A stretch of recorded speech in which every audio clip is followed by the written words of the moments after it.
Hello viewers and welcome to Brazil Play Day 9, the last play day of group matches here in the Brazil League. I am Corbeck, alongside me is CDAPS, and we are staring down the barrel of it here, Connor. There is no room left to run for some of these teams. Yeah, some teams they're already eliminated, but there's still a lot of spots and a lot of seeding positions up for grabs. It's really exciting that we have a lot of games that still have potential for a lot of implications here on the last play day. Before we can look forward, we have to take a step back and look at our results from Play Day 8 here. See some of the highlights of the day. We had some really intense matches, starting off with FaZe Clan going all the way to overtime against MIBR of all teams. Fortunately, though, that FaZe Clan strength won out in the end. They did take an overtime victory. Meanwhile, Furia breathing a sigh of relief here as they're able to take down a surging E1 side. That'll make them a little bit more comfortable for playoffs. Vivo Keystars took on W7M and won an upset there, and a good win for the Rising team. And speaking of Rising teams, NIP on a resurgence humiliated the Black Dragons on Clubhouse 7-2, and then Team Liquid takes that last win against Fluxo, continuing their upswing there, Connor, which was exactly what they needed. Yeah, Liquid have stayed alive. This is a roster that started 0-4. And now they have the potential to, sure, win a difficult game, but potentially make playoffs, and that's crazy. Starting off yesterday, the MIBR game was actually a bit of a surprise. Nobody expected FaZe to drop up another point, much less to MIBR. That was a very, very tough game for them, where they're showing they're human. Furia, like you said, beating down on a surging E1 team that had so much momentum is impressive. Maybe our hand is slightly hovering away from that panic button. Maybe it is. Maybe Furia set the ship straight, but you know, these results obviously have consequences. They're setting us up for Play Day 9. We can see the standings coming out of Play Day 8, and there is still a lot of flexibility in this. Very few things here, Connor, are set in stone. Yeah, pretty much all we know is that MIBR and Fluxo they're going to be in 9th and 10th. They're going to be eliminated, unfortunately. They're going to the open qualifiers, and the 1 seed is indeed locked by FaZe Clan. But all those other spots that I did not mention are completely up in the air. We could see a lot of movement depending on results. Yeah, these are teams that are genuinely battling for their chance to make the top 6 to enter into deciders, which, I mean, if you're a team sitting on the borderline, that means a lot. But if you're FaZe Clan, you don't have to worry that much, Connor. You've already punched your ticket. Yeah, they have. They are going into the deciders. They're going to have a first round bye, which means, you know, they only need to win one of 2 BO3s. They have 2 chances in BO3s to punch their ticket across the pond to the Manchester Major. And we've already talked about how good this team is. They're arguably the best team in the world right now in form, in how they are showing. And all of a sudden, they are definitely knocking on the door of being the favorites to win an international event finally.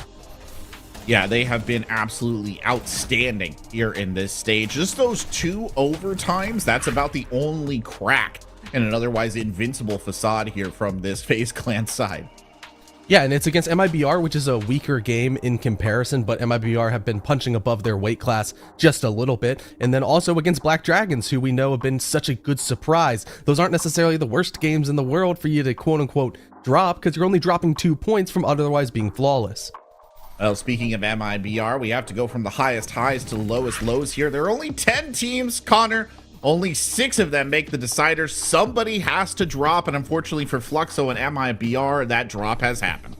Yeah, we had really high hopes for MIBR at some times, but the inconsistencies really plagued them. Meanwhile, on the side of Fluxo, they're a new team on the block. They had a lot to learn, and they definitely kind of became victims of how competitive this Brazilian region has been. Any team could beat any team, and unfortunately Fluxo, they never quite found enough magic to get full points, but they're still taking away a lot of positives as they move forward. Yeah, I think that's the important thing to focus on for these 2 squads. I mean, Brazil is an incredibly competitive region, and just because these teams have sort of exited a little bit early from the hunt here for a decider spot does not mean they are bad teams. They are good teams in a very good region. Yeah, and they still have to go to open qualifiers, and we'll kind of expect that the breadth and strength of Brazil will trickle all the way down into the tier 2 ecosystem as well. So the games are not going to be gimmies, but with a team like Fluxo, a team like MIVR, you do have to automatically set them as favorites to make it into the last chance qualifier. It'll be interesting to watch their run, but of course we still have games here to play today. It is the last group play day, as I said at the start here. What are you looking forward to, Connor, when you take a look at these matches? Matchup number 1, starting off strong, Furia. They've been on a bit of a awkward scenario, a weird trajectory that they can hopefully bounce back fully and shut down NIP's dreams, where NIP does have their back against the wall, absolutely. So starting off strong with the first match as we go into match number 2, that's a seeding match. That's 2 rosters that could potentially be pushing into top 3. Yeah, that one stands out to me as well, as does match number 4. I mean, E1 has been cooking. They hit a little bit of a road bump yesterday, but they've still got a lot in the tank. I look forward to seeing what they can pull out against W7M, maybe secure themselves a spot. And I'll be honest, even Team Liquid there at the end against FaZe Clan, looking for that one timeline in 14,605 where they get to go to deciders. There's a chance that they just have to beat FaZe Clan in regulation. Yeah, it seems poetic that the final game of the stage is the El Clasico, the biggest rivalry in Brazilian Siege, probably in Siege in general. So you might think of just a couple of weeks ago that game was going to be a wash. That was the top seed against the bottom seed, but Liquid have definitely been on an upswing, and we'll try to get to see exactly how much of an upswing they've been on.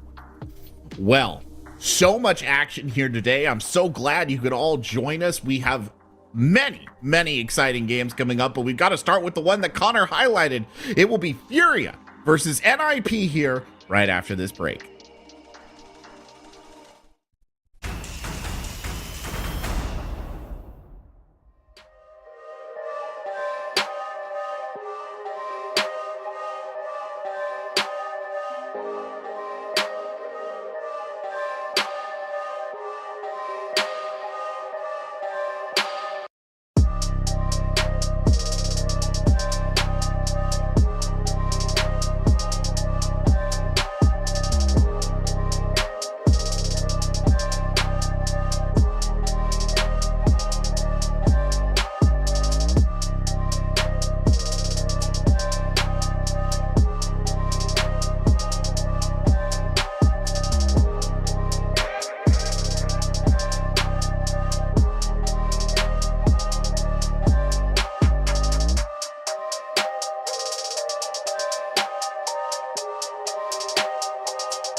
Welcome back, viewers, here to Brazil League Playday 9, ready to jump into our first match. It is Furia versus NIP, and Connor, this Furia side has been a real sort of up and down show. They did not come out the gate looking like we would expect the greatest team in the world to look.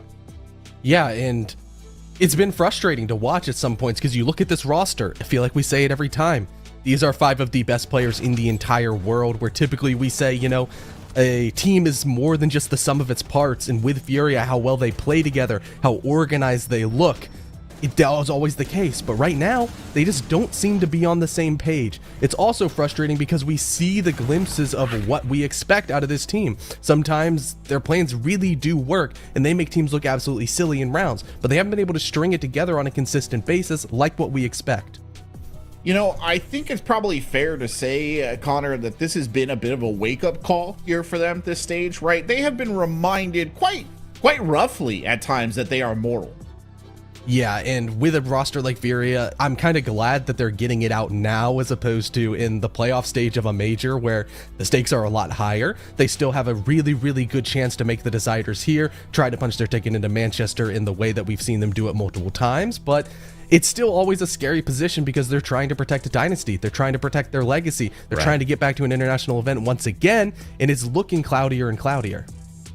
Well, a team that might add to that cloudiness further are their opponents here today. Ninjas in Pajamas. It's not been the best stage for them either, but they've shown moments of real solidity. It's just, it's mostly players and non-team here, Connor.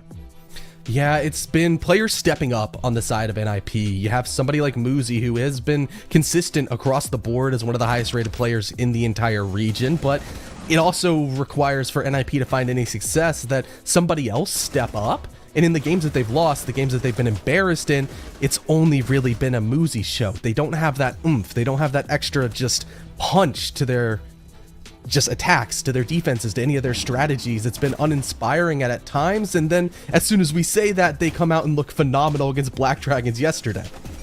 Yeah, it was a bit of a shocker against Black Dragons. I don't think either of us expected it to quite look the way that it did. You know, they even look solid on defense, which is one of the things that they are categorically, statistically speaking, the worst at.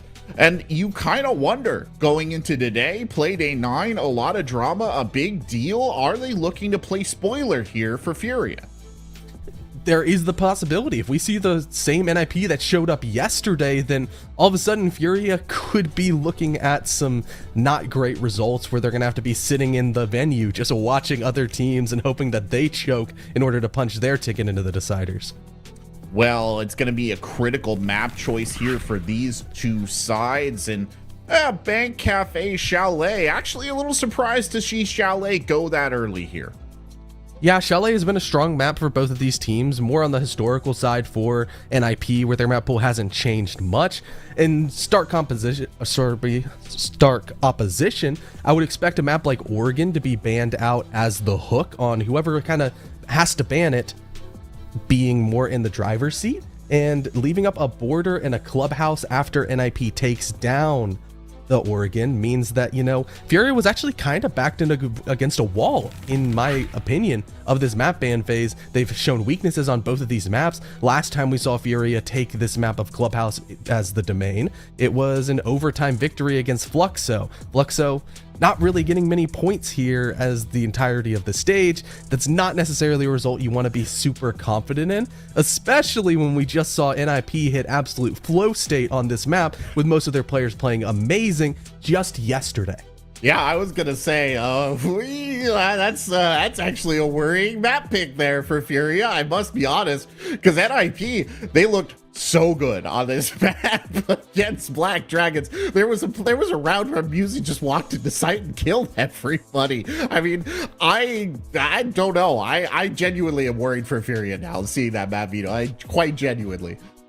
I think that there are legitimate worries here, but I'm still going to kind of give the edge to Furia. A lot of the plays that NIP made yesterday were hero plays once again, and in a play style that Furia employs, it does help to mitigate those hero plays. It's the all or nothing kind of mentality where you kind of got to give the edge towards Furia that they're going to be the ones making the plays because they have more players that can step up in comparison to NIP, where you kind of only stick the focus over towards Muzi making the playmaking happening.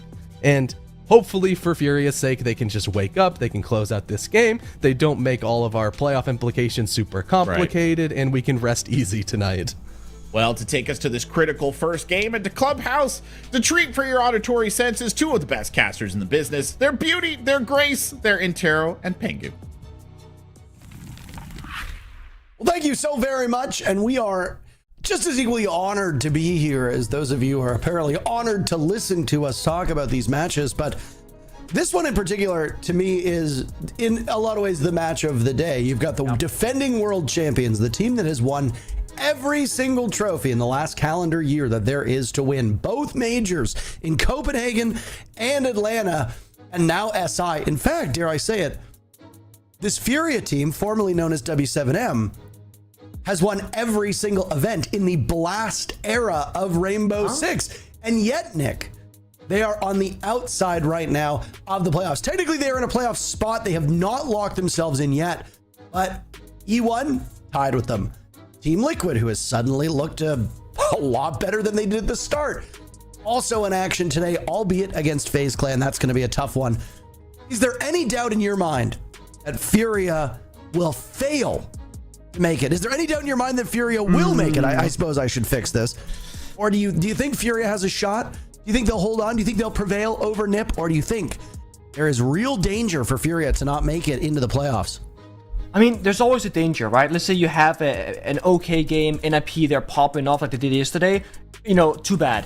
But Furia, they're a team that they thrive under pressure. They have not been beating every opponent 7-0 in Brazil when they were winning majors or when they won the Six Invitationals. They were good domestically. They are phenomenal when it comes to international play when the stakes at its highest. This right here for Furia, that is basically a high-stake game. This is when it actually matters. Now there's a bit of pressure. I could see them play just, a little bit better because of that.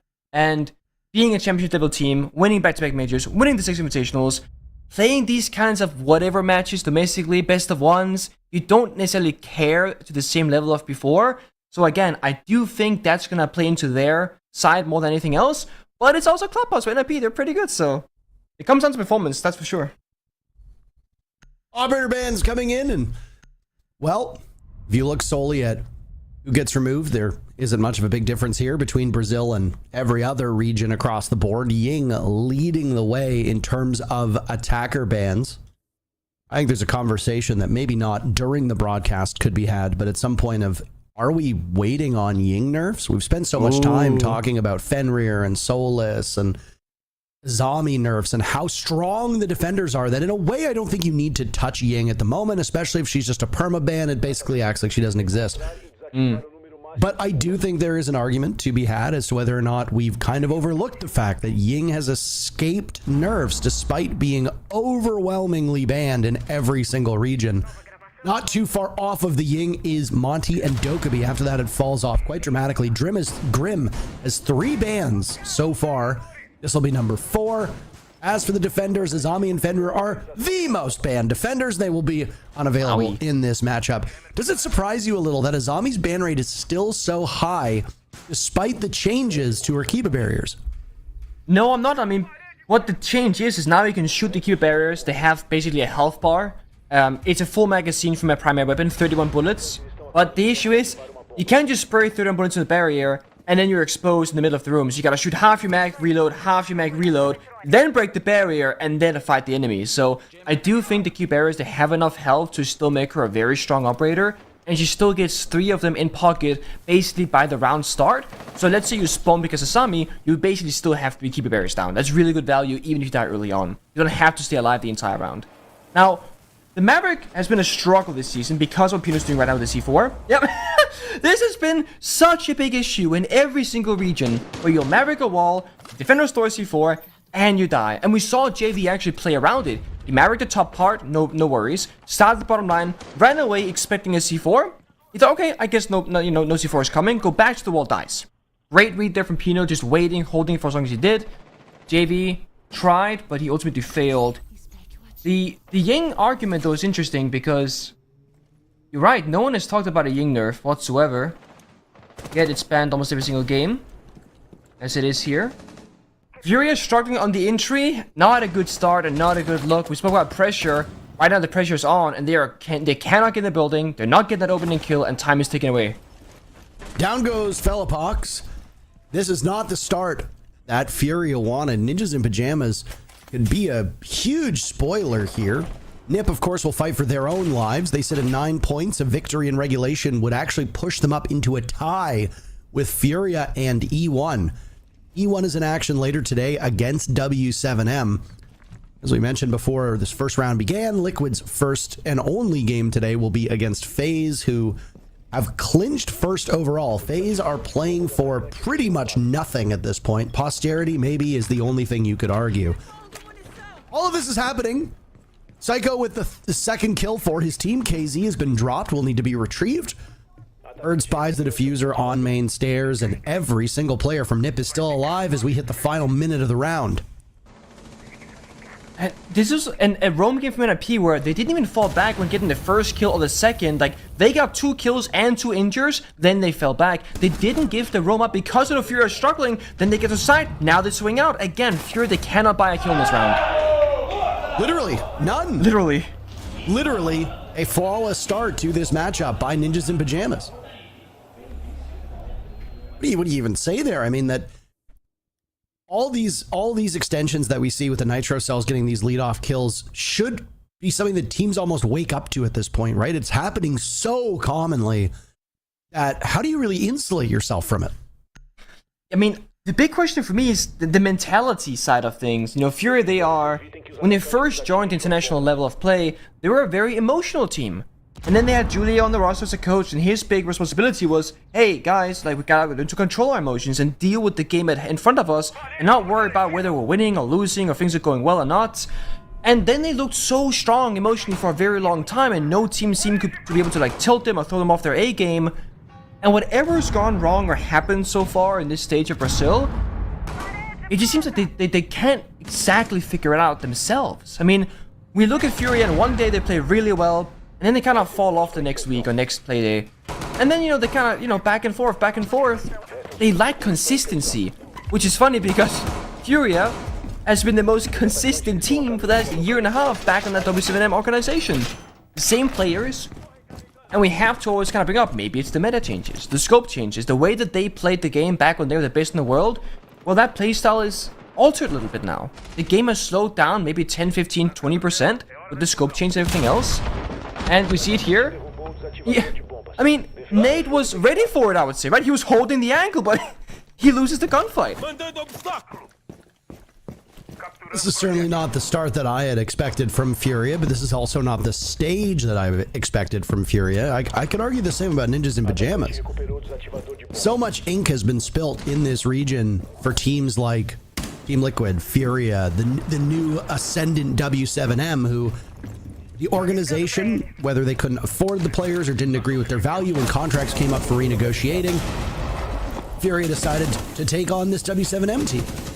And it has not looked like the best acquisition so far. The old W7M roster performing significantly better, but hang on a tick. Furia coming to blows very quickly in this round. We're a minute in. Psycho's the last one standing, and that's the Furia we know and love. They sweep through Nip, and the round is over within a minute and 10 seconds. Can I finish my point, by the way? Yeah, go for it. Sorry, you're here for a podcast and a gunfight decided to break out. So, you know, the players obviously go to Furia from W7M, then W7M picks up a roster. It's the core of the old Los team.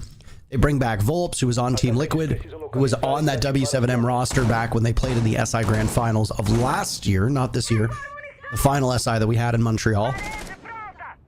We spent so much time talking about all of these teams that I feel like Ninjas in Pajamas have not really been discussed that much. And in a lot of ways, they've escaped scrutiny, despite the fact that they have looked like a shadow of themselves. The only teams worse than them are MIBR and Fluxo. Fluxo has looked downright dreadful, a minus 26 round differential with 31 rounds won over the span of 8 games. But Nip is actually not that much farther ahead.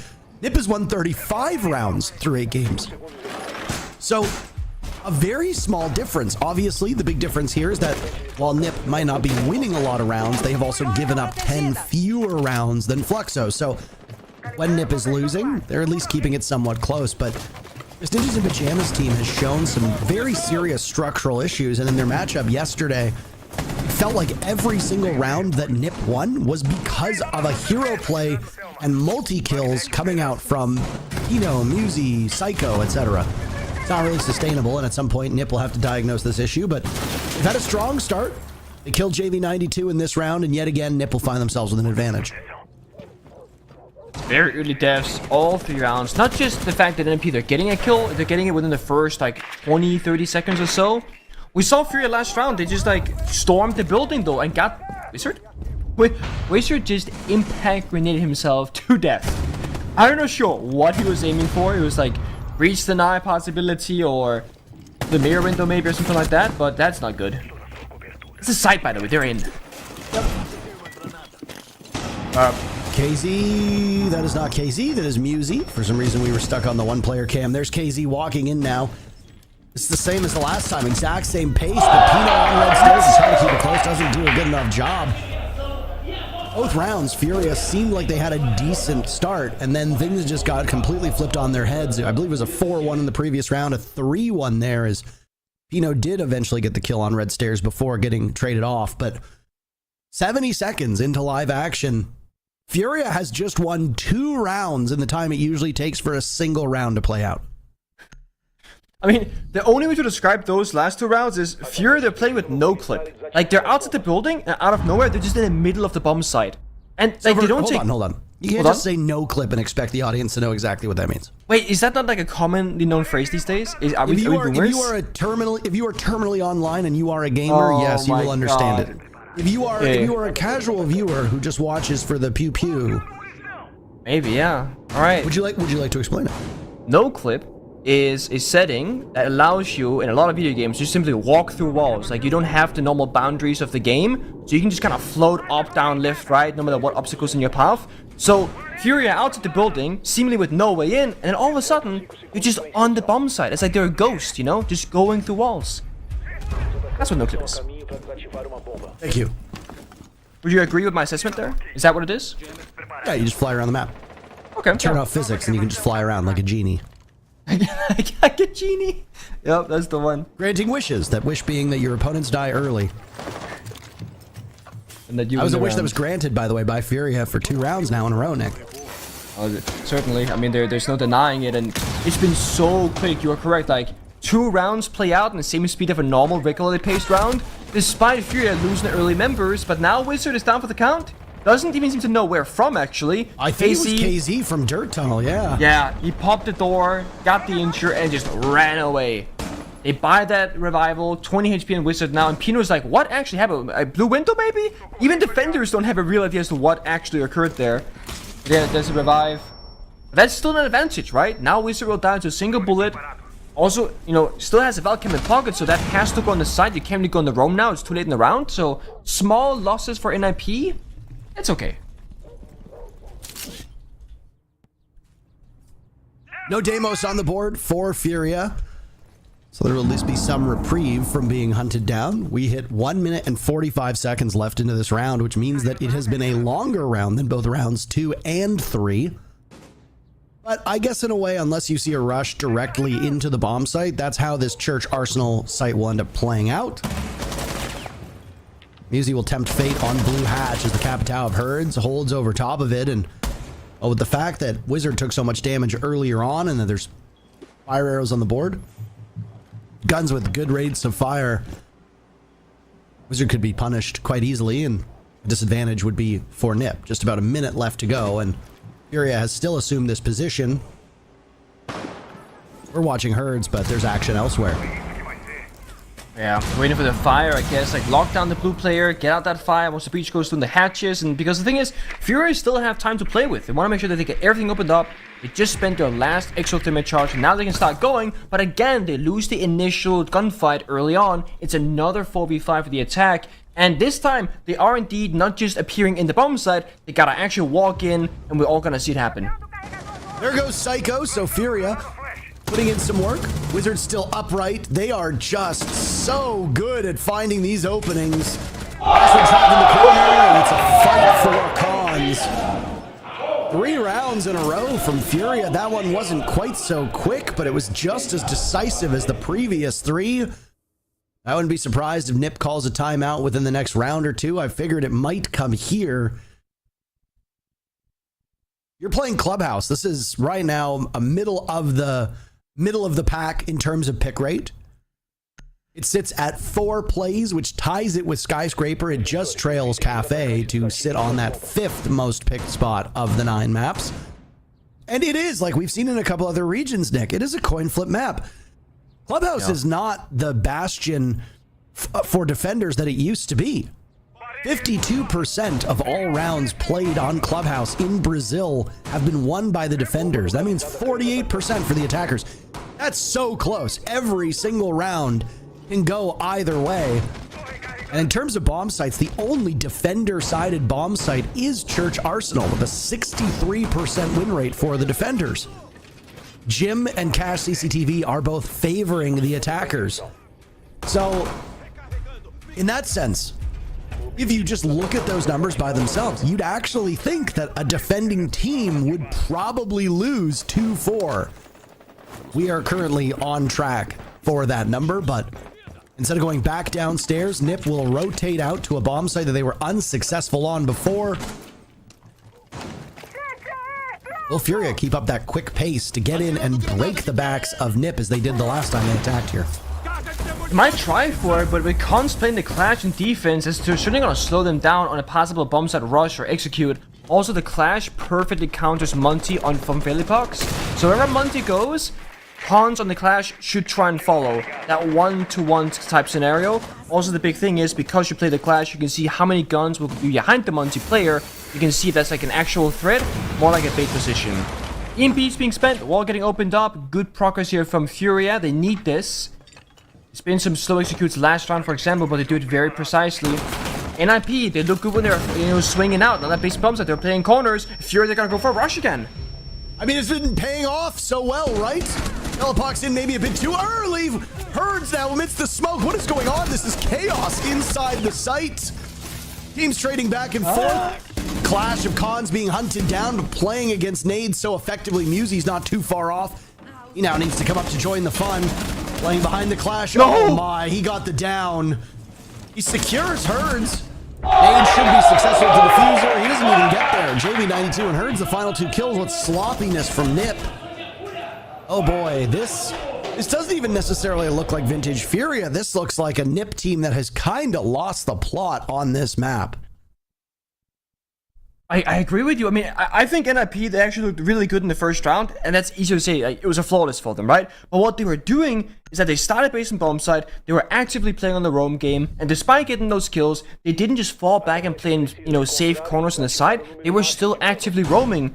Ever since that first round victory, they have been putting themselves in very default positions where you expect defenders to play in, and they start there. Like, they play Gym, they're all playing by the bomb side. They play basement, they're all in those normal corners on the bomb side. They're not really fighting much back. They're not like contesting Furia, making it difficult for them. They're not taking the gunfights that, NIP they're known to be very good at. Because if, one of the few teams that can match Furia's aggression and kind of playstyle 1-to-1, I feel like that on a good day can be NIP. They're excellent in 1v1 gunfights. They're excellent in 2v2s as well. But they're not showing it right now on these last 4 rounds in a row, all of which they have lost. They played Clash last round Gym defense, and Furia, they saw the Clash was playing by the Jacuzzi Breach with nobody behind. So they just They go office, they go Mace's window, and they attack where the Clash isn't covering, leaving Clash to be one of the last 2 defenders alive, which can't do much playing from a retake position on the bottom staircase. It's excellent strategical solution problem solving from Furia. It's simple, but highly effective. Last time this monster was defended, Wizard impact-rated himself to the grave very early on, and Furia just stormed the bomb site, but it seems like they've gone to a more methodical, let's slow it down, breach the walls, get things set up, and then 3, 2, 1, execute. So I would expect the next minute and a half or so to be a normal outcome here for the attackers. Presumably Brazil has a listen-in at the moment. We squashed those after discovering the fact that we didn't speak Portuguese, which was apparently a mystery to us at the time. Yeah, disastrous start so far for Nip. Outside of the bright spot that was round number 1. You deprive Furia of a kill in the first 3 minutes, and boy oh boy do you pay for it after the fact. Pino's looked stellar as well. So losing him, well, that's a tough pill to swallow. Musi is the highest rated player on this team, though. Sat in 5th place in the player ratings. Quite a ways from the next closest, which was Wizard. Wizard, Pino, Cons, and Psycho all in the top, or all in the bottom 15 rated players. And there's a nice pick from Wizard. Musi almost getting one as well. Wizard's flushed out of that spot. Musi still reigns over top of these players of Furia. Down goes Herds to Cons. Cons now rotating through Cash as Musi has not been shaken off of this position. All the fire arrows from Velopox have been used though. And now KZ will be in the death duel, a duel to the death. Cons picking off JV92. I really like the way that Nip is baiting this tracker into action. If you know that you're going to go after one of these 2 remaining players, then it's important that whoever's being tracked can give that information to the other side of the team. In this case, Cons benefited from it. Velopox knows that Cons is inside of Cash. And there's that final death mark from below. Oh. KZ picks away a Cons. It looked so close and it wasn't even in reach. What a triumphant first half for Furia. They want to clinch their spot into the playoffs, and they are doing a damn good job of getting there. And they show us some Deimos action. That was a masterclass in terms of use of the gadget, because a lot of players will think, oh, Deimos is gonna go for the tracker and he's gonna go for the kill, but when you're playing in like an organized 5v5 environment like Pro League is, it's often that Deimos will scan a defender and be the only person not to get into a fight with that player. And you just relay the information with your microphone. Hey, he's playing Catwalk Raptors on the left-hand side, for example, and their teammates, they start swinging for that gunfight. And we saw right there, they scanned the Catwalk player. Okay, he's Catwalk. We can't deal with that position. We don't have any capsule fire left. So they let go of the Catwalk player, knowing that he's kind of stuck in that position, and they wait for the cooldown to, reset. They scan the smoke. The other defender, they see, hey, he's actually middle of the Cash bomb site. Deimos walked below, shot him through the floor, and then you had Phillypox on the Capital on the main stairs of Red, who could just lock down Boosie on the catwalk. It was excellently used in that 2v2, and it's only really possible because of Deimos. Like, sure, you can use drones, but then you don't have your guns up, you're not ready for a fight, and you have a person who's not going to be moving while it's happening, so you're always going to be, like, behind your teammate. So that just shows what Deimos can do uniquely as an operator if you're alive in that 2v2 or a 3v3, because the less defenders alive, I would argue the more value the gadget gets, because there's only so many people left to track and to worry about. This is quite the play from Musi now. As far as my eyes have seen, we have not yet had a timeout called by Nip. Did I just happen to snooze through 45 seconds? No, I haven't seen it either. I think you're right. It's just full sending it. I mean, at this point, you once again go into the thought process of, all right, we're on our last round of defense. We're losing 1-4. Do we call it now for the final defender round, or do we maybe change? We go into attack, and then, well, you just lost your last defender round, and now the attackers are up 5-1. You cannot drop 2 rounds on attack. If we just go off of those basic numbers, it's very safe to assume that Furia can win both downstairs defenses. That puts them at 7 rounds. Doesn't matter what else happens. Well, here's a bit of an assist. Psycho dies first. Psycho has had some struggles on this Nip roster. He has not looked like the Psycho that we know from 2-3 years ago. He's got stiff competition. Erds was wanting an engagement over towards Jacuzzi, and now KZ is baited in as well. Musi and Pino doubling up. Nip, a rarity. They've got a numbers advantage. Did well. They were patient. They're just waiting, knowing that, Hertz might swing out at some point. They get him down. They know that he was baiting for his teammates of KC, so they get 2 at the cost of 1. Since Cycle did fall earlier, the C4 though evens back the numbers to a 3v3. That's 2 C4 spent actually, so not the best value, but numbers are very important here on basement of Clubhouse. There are so many different paths in towards the bomb site. If you don't have enough defenders alive against the numbers of attackers, you simply will have an opening, a gap if you will, that'll lead an opening for attackers to get that initial kill, and then you're even worse for wear. They got mirrored off a bottom main staircase. That's like almost impossible to attack now without knowledge from defenders. And that second mirror window, likely towards blue, same story there.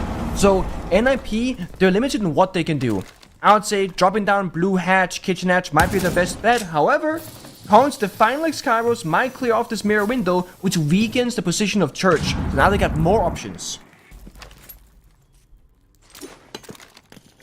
Your ask, though, is to drop in and, well, confront the setup that has been laid out in front of you. 2 separate drones now being used.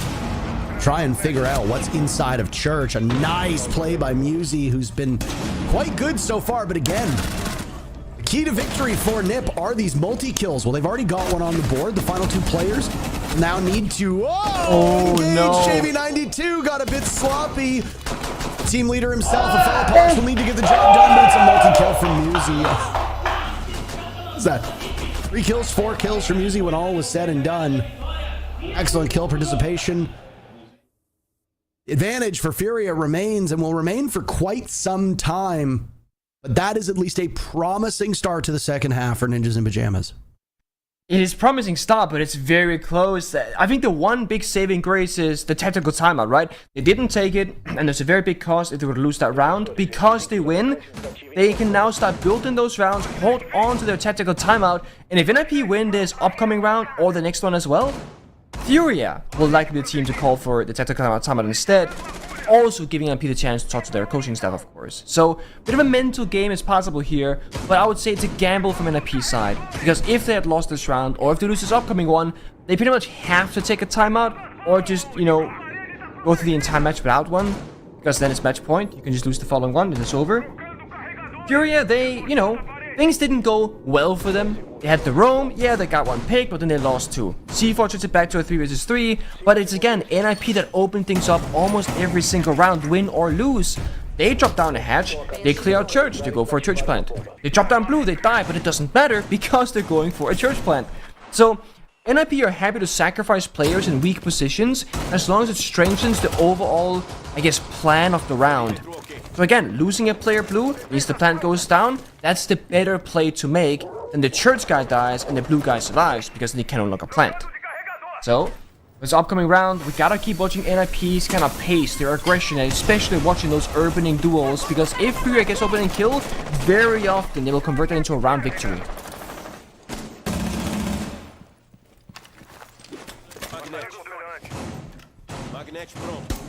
There's the goo mines being laid out now as the map control held by Furia. Will get a little bit tougher for NIP to take, not by much. No nitro cell here in the hands of Herds, but you've seen time and time again and how a nitro cell tossed onto that small opening created by Maverick is death for the American operator. Wizard being especially patient with this one.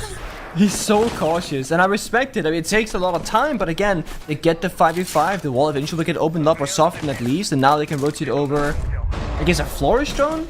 A Terror drone from Flourish, and then pop the wall open up. It's a job well done.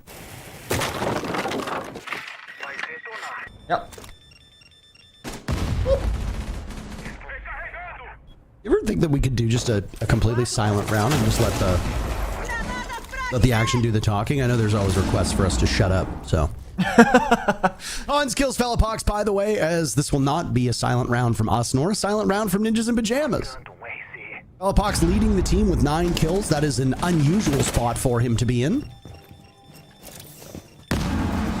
Maybe 92 is also on a single point of HP. The remainder found by Cons. Another multi-kill. This was stressed the other day. You need multi-kills. You need 2 to 3 Ks every single round for Ninjas in Pajamas. They've got good players. Cons is not usually the one doing this, just as we saw from Fellapox. Usually 9 kills is a little bit out of his reach. Yep, now in a 5v3, and KZ gambles in the wrong way. Where do you go if you're Furia here? Swing.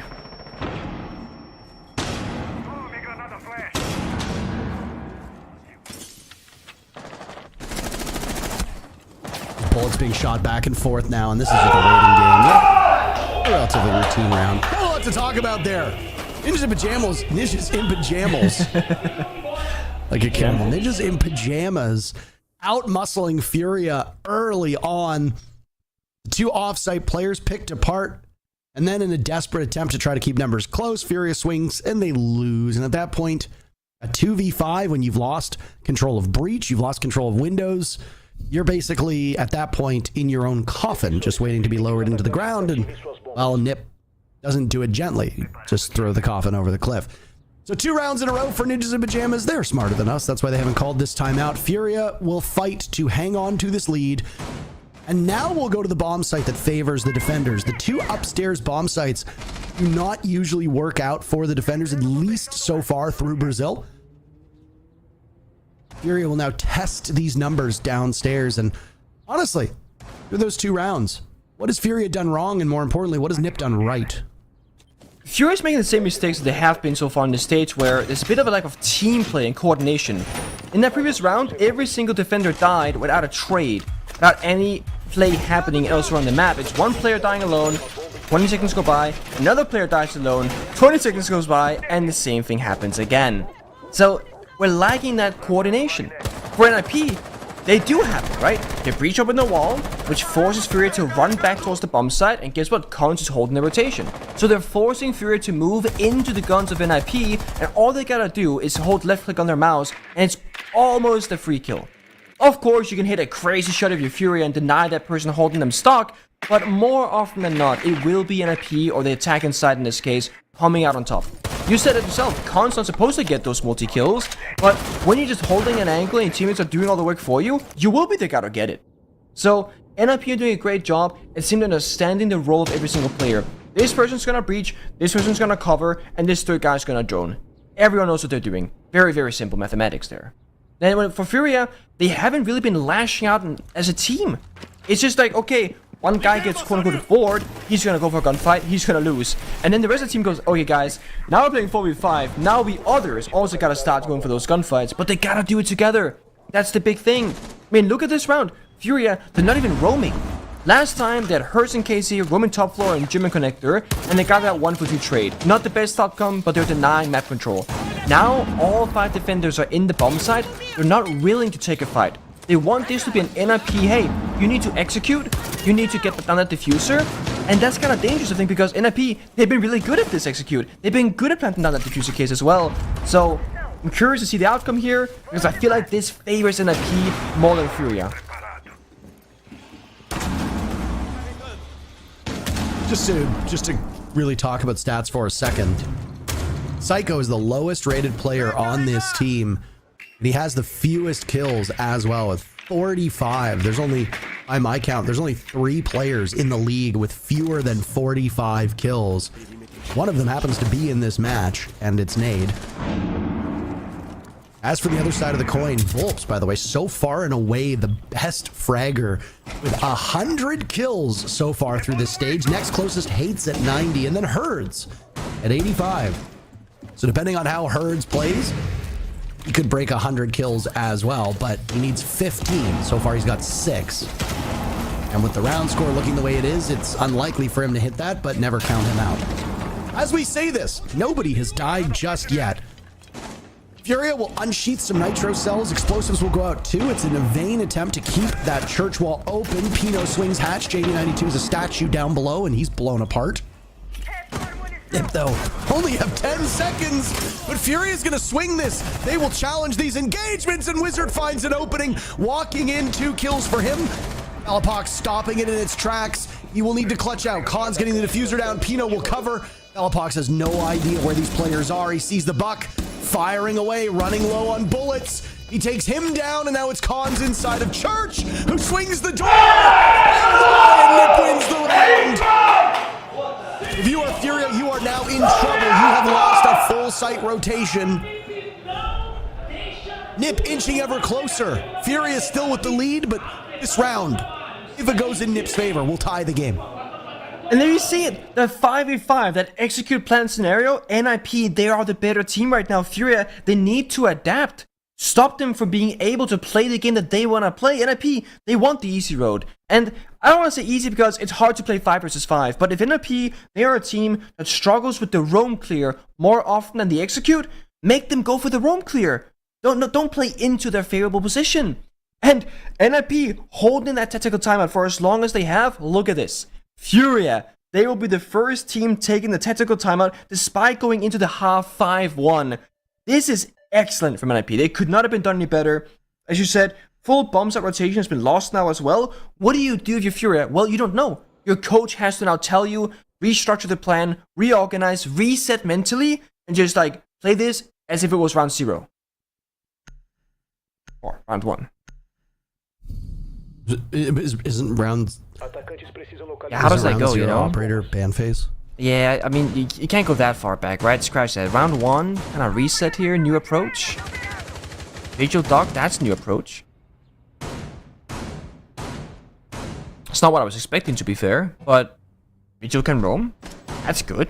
Oh, I'd force a... I was gonna say, Deimos doesn't work against Vigil, actually, so you'd have to play Jackal to specifically counter the roam of Vigil.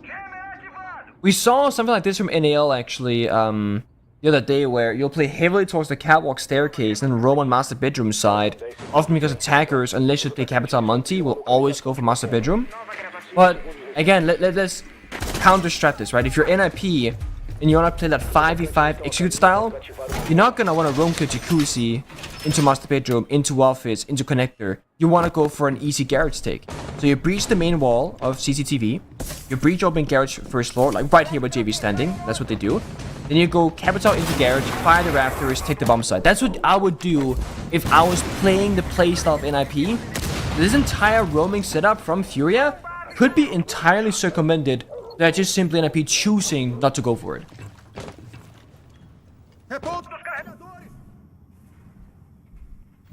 It was maybe something that we were critical of, but now, in hindsight, looks excellent. Keep their timeout. Yep, still have it. I guess if you have confidence in your team and you know that the way that the sides work, okay, maybe this is an attacker-sided clubhouse. We know it's going to play out that way. We expect to go down 2-4 in the first half. Obviously, they went down 1-5. That's a bit worse. But like as long as we can win that one downstairs bomb site, we're in good shape, and that's where they're at right now. You know, my speculation was as long as Furia can win the bottom floor bomb site twice, and that's it. But they just failed at doing so, just giving Nip a huge opportunity to exert some power over Furia this round, and instead of going back downstairs again to the bomb site, which is typically the most defender sided, we'll gamble on cash CCTV. Halfway point of the round. And that Vigil Doc combo that you spoke of now sitting on rafters, just waiting so patiently. Firebolt's about to come in from Psycho. You're gonna dox him the fire so that you see your Kate's gonna wait, dox him, and just repeat. I mean, this is a smart play, but nobody's watching the main door of Garage. AZ keeping himself alive. Does he time it properly? Yes, but ultimately all this investment from Furia, it falls short. Nade and Felipox is the last two remaining. Nade's not having a great game so far. When you need him, he shows up. Down goes Cons. You don't need to fear those rafters at the moment unless Psycho can get up in that position. He's got 40 seconds to get ever closer. One at bottom red, one towards lounge. Pino there in a similar position. You're down numbers. You cannot allow them to get closer to you. Nade tossing out the nitro cell. It goes off, but nobody is found. Felipox now has time to go on the flank. He tears strips through Pino and gets the re-engage. Heads for home up red stairs. Furia masterfully turning this one around. Another kill from Nade and Felipox finishing it. Nade and Felipox were in a 2v4 and they come out on the right side of a 2v0. A very impressive play from the two supports to coordinate well together, and now Furia will move on to match point. It's a hard-fought round victory, and, you know, you gotta give the upper hand to Furia there. They played like the better team. NIP, they were running back and forth trying to figure out what kind of execute are we gonna go for, where are we gonna plant down that diffuser, because they had downstairs control of Lounge. They had garage control. They could just, technically, walk into site and try and get it done. Instead, again, they don't know what to do. So they go into garage, they give up lounge control, Felipox, Astro Solus retakes it, gets a kill onto Pino on the Diana, and can then deny the plant from downstairs, or walk up red and help Handy on the side, or Nade on the side rather. It's not great. And it comes down to lack of a decision from the attack. 4 players following a bad plan, It's a lot better than 4 players having no plan at all. And that's what it looked like for NIP. They didn't really have a plan.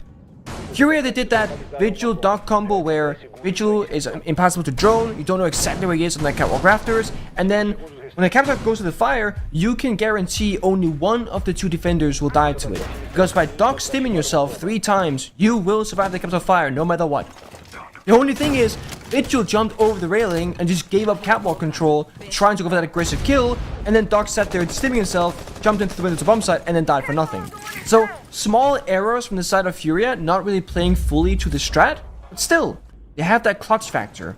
They're a team with great fundamentals, usually with great team play, usually with great gun skill, and they also have that clutch when the other factors they fail, like they did in that round.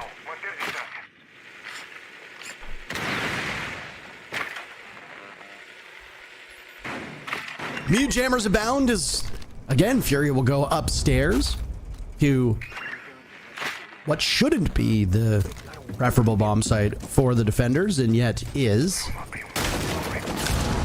Means that if NIP wins here, the fate of regulation will likely hang on that bottom floor bomb site, as I don't expect Furia to go back up top. One of the bomb sites, the Cat CCTV site, is locked, so they can't go back there even if they wanted to. Beachhead established with that mirror window looking towards Jacuzzi will be one of the first things that NIP needs to tackle. They've opened both breaches at this point. So the other side of NIP's advance will come towards Cash side, and Amonte, the hands of Cons, will start to take up space. Can you walk through this? Oh, he can while extended, actually.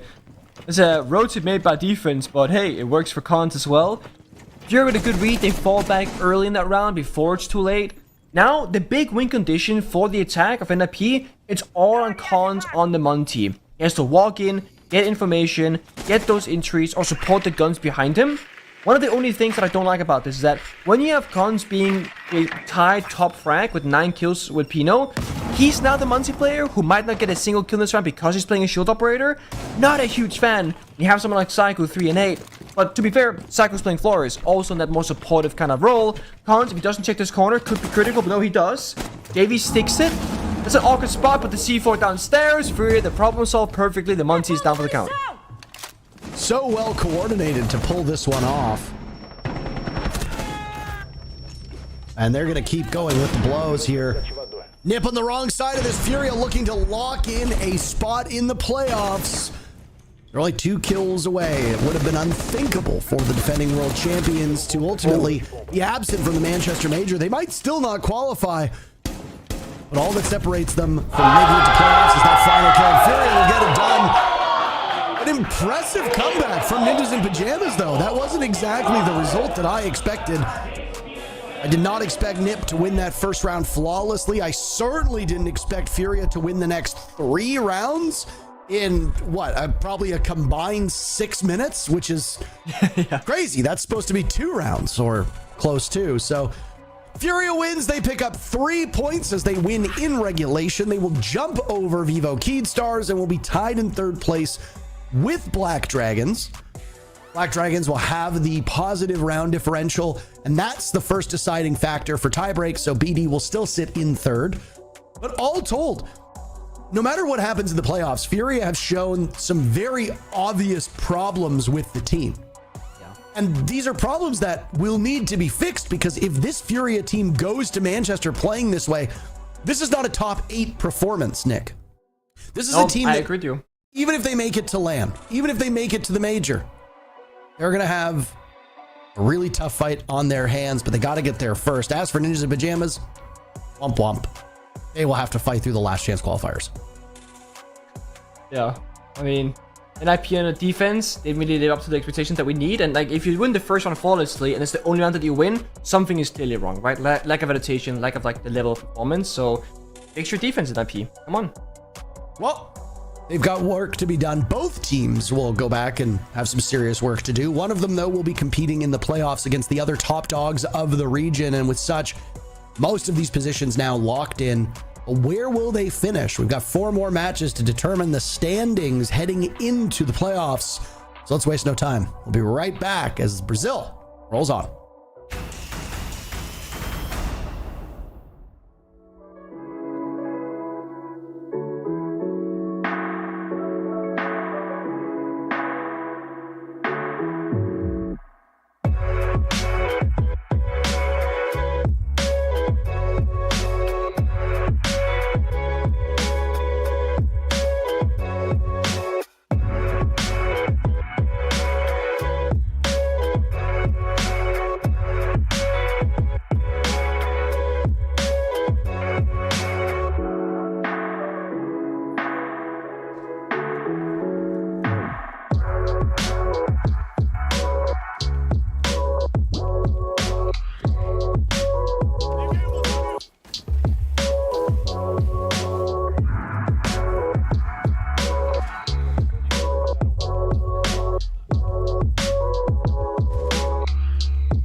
Welcome back, viewers, here to the Brazil League desk. I am Corbeck. Alongside me, C-Daps on the back end of Furia, taking the win away from Ninjas in Pajamas right there.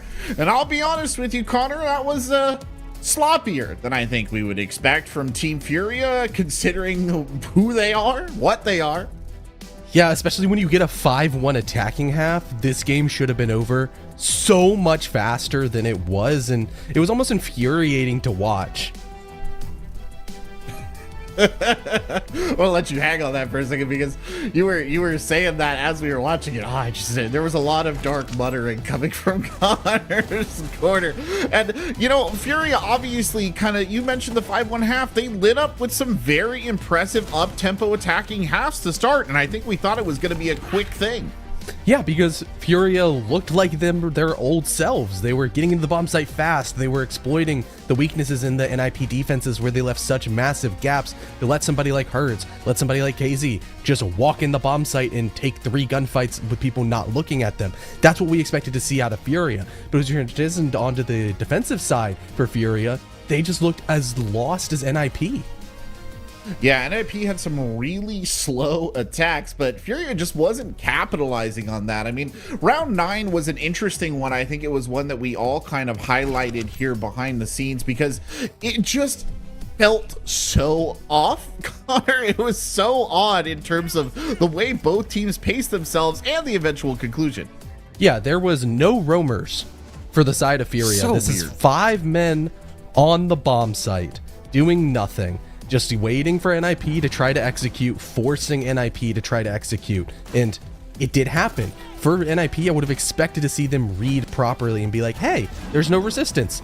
They don't get down to the bomb site. They don't get hatches open for half the round. They don't get any map control that actually matters on the first floor till under a minute. They just spent 2 minutes doing absolutely nothing. But for the side of Furia, there's not really a whole lot that they can do to kind of punish anything slow.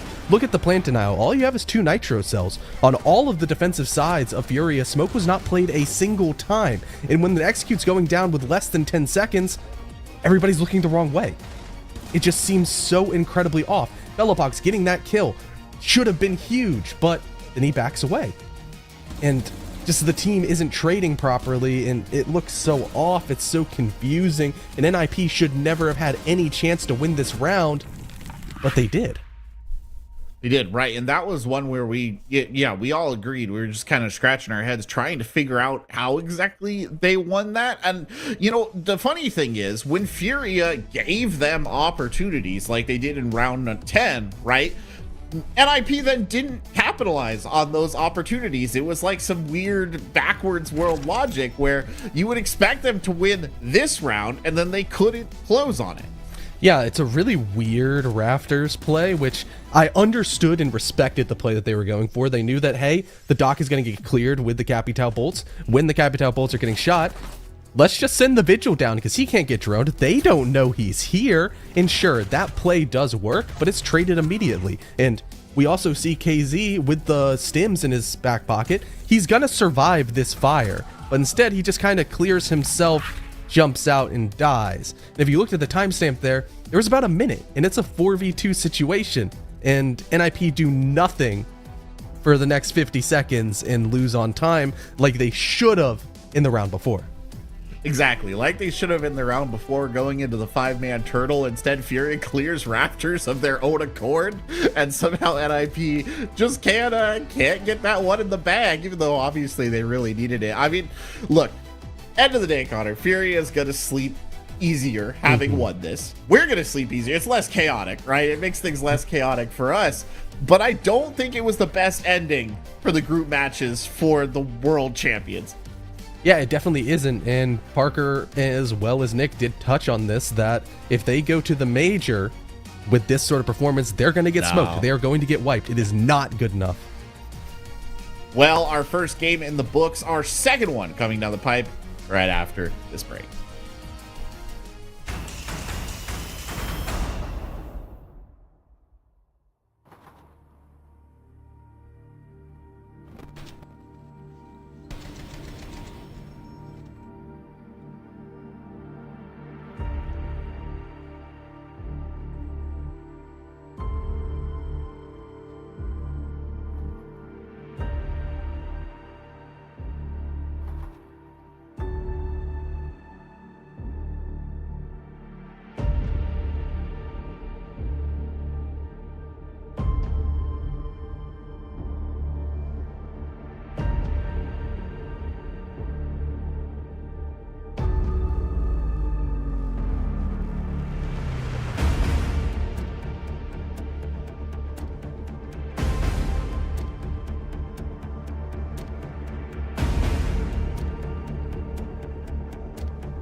Welcome back, viewers, here to Brazil Play Day 9, our second match on the dock here, and it is Black Dragons taking on Vivo Keystars here, Connor.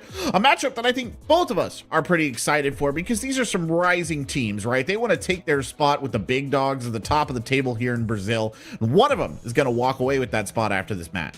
Yeah, both these rosters have already confirmed playoffs, but where in the playoffs we don't quite know yet. Both these teams, they can go all the way from the 2nd seed down to the 6th seed, and it's a really interesting position where you're going to be playing much harder opponents, and both these rosters do want to step up. They want to be some of those next up teams that are just in the conversation. They're sitting at the table. They're among the best in the region.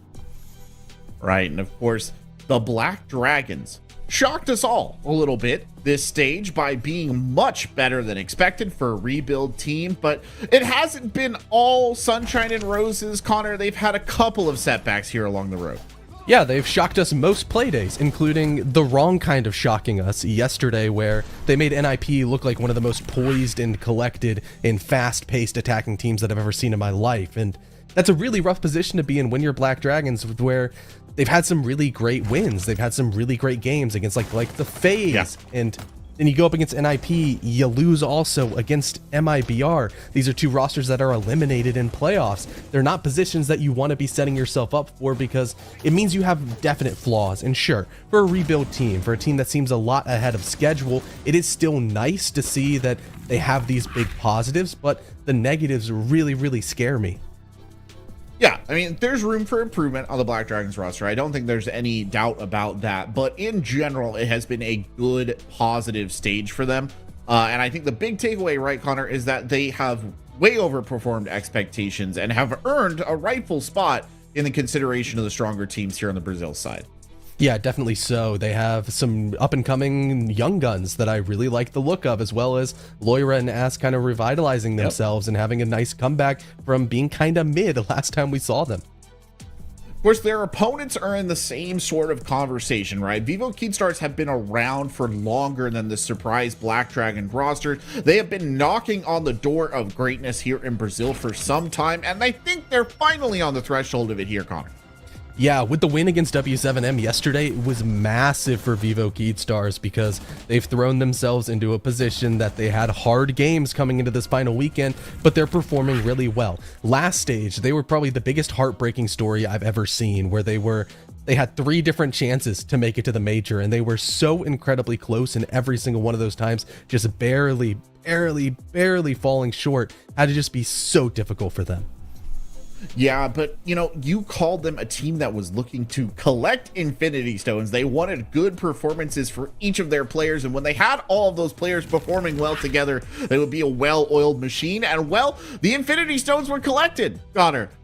Yeah, every single player has had a marquee moment in this stage. Hates, first game against Fluxo at 196 EPS.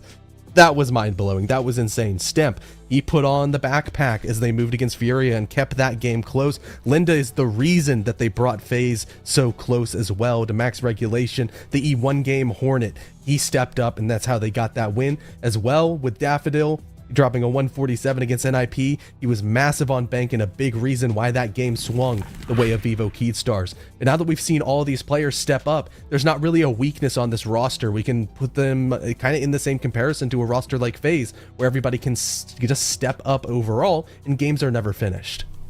I mean, it really does promise to be one of our most exciting matches of the day, and like so many exciting matches, map veto matters greatly for both of those teams. A lot of strategic thought going into this as they try and pick and choose where they're going to go. But one place we're not going to go is the 2 basics. No Oregon, no Clubhouse. Yeah, both these teams not that strong on the map. They kind of like a little bit more variety, and as we moved in through the map ban phase, both these teams, they're taking out their perma bans so far. Besides their overlap map of Consulate, both teams have banned every single map ban phase so far. It goes all the way down to the end, and Vivo Keystars are actually the roster that has to ban it. They kind of forfeit the priority in the map ban phase, but for them, it's not that big of a deal because both these teams, they've played Bank quite a lot. 3 plays for Vivo Keystars so far and 2 plays for Black Dragons. They're both comfortable. Yeah, and Bank is such an evenly matched map, right? Defense, attack, they're relatively close. I think I want to say like 51% attack, 49% defense, or somewhere in that range. So I don't think a huge advantage is being conferred to either of those teams, though I do kind of wonder, Vivo Keystars, with all that kind of big power potential, are they going to enjoy having a wider map they can kind of expand on and lean on some of these individual performances? Yeah, I really do believe that's the case, especially because Daffodil has been one of the players that has struggled more across this entire stage. His best map was against NIP on this map of Bank. Hopefully he can recapture that energy once again. Well, we're going to head over to Bank, and to take you there, 2 casters voted most likely to keep their cool during a high-stakes heist. It's Interu and Pengu.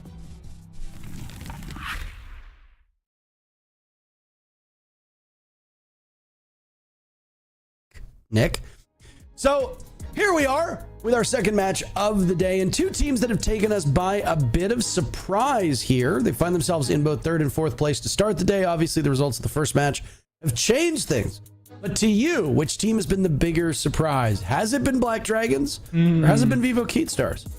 I've been a fan of Black Dragons more than Vivo Keystars. Yeah, they've had some really good games. Yeah, they've had some not so good games, but the way they're playing together as a team in general, I'm a big fan of, because I feel like they understand those core principles that we always like to praise of playing together, seeking out those gunfights 2 versus 1, and also playing relatively fast playstyle. So I would like to see if I could choose Black Dragons, make it to playoffs guaranteed, just have a good performance there, maybe make a good run, get that experience, and then who knows with stage 2, if they stick it together as a team, maybe they can start contesting for an international position. Who knows? When you look at the individual players on these teams, there's been some serious standouts. Hates has either been in the top 5 or the top 2 for the entirety of this season. He enters the day with 90 kills. Only one player has broken 100 kills so far. It'll be in action later today. That's Volps. E1 will be playing against W7M in our fourth matchup of the day. It'll be an opportunity for Volps to continue to stretch that lead over Hates, over Herds, over Handy, and over Palu, all of whom have broken 80 kills. Only 5 players in the league with 80 kills or more. So Hates, 10 behind Volps. He could really pick it up. As for Black Dragons, Gudo is 1 kill away from 80 kills, sitting at 79. Loira at 79 as well. Ask at 72. So while a team like Vivo Keatstars might be quite top heavy, because 90 kills for Hates is far and away the best on the squad. Next closest is Stemp at 68. 68, by the way. He's 22 kills in second place, short of Hates. 22 kills back of the person on your team who gets the most kills. That's quite a gulf. Yeah. Black Dragon's far more evenly balanced. And correct, you're absolutely correct. 49 to 51% on bank. This is a coin flip map. The attackers have a tiny advantage, but not by much. Also, the bomb sites will play a big part in that. Teller's Archives has shown up twice in Brazil and has actually been won by the defenders both times, Nick. Walker's CCTV, the very first bomb site that we will see today, is the only bona fide defender-sided site that is played consistently. There's a couple ways to approach it, and it looks like this defense from Black Dragons will extend upwards to open area, castling off doorways, and keeping rotates in as well. That means that if Vivo Keatstars can be quick, push you off of the main floor, well, you're going to be in rough shape down below. And what better way to go fast to play something like a Blitz, especially because the Warden is banned from Vivo Keatstars. So they can go for a lot of different smoke plant executes, you know, Blitz rushes, etc. Because that one counter operator on defense that is the Warden is no longer in action because it was banned away. So when you ban an operator like that for defense and you start on the attacking side, we should see some adaptation or some counter strategy rather from Vivo Keatstars. Whether it's a glass, Blitz, or just smoke grenade uses. Here, we see them both go for the... Whoa! Okay. Whoa, Good night. That's a hell of a shot, and indeed a good night if I've ever seen one. Ask holding the dirt tunnel angle. Goodbye to Hates. Again, Hates. Damn. 10 kills for Hates, and he breaks 100 kills on the stage, but none will be found in this round. Florio's bleeding out. Loira might be able to get the retrieve. Vivo Keatstars capitalize on this. Do they even know they've got the down on the mute? They might have. Oh. But Gudo's up there as well. It feels like every single defender is on that main floor, Nick. I mean, they are. Look at this. They're running down the attackers. Last lab is Blitz. You don't want that. He should be first in battle, first in the fray, chasing down those roamers. Instead, he's droning most likely until this point. Now, he can run in all alone, likely no intel. And sure, Gudo and Florio both low on HP, but it's basement bomb site. You don't have to stay on the roam. You can fall back, pick a corner each, and force Hornetown to walk into crossfires. Yeah, I mean, this is a really tough spot to be in. Hornetown will now 5 players from Black Dragons licking their chops for another flawless start. Goes searching with his pistol out, taking no damage from that nitro cell. Re-engage. And there's some gas to breathe in. Only one match so far played today. It was Ninjas in Pajamas versus the defending world champions of Furia. It started with a flawless round, and this one will as well. Loira the final kill. Strong start for Black Dragons. On multiple fronts. I was gonna say, I like what Vivo Keatstars were doing. They're going for that semi-roam clear while pushing dirt tunnel, but they lost both gunfights, and then they baited in additional players off the attack when they went for the revive. They get 2 picks on top of that. So again, complete lockdown off that base and bomb side. And when you didn't even see him on Hate's screen. That's just ridiculous. And here, you get 1, they get 2. But when you play that basement bomb side, you kind of wish that it wouldn't be such an easy round, because you want to save that performance for later, because that's the quote-unquote simplest bomb site to do it on. Now you go CEO, this can get very difficult. Why? Because of that Warden ban. This is one of those bomb sites where typically it's very hard to plant inside of CEO, because Warden will plant inside a janitor's closet and can see everything. No flashbangs, no smokes, it doesn't matter. You can always deny the plant from janitors. So some teams decided sending like a blitzer monty to janitors, force out the Warden to move or to maybe kill him. But with the Warden ban, you can likely go for smoke grenades, capital, maybe blitz again for example, and at a much higher success rate, try and get down that diffuser. Black Dragons in the very first round, they were playing Echo. They had a small count to a possible plant attempt, but for this particular round, they have Ella. It's like, okay, Laura, you're playing Ella on a CEO defense. I'm not sure exactly what that's about, but if you're fearing like a rush from a blitz, for example, from Hornetau, having those Grismot mines to alert you if somebody pushes a certain door or staircase, at least that's good. But I will say Black Dragons, they are vulnerable to a possible plant attempt, so could be an angle if we have Keat Stars. Both of these teams have great players capable of winning duels against top competition in the region. So if push comes to shove, in an all-out brawl, I don't know which team I take over the other. And I mean, they've been such an evenly balanced team, right? Vivo Keat Stars, 4 wins in regulation, 1 win in overtime, 3 regulation losses. Black Dragons almost identical. The only difference is that Black Dragons lost a game in regulation, or lost a game in overtime, meaning that they had 1 fewer regulation loss, so a single point separates them in the standings. Hornetau dies really early. I believe that was Florio credited with the kill. Yeah. It's the second round in a row that Hornetau's blitz will find absolutely nothing. The first round, though, was because Hornetau was the last player alive, and you struggle to have impact if you're the last player on a blitz with the whole team looking in your direction. This time, the first casualty, that is not great. Kudo dies from Black Dragons, and suddenly, half the round is back to being even into a 4v4. A little bit curious what the attacking approach is from like a top-down point of view. I mean, Hornetau pushed towards Janitor's Closet solo, got hit by the Grismot mine, died. That's him done and done for. But what about the rest of the attackers? Okay, Blitz walks in, let's say he got the kill and didn't die. What's the follow-up gonna be? I mean, Hornetau had Diffuser as well. So they fully sent in the Blitz with the goal of getting that kill, but nobody supported it. Bit of a puzzling position for me to analyze. But now with Keat Stars is plan B. Window side repel, top square holding the jump out, and Daffodil roaming inside a main lobby. But again, they don't even have diffuser. They can't pressure a plant. They're in. They can hear it. Ask ties. Loira swings, dumping as much of that mag as humanly possible. What is this position from Loira, and how does it pay off as handsomely as it has? Free reign to now cycle around the back of the bomb site. Loira and Florio against Daffodil and Lendo with 20 seconds left. You pointed it out, though. No diffuser to be had for this Vivo Keat Stars attacking lineup.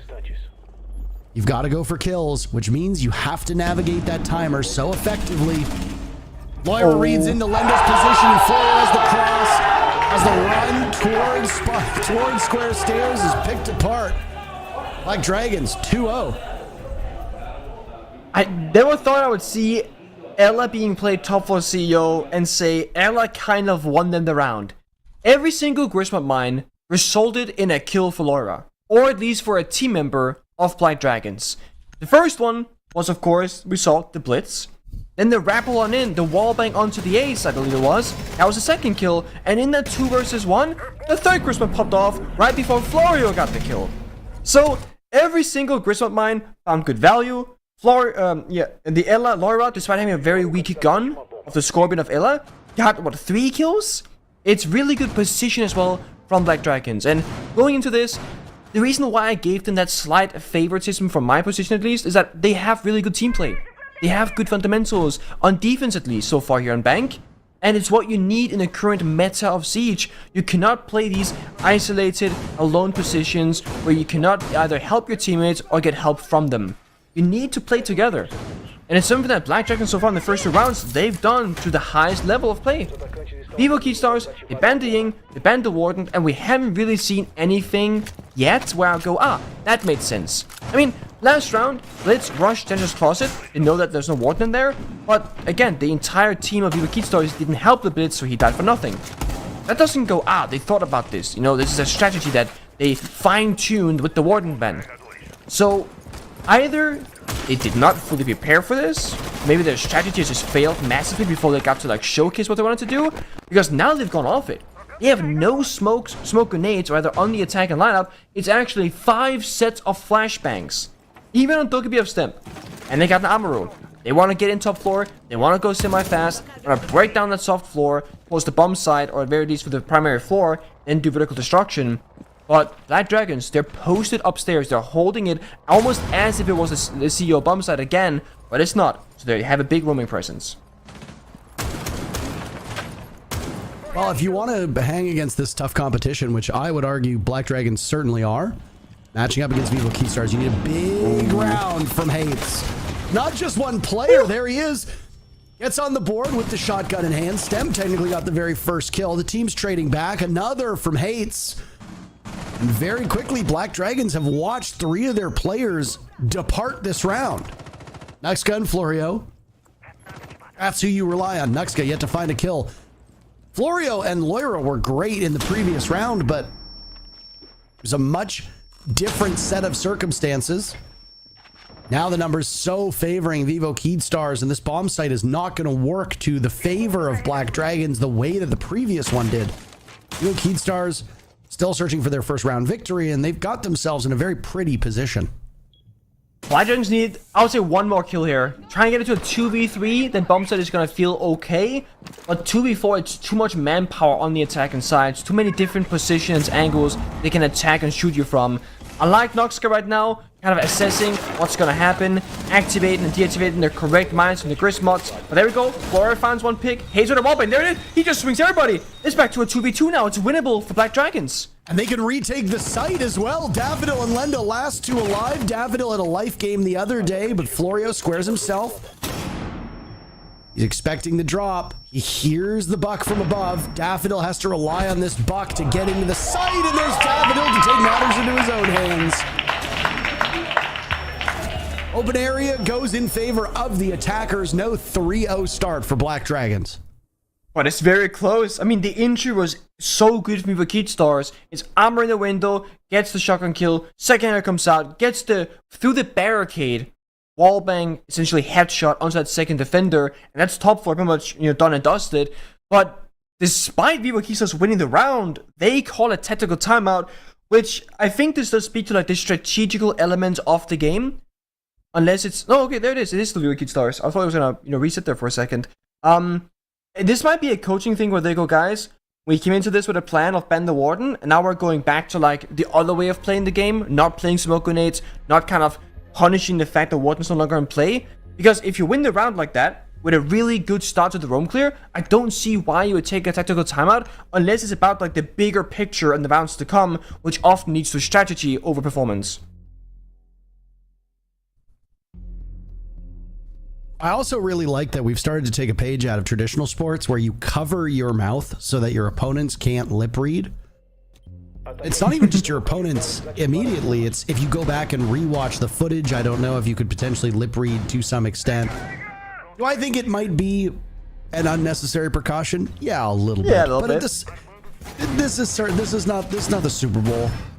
You're not looking to possibly, have somebody read signs.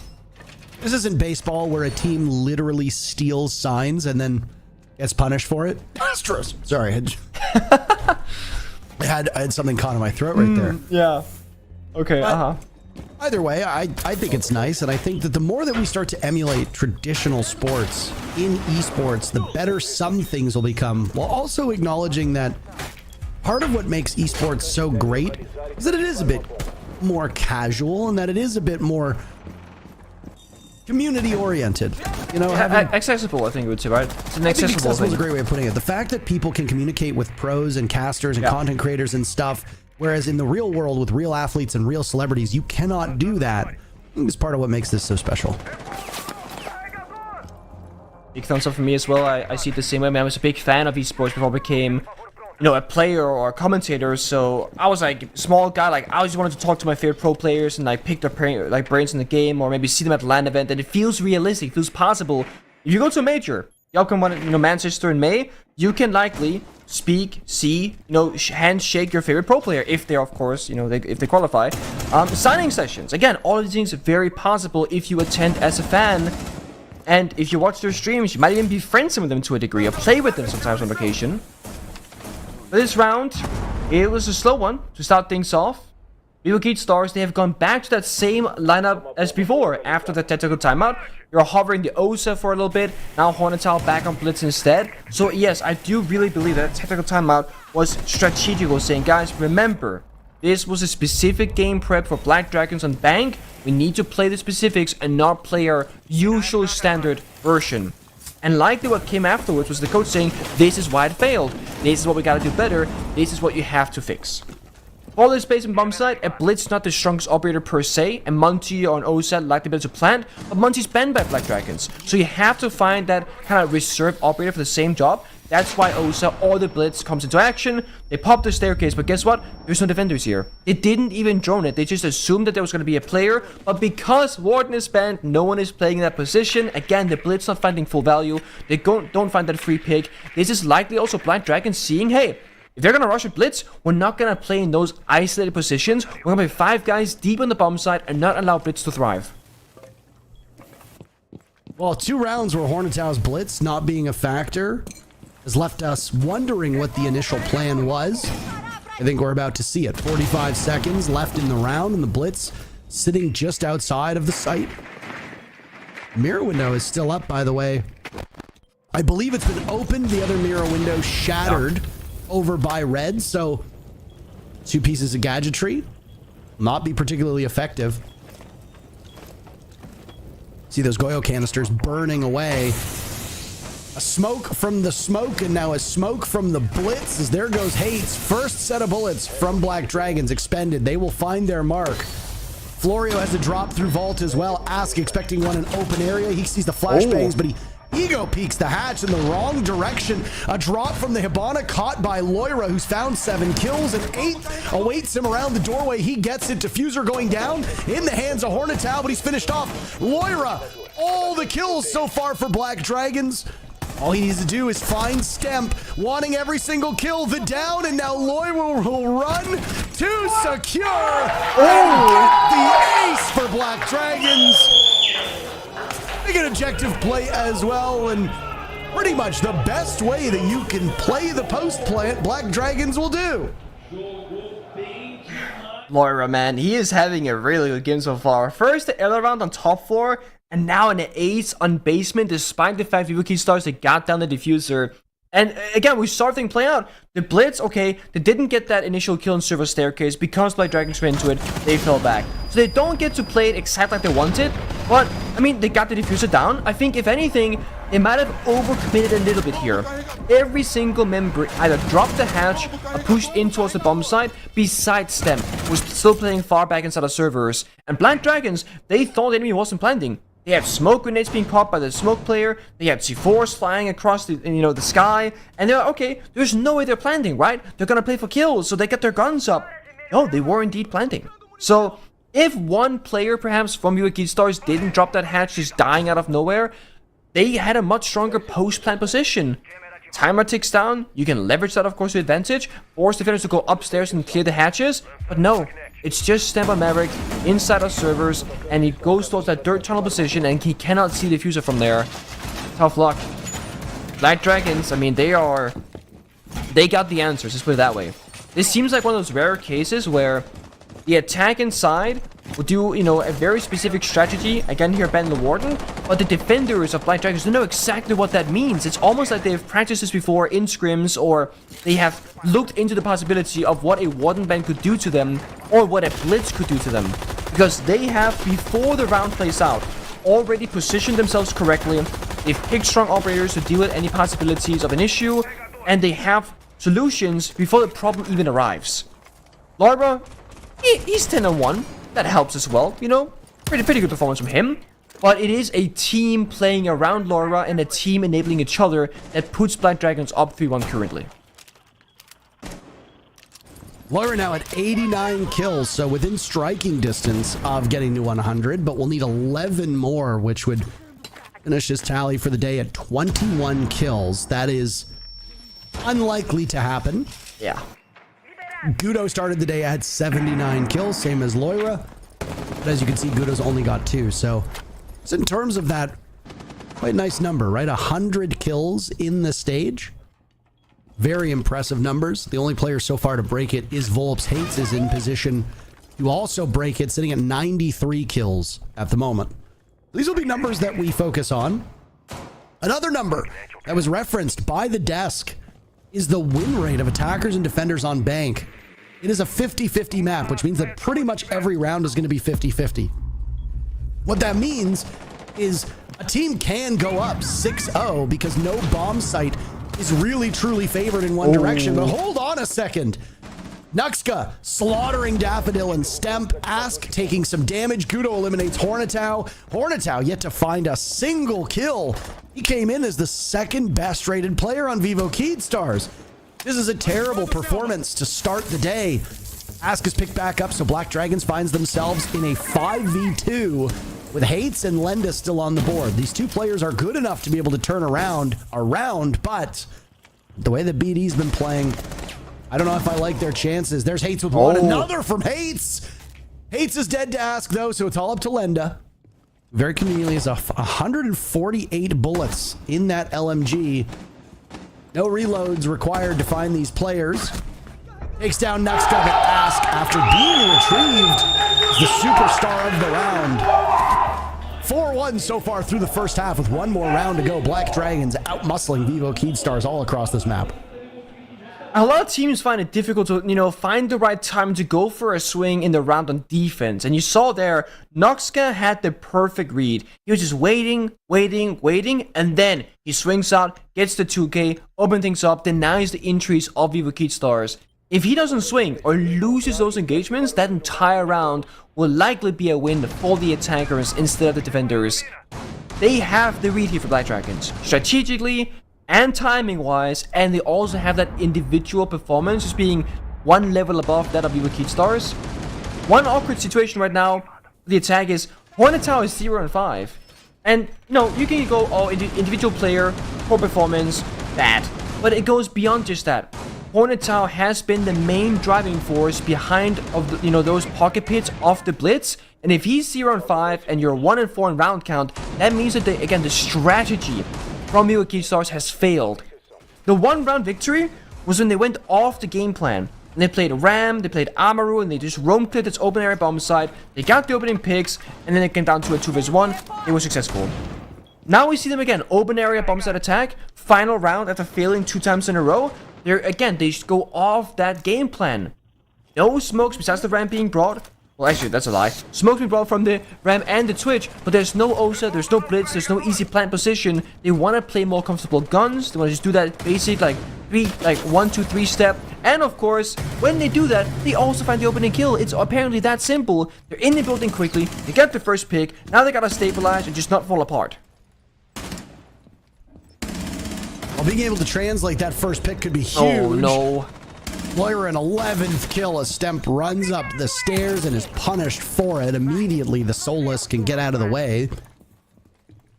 Out of all the operators that you could lose early, the Fenrir is bad, clearly, but there's a lot of ops that you want to stay into the bitter moments. For example, the Azami of Ask, still generating those Kiba barriers. Loira, so crucial to pick down these drones and potentially stop a plant from happening by getting the information from Solus's gadget. Mute with a Nitro Cell, you clearly want the Echo to stick around because of the value of those Yokai drones. So all told, probably one of the best operators for Black Dragons to lose. Yeah, at least you have the Ram on Hornatow. I think the big moment right now, if Hornatow gets a kill, breaks that 0 in that donut essentially, and finds some value, that would be really good for him. Oh my god. Loira, I thought for a second there another heroic shot was going to land, but no, Cage shuts him down, and again, Vivo Keydstars, they keep their advantage. Daffodil will watch that Nitro Cell go out and blow up. Now looking for something with the Kiba barrier in front. Line of sight cut down, and now Daffodil has to reposition. This is an advantage for Vivo Keydstars that they are struggling to do something with. I don't know if he wants to break that Kiba barrier early in case Well, that vantage point is used against him by Black Dragons. He's also got the rest of his team to consider too. Daffodil might just need to waste time. They also haven't broken the floor inside of stock trading rooms, so most of the bomb site has self-destruction, well, they can hide below the floor and watch those hatches. Hornetown spent all of his boogie drones on the quote-unquote wrong portion of top floor, which allows Noxcat and Florio to play in much stronger positions than before. Ask will basically have two opportunities before the recoil on that AA-12 becomes too unwieldy. There's a drop that Nuxka can greet. Florio dies. Nuxka dies shortly thereafter. Hates a big round from him. And he doesn't get the final kill, but somebody on Vivo Keydstars does. A 4-2 first half for Black Dragons is pretty damn good, and I'm sure they'll be happy with that one. But Vivo Keydstars win just enough rounds, J-E-R, just enough rounds to keep it going. The teams will swap sides. And Hates is very close to breaking 100 kills on this stage. I'll reference it for the final time, but the reason why this 2-4 half for Vivo Keystars is worse than usual, because 2-4 in bank is not the end of the world per se if you're a good defense team. But the reason why it's worse than usual is when you do a target ban onto a specific operator like the Warden, you need your attacks to work because you're making a counterplay or a strategical thing. Whereas banning the Ying, that's like the basic expected operator, that's just kind of like paying your respect to that specific operator in play. You don't want to deal with it. You don't want to play it. It's gone, whatever. But when you ban something specific, that means that you have a plan to eliminate player positions where that operator is strong. The Warden, the blitz that they played didn't work out. But now they go on defense for Vivo Keystars. They don't have the Warden. And sure, Black Dragons might not play into it that heavily because they're not ready for a blitz play, or they don't want to play that operator, for example. But it still means that Vivo Keystars will play without one of those very usually crucial operators. Lenda, likely because of this, is playing Maestro. Those evil eyes can see through smokes, you can't blind them, and they grant you a bunch of utility and information on the bomb site itself, and it works great for Plant Deny.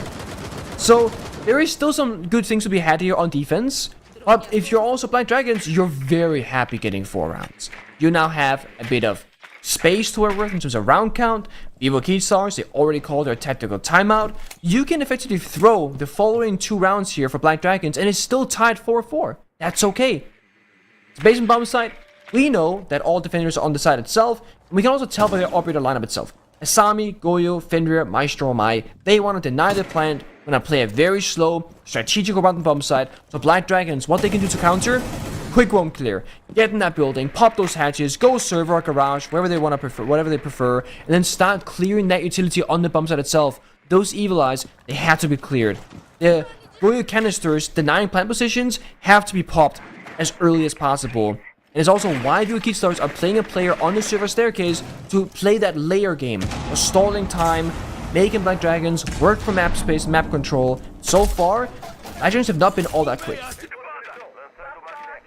Half the round has gone by, and I mean, you haven't used a lot of your drones, so I guess in that sense, Black Dragons are in an okay spot. 8 drones of the 10 still remaining, and the question has to be, is that because of passive droning or because they're just in good spots?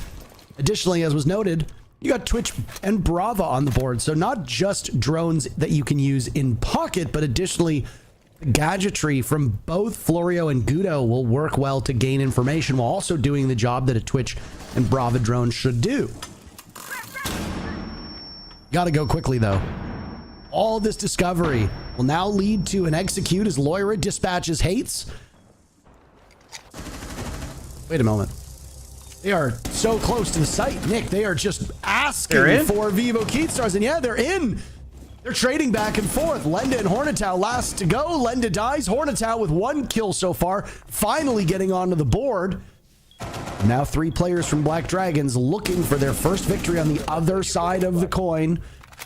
Hornetow in a bit of an unconventional spot, but he finds 1 pick, 2 more to go, 20 seconds left. Hornetow safe from the side. Don't discount Loira. 13 kills, getting Diffuser down. Falling off for a second. Loira gets the job done. 14 kills. Maybe 21 is not quite so out of the question. What happens first? Loira hits 21 kills or Black Dragons hits 7 rounds? Because while Florio might be a ways away or Loira might be a ways away, Black Dragons is 2 rounds away from toppling Vivo Keydstars. A lot can be learned in that 2 versus 1 because it looked a little bit scary, right? You have the top gunner of Laura planting on the bomb side with the guy going 3 and 3 from Florio covering all the way from garage. If you miss a couple of shots or the guy sprints past the angle, you will lose the guy planting and be in a bad position standing so far from the side in deep garage. So instead, the moment that Florio sees that last defender of Hornetown, he calls for Laura to get off the plant and swing with him. It's a complete bait and switch, and it's kind of how Black Dragons played the entirety of that round. They droned server, they flashed it a bit, but guess what? They dropped lobby hatch, they dropped elevator hatch, they walked down the main staircase, they basically baited the take on server, and then didn't go for it. Vivo Keystars are caught looking the wrong way. The difficulty of playing that base and bomb side is if you can bring out Nibana and those like secondary heartbeats canisters for hard destruction, you pop every single hatch. There's 2 in open area, there are 2 lobby side, there's 1 server. That's 5 hatches. That means 5 different positions that the attacker can drop down at a moment's notice and just challenge you on near the bomb side. So Vivo Keystars thought they were gonna go for a server's take. That's where all their utility was. 2 Maestro Evil Eyes, 3 Vulcan canisters from the Goyo, and 3 player guns faced in that direction. But that's not where Black Dragons they went. Because why would you make it more difficult for yourself, right? If Garrett is weak, if backside is weak, you go there. It's a really well played round again from Black Dragons, having that team coordination and being able to read and pick apart the strategical setup from the defender to Vivo Keystars, and they're hitting their shots. Not just Laura, but also Ask. Beautiful 1-tap onto Stamp. And if it's not Hates racking up the kills, Stemp has also been an excellent player for this team.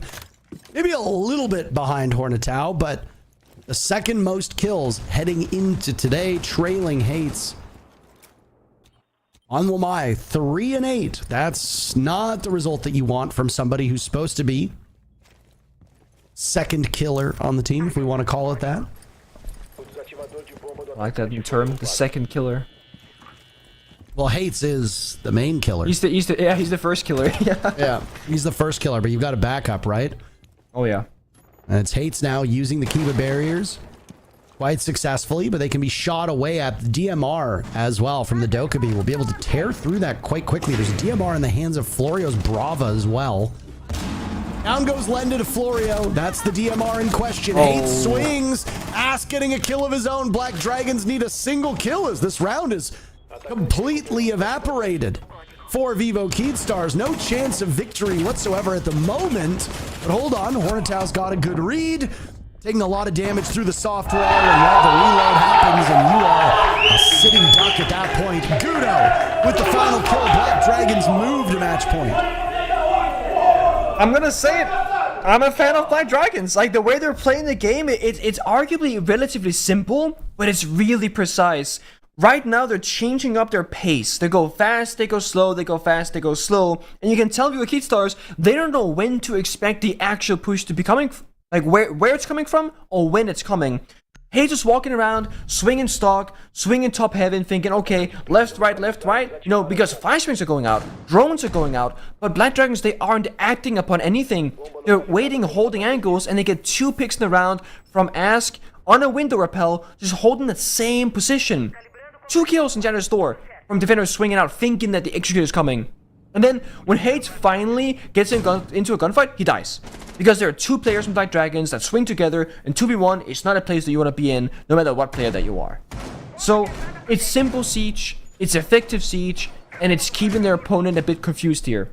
The Valkyrie ban from Black Dragons also plays into this. There is very limited intel from defense. Sure, you can play Maestro, but those cameras don't see all that much. And they're also easy to spot as an attacker, they can be dealt with. Okay, you can play Echo, sure enough. Well, those Yokai drones are no longer invisible like they were a couple years back. They are very easy to find, and if they're not attached to a ceiling, they will generate a bunch of noise as that fan on the drone will start spinning as it's moving and give away the position. So, you're mostly running around having to face check a lot of positions as Vivo Keydstars. And that's why they're swinging windows, it's why they're swinging doors, because you don't know if it's clear or not unless you as a player will walk in and take that gunfight. But then you have Laura, 15 kills, you have Ash on a window repel with DMR shutting you down. You cannot afford to go for those swings, yet they go for it. The Twitch drones right now, not silently sapping those goo mines, but it's relatively quiet compared to a gunshot. So we see Laura looking for Mason's flank. Meanwhile, Black Dragons, they're setting up for a top floor attack. CEO windows, stock windows, Mainster skylight. They're trying to bait Laura in the building to get that opening pick for them. Yeah, it might be a worthwhile endeavor here. Look at Lyra walking in.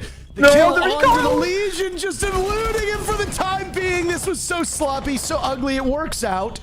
He gets the kill, and suddenly Black Dragons have everything going for them. It's all up to Hates. 3 kills will get him to 100.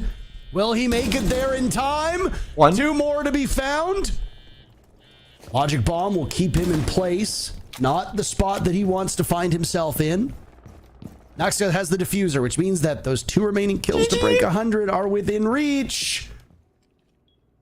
It'll have to drop. Eight's opening it up. They know exactly where he is upstairs. They'll search for something with these hatches, and he's picked off by Laura. What an amazing performance by Black Dragons. It wasn't even particularly close. I mean, every single round had purpose on Black Dragons, especially on the attack. It was so clear to see what they wanted to do because it was so well thought out and every single player bought into that strategy. In that final round, imagine Lara walks in and doesn't miss every single bullet in the Twitch F2. 25 shots, not a single one connected basically. Okay, he gets the pistol clear afterwards, but that could have been such a clean round, suffering basically no casualties. Bomb goes down in post-plant, and they call GG in the 1v3. Black Dragons, definitely the better team. Well, with that victory, Black Dragons vaults up to 2nd place. Nobody can catch FaZe Clan, so they're going to sit atop the standings no matter what happens today. FaZe Clan is actually competing in our last match of the day against Team Liquid, which for Liquid might be a huge matchup, but depending on what happens next, it might be too little too late. Liquid sit 2 points back of E1, with E1 holding that final playoff spot. Liquid had a dreadful start to the season, but have looked like a completely new team over the last 4 weeks. They're picking up steam when it matters the most, but they are at the mercy of their opponents. If E1 wins this game, it will lock Liquid out of the playoffs. But before we get there, you're going to want to hear what happened in that matchup. We'll have CDAPS and Korvac break down Black Dragons versus Vivo Keatstars in just a moment. Sit tight.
Welcome back, viewers, here to the Brazil League desk on the backside of what we could call, I guess, a surprise.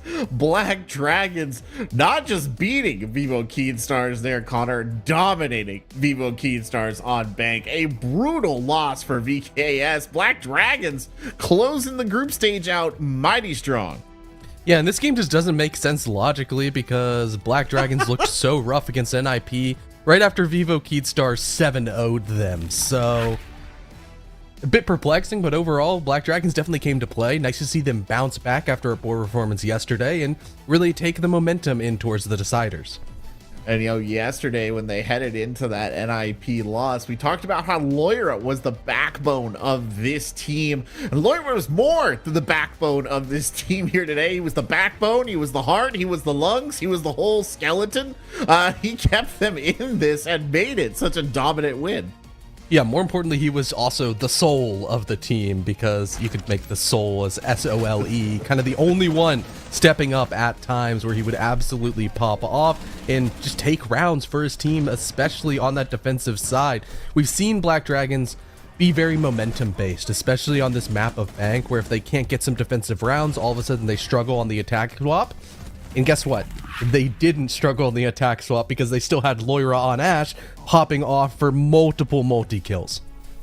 EPS 190 against Vivo Keystars, a plus 13 KD. 5 multi-kills. How many rounds were there in that match, Connor? It's wild. Yeah, there was only 9 rounds, so there was a more than a 50% chance that he got a multi-kill if you just picked a round at random from Loira. And I think the most impressive thing about Loira is that he did it without the demon tag today. He was still on demon time. Yeah, you're right. He went into that without the demon tag. See, when you mentioned Soul, by the way, I thought you were making a joke about the fact that he had to put his shoes on when he was getting up. That man had no shoes on. He had no shoes on. He's a shoeless gamer right there. And that's the kind of stat line that he put up. I mean, man, don't take those off of the major is all I'm saying when you get there. Yeah, but that's if Black Dragons have to, you know, if they make it to Manchester. It's still a very hard road through to the deciders, but equally now a more difficult road for Vivo Keystars as they're going to have to fight a higher seed opponent. And almost for Vivo Keystars, it's nice that they got their one game where nobody showed up out of the way. You know, if looking at it from a statistical standpoint and what we've already talked about with this roster, it's been very, very unlikely for not a single person to show up. And you know, that game's now removed, so hopefully going forward, they can take what they kind of learned from how strong of a defeat this was at the hands of Black Dragons and apply it towards their preparations for next weekend. Well, Black Dragons delivering one more big surprise here in this Stage 1 play days, but got another match on the way. It'll be Fluxo versus MIBR right after this break.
Hello, viewers, and welcome back here to Brazil Play Day 9, the last play day of open matches here. I am Corbeck, and alongside me is CDAPS. We get ready for our next match here. It's going to be Fluxo versus MIBR, and because we cannot tell a lie, we will not say that it is going to be the most exciting match in the world, Connor, but it is a match with deep meaning for both of these squads. Yeah, this is a game that's just completely rooted in pride. Both these rosters, unfortunately, have been eliminated from the playoffs. They're going to be going to the open qualifiers. They're potentially going to be going to the last chance qualifiers because, you know, they have to win the open qualifiers in order to get there. But both these rosters have shown just those flashes of just being a good team, just overall positives that we can take away that hopefully they'll be able to transition into the open qualifiers well. Indeed, and there have been flashes of brilliance from this Fluxo roster throughout this stage. They're a team that you said deserve a win. It's just been really hard for them to find it in an ultra-competitive Brazil. I mean, I like the Fluxo side. I do genuinely like them, Connor. It's just not been their stage. Yeah, I really like their defenses. Their defenses are great. Their attacks, not so much. That's where they struggle, and they find themselves behind in too many games as a result. But overall, some of the performances out of Fluxo have been pretty good. They took a point off of, you know, the world champions, Furia. Unfortunately, that is kind of the only point that they've gathered through the entirety of the season, but that can all change today. I mean, hey, I was a big pickup, right, against Furia, and like we said, moments of brilliance, some players putting in some very good performances. The same, of course, can be said of MIBR, made in Brazil. It's been a rough stage for them, but they have had their moments. They had one yesterday. Yeah, they definitely did. I mean, MIBR taking FaZe to overtime. They're now one of 2 teams in the entire league that did not give FaZe a full 3 points and forced them to really work.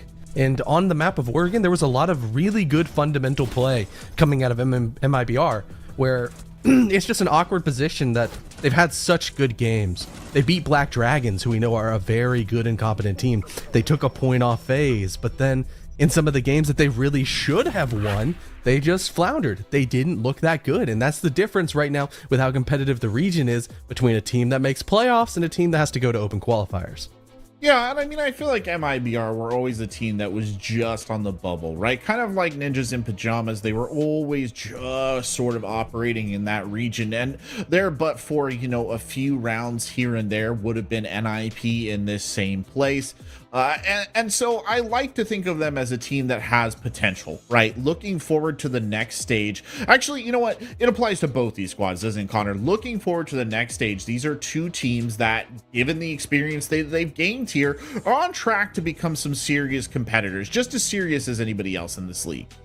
Yeah, one of the things that we've talked about so much in this region is any play day, there are no free games. And I think overall with both of these teams, as they move into this final game, it's a big proving ground where, you know, if they can kind of show that they are maybe just a step up, if Fluxo gets their first win, if MIBR show that, you know, they can be a little bit more consistent, those positives they take in through the open qualifier, they start stomping on some teams, get their confidence up, they come back in the last chance qualifier.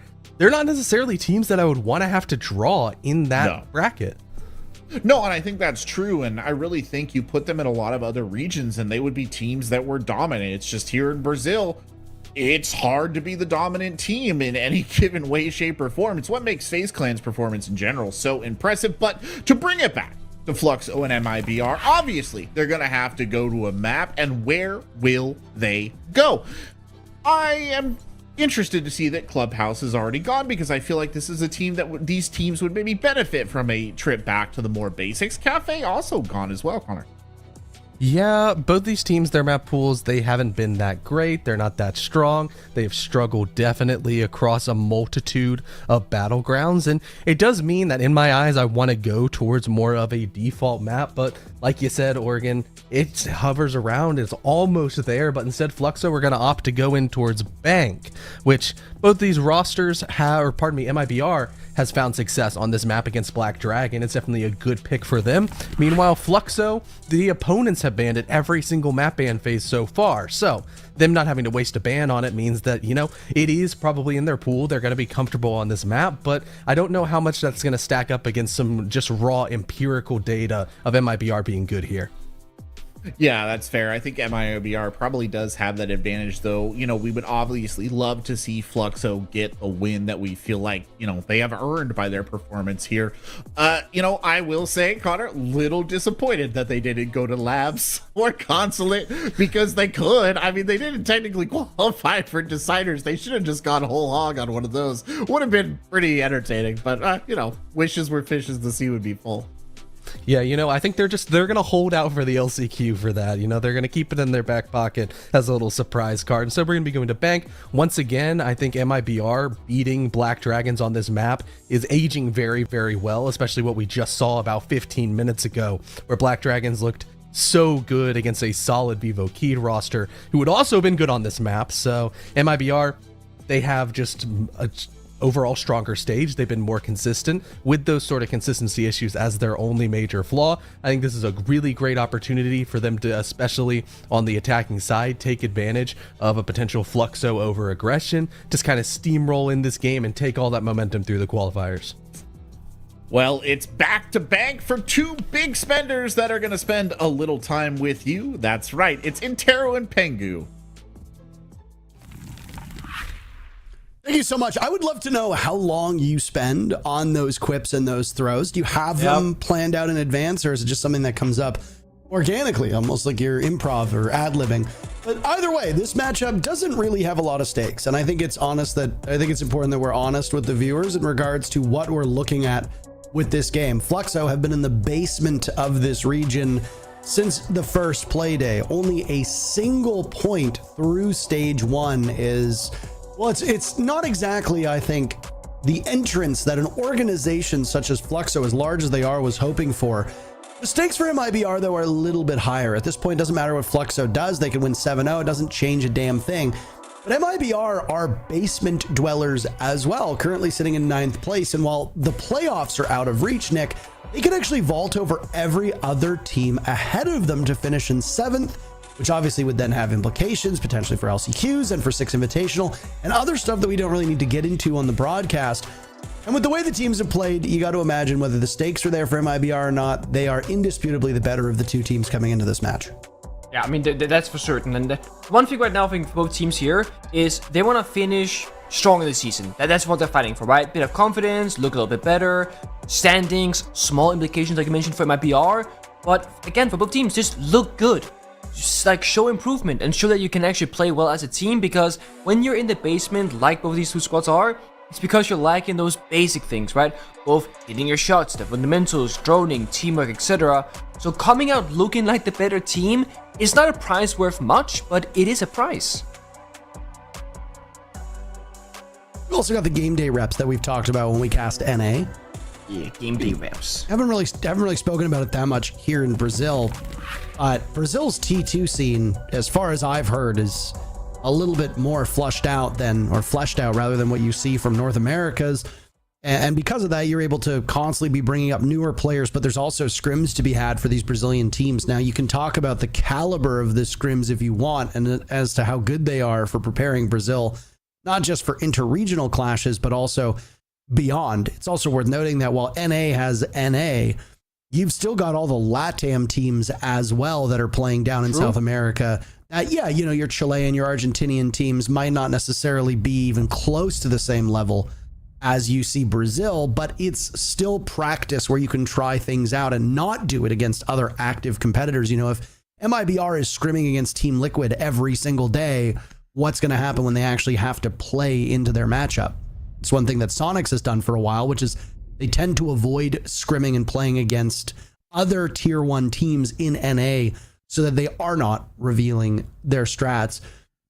So getting back to the point of these game day matches, you can have as many scrims as you want, but the quality of scrims you're going to get and the way that teams mentally and physically prepare for scrims is very different from the way that they prepare for an actual game day match.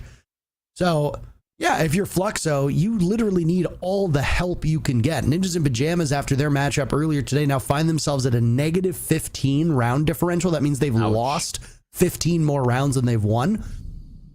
Even with today's loss, Fluxo have lost more rounds. It's actually crazy to think about.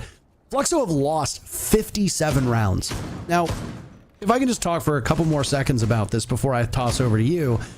Yeah, that's really bad, obviously. Fluxo's getting blown out in a lot of their matches. They've also, by far and away, won the fewest rounds, 31, of which NIP have won 39. Admittedly, NIP have an entire other game on them, but even if Fluxo goes 7-0 here, they'll have still lost more rounds than NIP and still be 1 round back of NIP in terms of rounds won. But here's an intriguing number for you.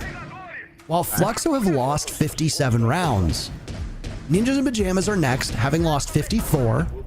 MIBR after have lost 53. And then it's Furia with 52. Ooh. So the fact that Furia right now are in 4th place and are sitting in the playoffs is excellent, but they're dropping so many rounds. MIBR, depending on the results of this matchup, could actually end up with more lost rounds than Fluxo. That's something we'll keep an eye on. 30 seconds in, operator bans have locked in as well, and it's an open area defense for Fluxo to start off this match. Operator bans is very typical stuff. You might see Hibana ban. What's that about? Well, it's bank. That basement bomb site, 5 hatches. Hibana can open up all of them. So therefore, Hibana ban equals basement is a stronger position than if it were to be open. Fluxo, despite banning Hibana, will not start downstairs, but like you mentioned, in open area. And they got a bit of a setup here where they're playing on the primary floor as well as top floor, trying to lock down the attacker's entries as much as possible. MIBR, they've got a decent set of operators here for room clear though. Got Dogaby, IQ, Twitch, and they get opening pick as well, but it gets a drop shot from Lukid. Okay, it gets traded back to a 4v4. I'm expecting a very scrappy, messy match between these teams, especially depending on whether or not they decide to show up. It could be an off day for either team. Obviously, there's a lot more at stake for MIBR. This match for Fluxo doesn't mean a single thing. They will not escape dead last in the region. Even if they 7-0, they still finish with 4 points, which is half of where MIBR are at right now. It also doesn't change much for their score differential, though it would have MIBR losing more rounds. Despite that, MIBR still had 2 regulation wins and could finish with a 3rd regulation win against Fluxo. I look at the attack right now, where it's coming from and what the approach is, because strategically so far, MIBR, I mean, they went in the building, they got a kill, 1 player died, that was it. Try and breach bottom square, impact grenades are half successful. There was 1 more summer, of course. It is a 3 versus 2 in that regard of utility. So wall gets a little bit opened up. It's a peak hole, you cannot enter those, so not really a big win there for MIBR. And that is still gonna drop down those hatches, but look at this, Astro finds a way up a staircase, takes a bunch of damage, runs back down, finds the cam. Both him and Lukid now on 1 HP, 35 seconds to go, 1 bullet, and they'll be out for the count. Mitrix has looked very good in a couple games so far this stage, and, well, MIBR is gonna look to gun him down. He's been removed already. Lukid in this spot, 2 kills. It's all up to Gomez. SMG 12 out, Jiggle peeking the door. Spotted long range. What a round from Lukid. A successful multi-kill from Lukid. Good start from Fluxo. Crazy to think that the round plays out that way because Lukid drop shot, hip fire, got the kill top floor inside of janitors, because if he had died, of course he's not going to play side to get those kills. Raps also locking it down as the anchor player inside of open area. The big question mark I think for this matchup is not so much how well the teams can do on defense, however. I think it's more about the attacking side. I think it was C-Dapper on the desk saying, you know, I'm a fan of Fluxo when they're playing defense. They're not doing too poorly, but yeah, okay, you might start defense here on the favorable side that you're better at, but after 6th round, you have to go and attack. Unless Fluxo can get like a 5-on, 6-0 first half starting defense, they have to actually pick up a significant amount of rounds on the attacking side. And given the fact that this is bank, I would say 3-3, that's probably where you would rank most defending teams. Maybe even sometimes going down 2-4. They got the first one, open area. And I would say for a lot of teams that are not at the highest level of play, I actually think open area is the strongest bomb site. Whereas if you are a top tier team, no disrespect to Fluxo in this regard, they are in the bottom of the league, I think basement is better. And the reason why I say this is because basement requires a lot more coordination and strategical setup to be successful. If you're not going for that plant and ice strategy where people play like Echo or Goyo, C4s, or Toxic Babes and Smoke, etc., you need someone to call the shots. Hey, next time we go for C4. Now, Toxic Babe, you hold this angle, you hold that one. There can be no gaps.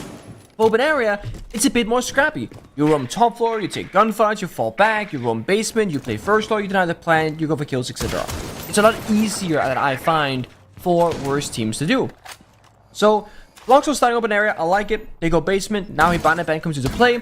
It's more difficult for the attackers to breach open all the hatches, and it's why we see 3 different sets of the secondary gadget breach from both Gomez, Rare, and Yext, because there are 5 hatches, and 6 can openers, as we call them, can get all of them, plus you can breach the server wall for a plant later if you go for a server take.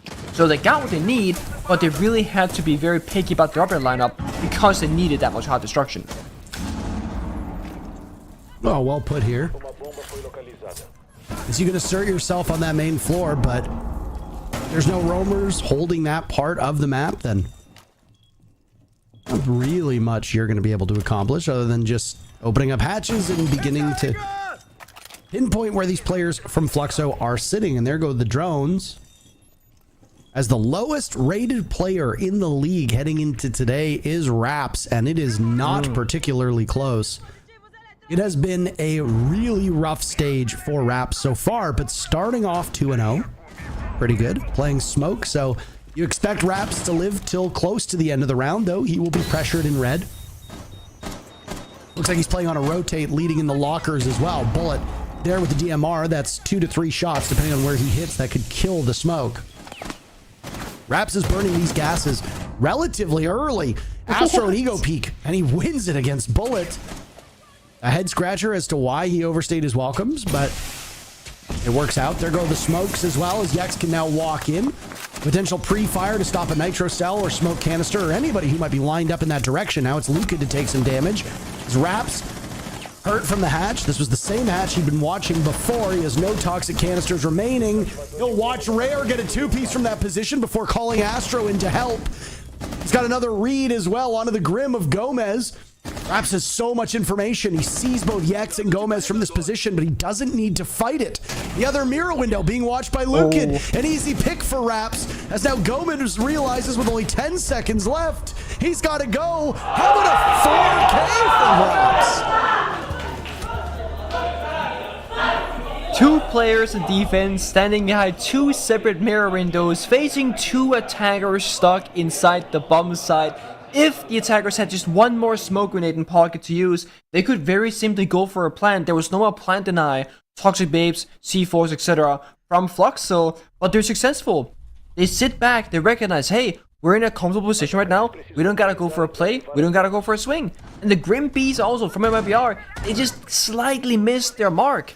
I mean, there were bees being shot left and right side of Raps, but I don't believe he was spotted at any point actually during the execute. So he can go for those swings, he can play comfortably behind the mirror window, and he doesn't have to worry about the hatch anymore, because he saw with the mirror window that both attackers indeed dropped down that 8 bombs at hatch instead. Fluxo, they go flawless so far in the first 2 rounds, and now they go to CEO. The fun thing about Bank is that every single bomb site is very different from one another, with the exception maybe of Archives Tellers, as it plays like a hybrid between open area bomb site and CEO, because you want top floor control, but you also want that spread out first floor control in open area. For this one though, this is a tough one for a lot of teams, even at the highest level of play. You kind of want to stay in corners as a defender and not die to the window repels of, like, you know, the lobby portion, CEO, etc.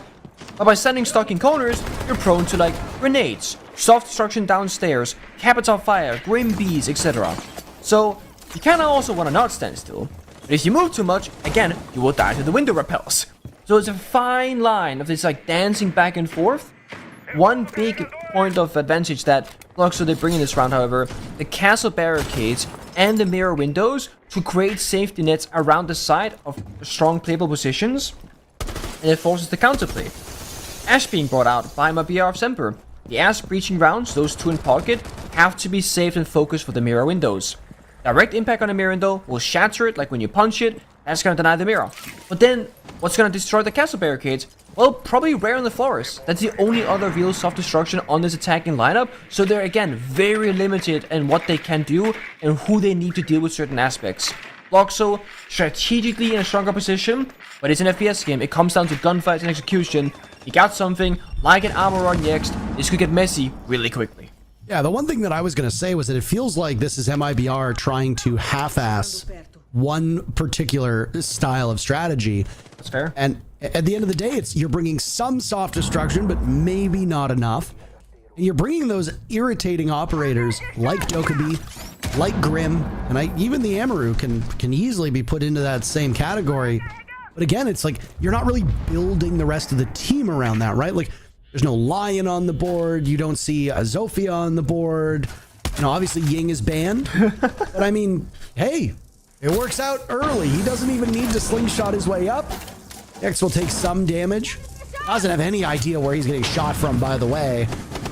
As now Gomez will not be able to find anything because of the first castle barricade, but eliminating Lukid in this spot. MIBR with the numbers advantage as Lukid and Astro have died. Ashy's still alive, though. And Raps, who's been the best player on Fluxo, is still up. A Nitro Cell as well in back pocket as we hit the final 40 seconds. Here we're gonna stop playing together. One Repel, one Lobby, one Seven. They're very isolated here. Comes down to 1v1s. And MIBR winning these engagements. Raps will need to clutch out. He can't find more than the 4 kills he had to start the round. It's his first death. Comes in the third round. MIBR, though, prevail on their third attack. I mean, they get the round victory, but it is a little bit scrappy, a little bit messy. Every single gunfight pretty much was a 1 versus 1 from both sides. So kind of Fluxo playing defensive CEO, you're stuck in those corners and it's hard to rotate around. We saw them getting punished for it. But if MIBR simply had lost their individual gunfights, that attack does not work out. Now some rounds will be based around just simply being the better guns, hitting your shots, that's okay, but it can only be sometimes that is the case. If we see good strategical setups from MIBR on, let's say, open area, base and bomb site, and then they just go for broke on CEO, again, perfectly okay. No issues with it whatsoever. But it cannot be your approach to every single round. I'm not saying that it has been so far. MIBR on the basement attack, they go for that smoke, execute on the bomb site, trying to get the diffuser down, but the mirror windows were a big obstacle for them. So they have shown us signs of strategical depth. But for that one, certainly came down to 1v1s. Now MIBR, they will go through their attacker repick motions and they go actually onto the Monty from Rare instead as being a key operator. And Monty and Bang can do a lot of things for you. You can go for a straight bombs that execute, just get in there, plant down diffuser, or get you good intel. You can also roam clear. The only weakness, a C4 from below, like from Lukid or Matrix in this round, can single-handedly take down the Monty. That's not good. So you really have to be careful that if you, well, you cannot just sprint into the lobby and just take down the C4 like Gomez just did. Matrix had a hell of a game just a couple days ago. Oh yeah. I believe that was in the Furia matchup where it was a stunning result, but I mean, you're playing these anchor ops. You should be playing sheltered minutes where you're sitting and waiting until the final moment of a round and you shouldn't really be in harm's way. Matrix playing these crucial operators and having access to one of those 2 Nitro Cells that you had just spoken of is damning. Not a great loss for Fluxo to start. It comes down to Matrix being able to set up. That mirror went down so late in the round, but then we see here, you have a Monty of Rare, let him walk in first, but instead it's a trade back and forth. MIBR in the lead so far. And they're just trading back and forth. We said this would be a scrappy match, and we've been treated to it up to this point, Nick. Now it's Hashi. Looking towards main lobby, towards ATMs, hunted down by the Monty. Bullet on Repel, credited with that kill. 2 remaining players from Fluxo will now find safety in the bomb site. Astro and Raps. Good on Raps for finding his mojo in this matchup, but you're going to have to work together with Astro to try and find these remaining 3 MIBR players. The one benefit for the attackers is that all the action happens so early. You've got well over a minute at this point for MIBR to plot out the next advance towards this open area site. And you got the Monty. And sure, that means there's a 2v2 in terms of gunfights, but again, Monty can walk in, stop and diffuser, force Astra and Raps to make moves, and get caught in the crossfires by the other 2 players from MIBR. And Fluxo on that top floor roam, they struggle with moving too much, right? Getting caught on the rappel angles. So Rare will walk in, you just jiggle peek, get the intel, nice use of Twitch Drone there to pop the mirror window. There's one player, Twitch Drone saw the other. Now you have locked in where both of the defenders are. Now you gotta rotate Gomez and Bullet for the guns, and then start putting that diffuser down or go for kills. And Rare was so close as well. I don't know if he wants to lower that shield or not. things might go from bad to worse for Fluxo. 3 targets to find 4 Raps as he's the last one standing. He's given his position away. That castle barricade is actually working against him. Pop up from Bullet. Damage is done, but not enough. And now here comes the Monty sidearm out, and it's a feeding frenzy for MIBR. 3 separate players all wanting that final kill onto Raps. They will get it, and we tie this matchup 2-2. I gotta say I'm a fan of the Monty. Sure, Monty wasn't first in for the roam clear, but Monty in the 3v3 or 3 versus 2, so useful, right? Because again, you can skip that, slow, boring stuff of, hey, let's drone the entire bomb site, let's flashbang, jiggle peek, maybe walk in, oh, you die. No. Monty just walks in. No drone needed, no flashbang, no nothing, just simplify the process. The issue is Monty doesn't work for a single bomb site.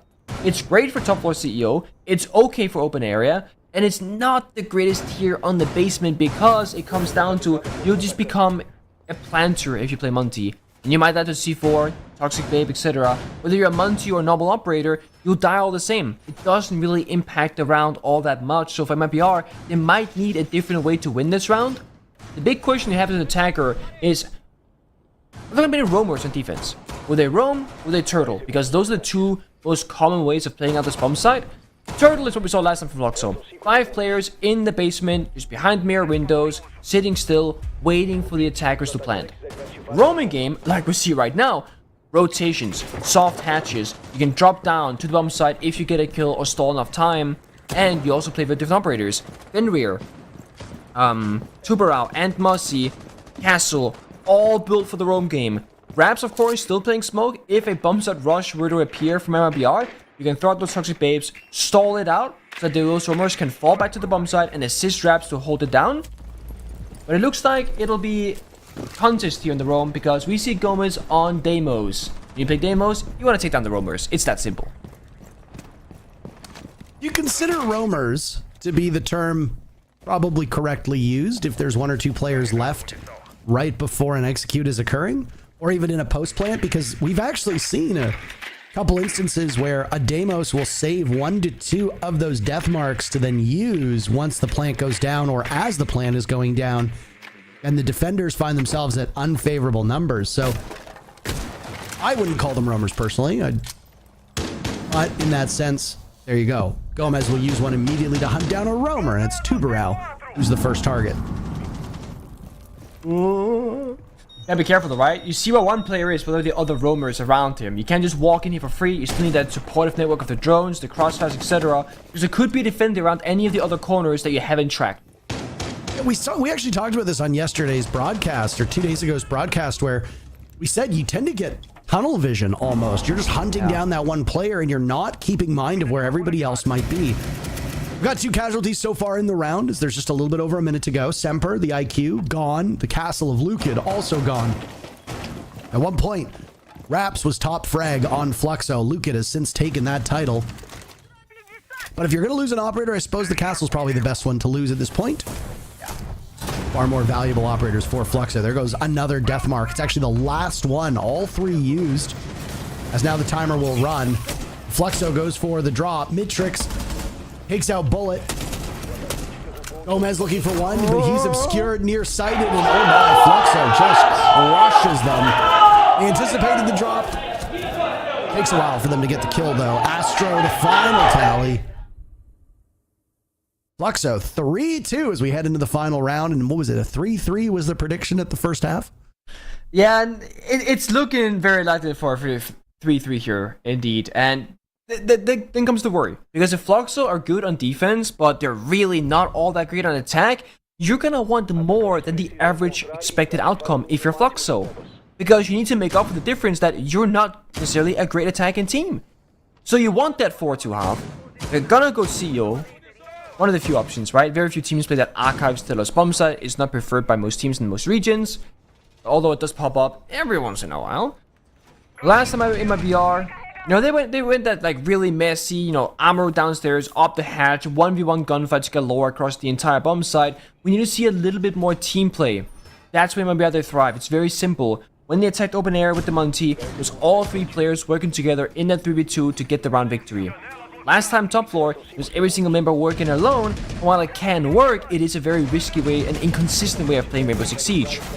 So, they also, again, blow up the Arbiter lineup. They get a different tools for the job. They get Nomad all of a sudden. They get Grim and they get Sophia, they get Lion. So they can do different things than previously. It's not going to be an hour up the hatch this time. And because of that, they might be forced to play more together, which is exactly what they want to go for. They got good drone setup downstairs.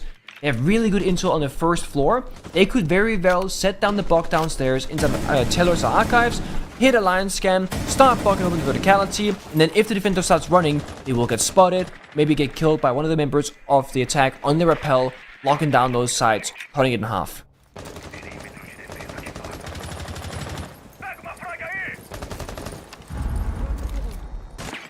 It's a little bit over 2 minutes to go. This round is barely begun at this point, and a listen in to be had for MIBR. As if you're wondering why the window of action is smaller and all the player cams are up. I do wish we'd been able to listen to that one Ninjas in Pajamas listen-in where they didn't say a single word in there. And what was a very entertaining match. MIBR now will fight for their lives to draw it even. You've got 3 separate players now outside on that rappel looking into the CEO bomb site. And shoot away at those Kiba barriers as well. So soft destruction not as critical as it used to be. Lukid taking some serious damage. It's 2 rounds in a row where Lukid has been the first to die for Fluxo. That is bad. They still managed to stick the landing in the previous round. They'll have to do it yet again if they want to take this first half 4-2. And it's teamwork. Bog below, Grim on side, locking down the angles on the rappel, and they find 2 picks. Again, MIBR mostly outside the building. They build a 2-man advantage early on, but they don't drone main staircase. That might cost them. He gets both kills. They did so well, and then it falls apart. They can rush the side though, maybe try and force that 3v2. Semper will rappel in. Down goes Hashi to bullet. MIBR with the advantage yet again. Semper has a lineup into the corner. Goodbye Mitrix. Astro to clutch out. 1 kill so far for Astro. Tussle over towards Banana. He gets the drop on the back. Last man standing for MIBR as well, and he gets that pick. First half, a perfect 3-3 for both teams. Oh boy. Really solid, strong, early round start for MIBR. They had a simple yet effective plan, and it made sense. We saw it literally from the Arbiter pickup line, what they could do. Walk downstairs, open up the floor. Get the Grim Beasts in. If they stand still, Walk will take care of them. If they move too much, the people on the rappel will deal with them. There's no real win scenario from Fluxo unless they go for a successful flank. And they didn't technically get it successfully, but after MIBR got the kills, then they flanked, and it was Hashi getting that 2k downstairs. But the downside to that, if you know one of the 3 defenders left in the round is going to be downstairs, you just rappel straight in the bomb site, you fight that numbers advantage, and that's exactly what they did. Now Fluxo, they're going to attack. This is where things could get a little bit messy for them, at least historically in the States so far. It's not where they're looking the strongest. It is Bank though. Bank was a map that I believe that the desk said they had not been banning themselves, but it's banned against them. So obviously we can assume that Fluxo like playing Bank. Maybe they're good at it in scrims and practice, and teams they know that. And that could be the defining factor for, hey, they know how to attack here. Bank also has been in the map pool for as long as I can remember. You know, it goes all the way back to the beginning of the game, although it has had a slight small rework a couple of years back. So when you have very experienced player in front of someone like Astro, who's played at a high level of Bank before, it's not too different how you would, you know, lead or call in the attack inside, and like in terms of like strategy usage. This could be their moment. MIBR stop basement. They have a semi, you know, roam game going on. 1 player in open area, very ready to drop down that hatch if too much pressure gets applied, or you know he gets thrown out, for example. So now we gotta see, can Fluxo get in the building without suffering a casualty, and can they force back the mirror to drop down that hatch? There's the very first kill, by the way, Nick. It's on the Hashi. So MIBR 4 kills away for taking their first lead here in this matchup. With Fluxo springing out to that 2-0 start, MIBR has either tied or trailed this team. And while the amount of points that they have in the league are worlds apart, these are the 2 bottom teams right now in Brazil competing. Fluxo could so easily have thrown in the towel, knowing that this matchup is ultimately meaningless for the standings on their part, and yet they could play spoiler to MIBR. A lot more on the line for MIBR as they could jump up to that 7th place spot on the outside looking in of the playoffs. How bittersweet would that be? You get so close, yet ultimately it's so far. Fluxo get the drone on the Warden inside of blue. Just a bit more than a minute to go in this round. Astro found an angle though. Sees that outside, gets the kill, knows a player on the server staircase too. Now they got isolate. Play that 2v1, the fire goes out. Is it enough? Wait, he doesn't hold the door! Astro! He gotta troll that! If you fire him out and you know he's in the corner, he's gonna swing you or just stand still in the fire and die. You should be holding the door there. It's not too bad though. Trade for Matrix is there instead. It's a 3v3. They can pop that default wall, deal with the evil eyes. Maybe they can't really actually. No self-destruction. Oh no, it saps the thermite charge. No one's watching it. That's decisive. They have no more left. That could be the round. Oh my god. That's tough.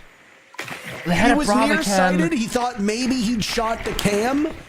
You have Brava drones. Why didn't you take the Evil Eye earlier? Lucan, why are you not using this gadgetry correctly? Semper goes down. Somehow Fluxo might yet still win this round. Raps, after that blunder in front of our very eyes, will suffer the fate that nobody else wants. Down goes Mitrix as well, and Lucan dies. There you go. It was insane to me that somehow Fluxo was in the running for that round after such an obvious mistake, but MIBR successfully punish them and take the lead. Yeah, you got the Brava cam, but also you have two teammates right next to you that could just be watching that Evil Eye. Maybe you're right though, he was nearsighted. Maybe he actually thought that he successfully destroyed the Maestro cam before, he went for the extra thermal charge breach. But, when you have 35 seconds, yeah, you're a little bit stressed on time, but it takes 2-3 seconds maybe to ensure somebody's watching it. It's gonna cost you a lot more than that if you mess up and didn't in fact kill it. Fluxo, tough start. Also, going back what happened earlier, miscommunication between Matrix and Astro. Matrix comes on fire, the Warden, bottom server staircase, Astro looks away, dies. And yeah, it's a trade, but imagine Fluxo had one more attacker to just overpower the bomb site. That could again also be a different round outcome. So small things here, not working out for Fluxo, but again, it speaks to the struggles they've had so far on the stage with what we call like the basic fundamentals of Siege. The teamwork, the communication, and not losing things to things that shouldn't be happening, like an exothermic charge to an Evil Eye that you know is there. It would be a very different story if it was a surprise Evil Eye that no one saw in the corner, but they had just shot at it, so they very much knew. It's little things like that just they add up and they can be so costly, and yeah, the best teams in the world will still commit the odd mistake. But I think it's a fair thing to say that there's what separates the good from the bad and the good from the great.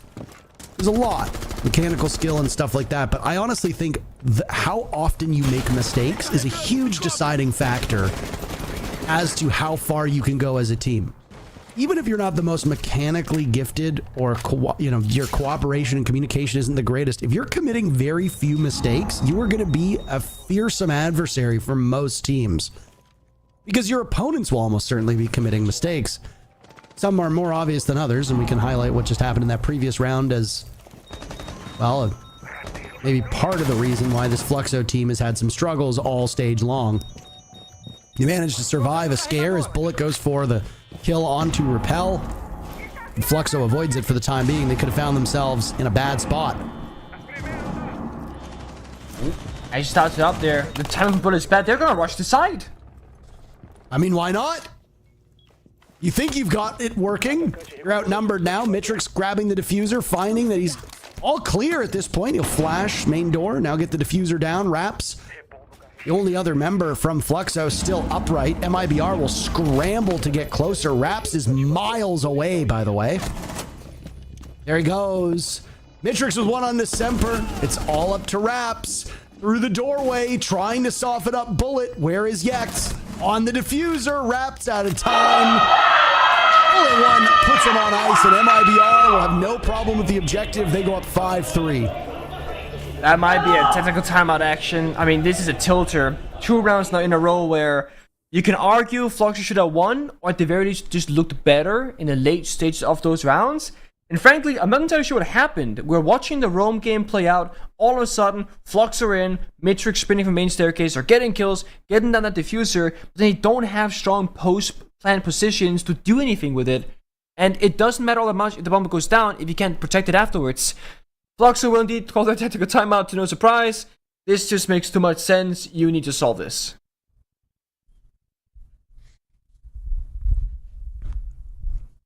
There's the mic covering.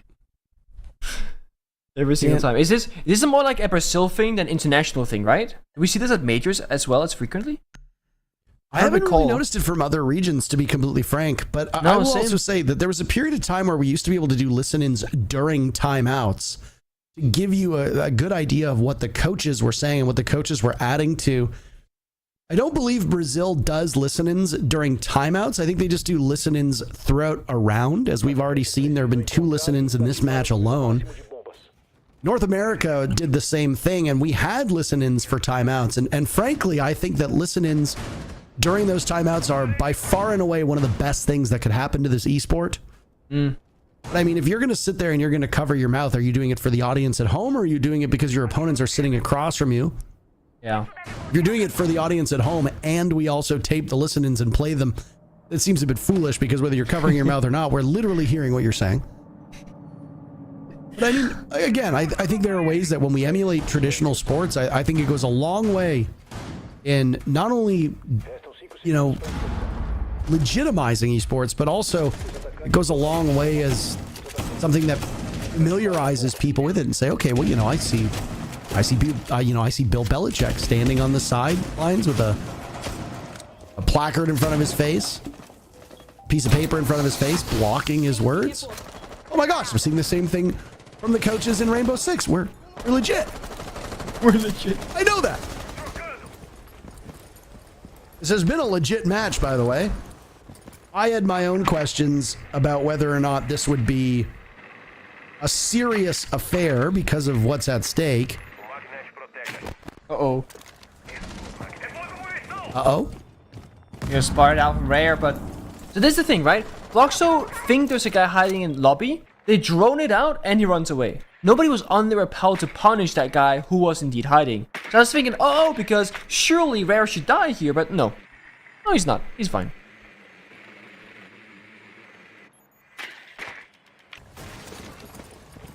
Raps was 4-0 to start, just 1-5 since. Both these teams in the basement of the region. No upward mobility for Fluxo.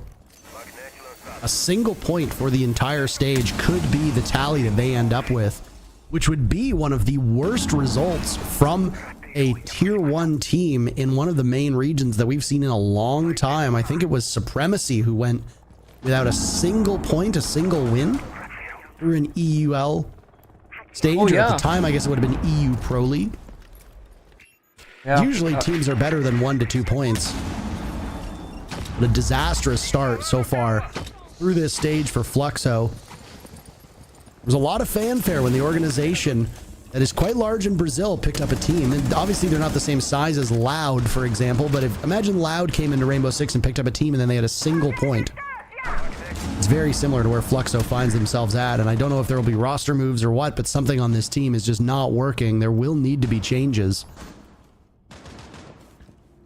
Yeah, they've had a full season as well now, so if this last match is the same issues in the beginning of the season, then again, yeah, something is wrong that goes beyond just bad luck or a lack of practice, because now they've had, again, a full stage. They're gonna smoke things off, but again, this position from the attack is not all that great necessarily, and they're gonna start falling apart as well. Raps is down. He's injured at least for now.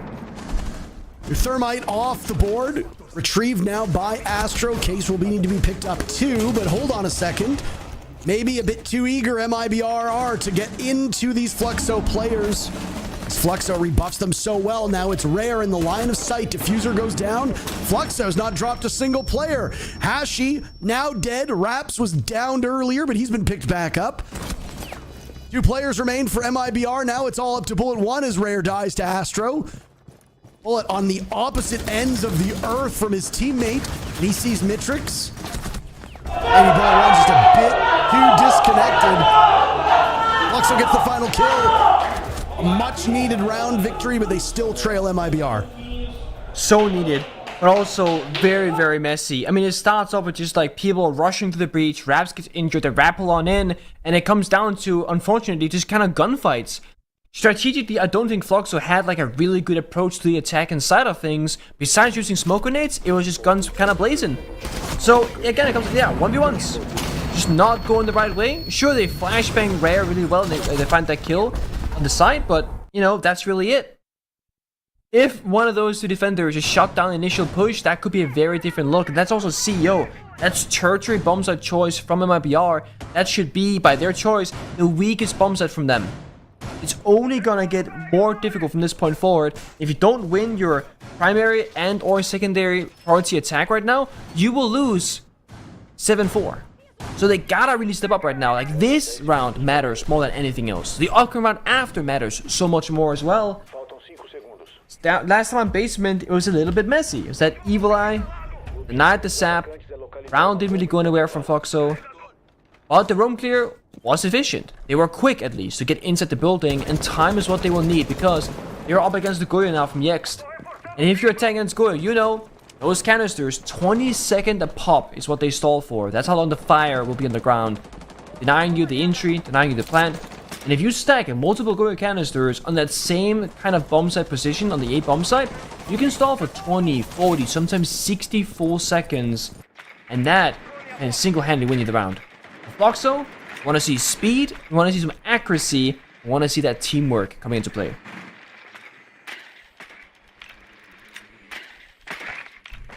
Ask any pro player when there's, say, 35 seconds left on the clock and a Goyo canister gets popped, and you now know that you're going to have to wait until there's 15 seconds left on the clock, how much anxiety that causes and how much stress that causes. Not to mention the challenge itself that comes from pulling off what could have been 35 seconds, but is now 15. It's a terrible spot to be in.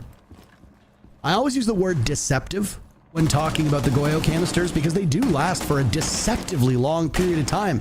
20 seconds in this game might as well be an eternity. Yeah, if you don't know how long 20 seconds can feel, just again, yeah, try and play against Goyo when you really want to get down that diffuser. You will realize just how long, how brutal 20 seconds can be at times. Half the round to go, and Fluxo, they've done, I would say, a good job here getting into the building relatively quickly. Now, they gotta keep up that pace, the efficiency, pop the Goyo canisters, like we saw as well, clear out that mirror window, and pick where do you want to attack from. Is it gonna be a front lobby take, dropping down those hatches, or do they have to deal with Gomez first, who actually has a deployable shield and 2 Goyo canisters on the server stairs?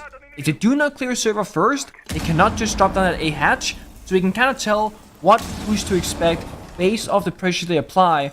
But given the player positions, the outlines, main staircase, lobby hatch, this might be a backside take and not that typical A bomb side drop. 45 seconds left now to pull off whether you're going to go for a drop or maybe a more linear take. Everybody's still alive. This is something that we don't see every day, and I might have spoken too soon as I speak Yekt's death into existence. MIBR just need to sit and wait. Invite Fluxo in. Bring him to the House of Pain. Flashes go as Bullet now walking up towards Red. There's an F-mine there as well. This is sluggishness from Fluxo. They are very, very slow. Final 10 seconds, but coming to blows. They're winning these engagements. It's Rare in a 1v3. Where was this Fluxo a couple rounds ago? Rare! Excuse me!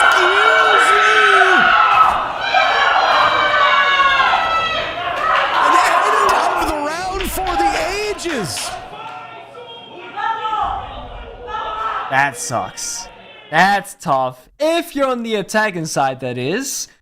And if you struggle with mentality before that technical timeout, you might be struggling a lot more now because you're feeling like you should have won that round. Well, guess what? It did not happen.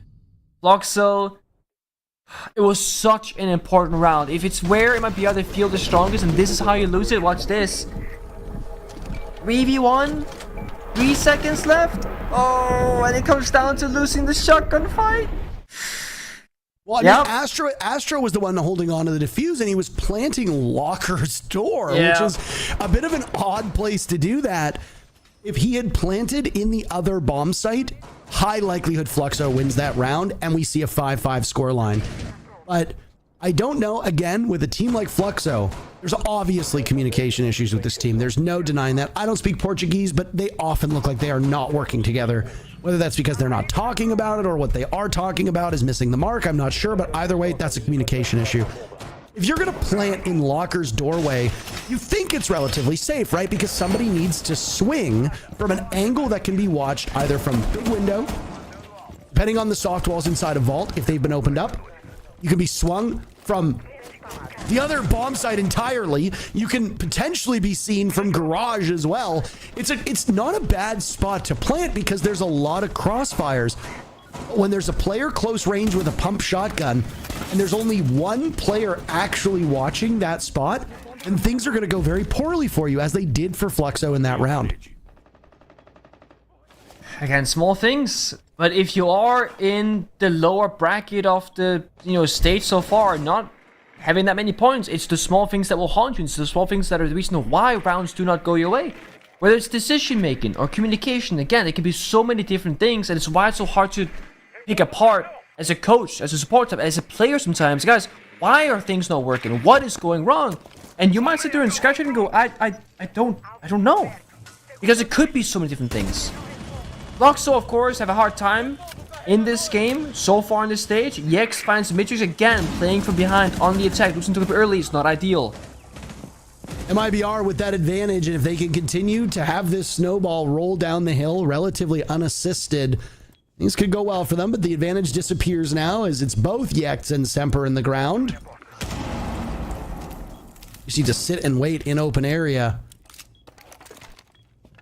MIBR being far more forward with their defense. It was before MIBR actually completely vacated the bomb site. Whether they were playing above or whether they were playing for a retake, it mystified us. Mark will go on to the Oryx down below. By the way, would not have made more sense to maybe call Oryx Ram, because he's got a Ram. Oh my god. Conversation for another day. That's what you're thinking of right now? Okay. 3D Parker, okay? They got the Deimos tracker so you can get stuff done here. Find those play locations, drop a hat, see if they can establish a plant. There's no plant deny from MIBR. It has to be guns on their side, hitting their shots, otherwise... Oh. All three players are stacked up upstairs. All of them, with 40 seconds left. The entirety of Fluxo were sitting around that hatch inside of stock and trading. Now it's Luca to grab the diffuser, and he's going to go for a hatch drop. Raps finds an opening on the Bullet. I'm not sure why Bullet had exposed himself to that window. Gomez needs to win this firefight. He can hear the footsteps. There's one player above. Instead, he turns his attention over towards Printer, and he's missed the drop, but he goes undroned, and suddenly it's a pop-up for the ground. No! Manages to win it because of a misplay from Gomez. Rare to sneak in. He can't get through. He has to charge his way through. This is a calamity of errors. For but a second, he saw the top of the launcher for Lucan, and he's not being given anything. Doesn't want to engage here. He's missing his opportunity. There's a pop-up. He drops. Raps is the last one standing, and Rare will retake from above. This is a smart play to do it. Raps is looking the wrong way.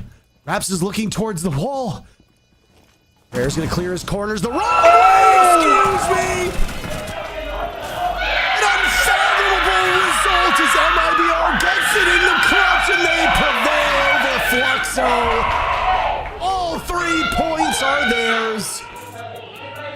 Stage 1 done for these two teams, and Fluxo will have a rough debut. Only 1 point for Fluxo in stage 1. MIBR pick up 3 points to leapfrog up to 7th place. Heartbreaking because they're 1 point behind E1, but that's all MIBR is going to get. Oh, I mean, Fluxo, they're trying to play these rounds properly, together, strategically, crossfires, and not making mistakes. And I wouldn't say in that last round that they made, massive mistakes, But then the clutches happen, back to back, after taking a tactical timeout. If their mental wasn't bad before, it certainly was after the basement round, and then to top it off, that final open area defense also goes the wrong way. I think that was probably the expected outcome for most people, was MIBR winning. Fluxo, the only point they have came through came through an overtime loss. Every other game was a regulation loss for Fluxo. I mean, let's not mince words here. It was a dreadful stage for this team. They're gonna have to do something to shake this up, whether it's the meta not working for them, whether it's the roster not working for them. These are problems that we rightfully cannot diagnose. The team is gonna have to do some soul searching, because they're gonna be in, I assume, the last chance qualifiers. Maybe not, depends on what happens with the open quals before they get there. But you know, Brazil is a chaotic region, but Fluxo has at very least been quite consistent, just unfortunately not in the right direction. Well, the next matchup that we have has a lot on the line for not just one team, but two teams. E1 will face off against the new look of W7M. If E1 win, they're in the playoffs. Depending on if they lose, Team Liquid could find an opportunity in our final match of the day against FaZe Clan, but it might end up being a meaningless match for Liquid. I'm just as excited for both of these matches, but let's get to E1 versus W7M first. We'll be back in a couple of minutes.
Hello, viewers, and welcome back to Playday 9 here in Brazil. I'm Ladesk, I'm Corbeck. Alongside me is CDAPS as we get ready to dive a little deeper into the win you just saw right there. MIBR coming out on top of Fluxo. Perhaps not an unsurprising result there, Connor, but a little surprising in exactly how it went down. Yeah, there was a lot of big plays required for MIBR that you might think, you know, if they didn't go the direction of MIBR, Fluxo once again could have win, and I feel like I'm constantly playing devil's advocate for every single Fluxo game of, you know, if X, Y, and Z happened, you know, they could have won, right? Hey, somebody's got to do it, all right? That's an important role to keep hope alive here for the Fluxo fans.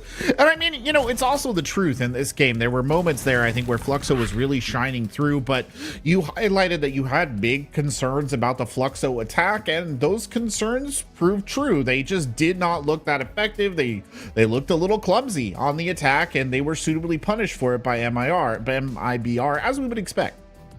Yeah, but a lot of the clunkiness did happen on the kind of last part of the round for Fluxo, where you might think maybe things could have gone slightly different if they were sped up just a little tiny bit in the mid round. They transitioned to their execute phase just that little bit faster, because then all of a sudden you don't have a backline player like Rare absolutely able to just pop off and destroy everything. Yeah, let's hone in on Rare for just a second, because it was a big game for him across the board. Really felt like he was the huge playmaker here for this MIBR side. I mean, look at that clutch that he had with the shotgun there, and then he did it again. Yeah, I was just sitting there and I'm like, wait, nah, there's no way he wins this, right?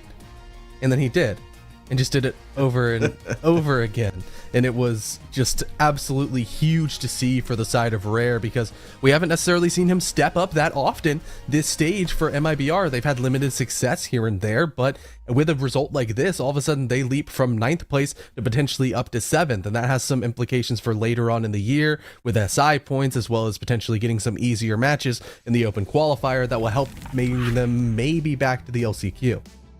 Yeah, the hipfire headshot with the T5 there from Oryx to win the round. That's a probably a once in a lifetime sort of play right there from Rare. So it was a good moment for him to have a big day, because like you said, it does have some implications for MIBR. I think obviously a little upsetting that Fluxo didn't pick up the win that I think a lot of people felt that they should have gotten, but you can't deny that MIBR was the better team on the day.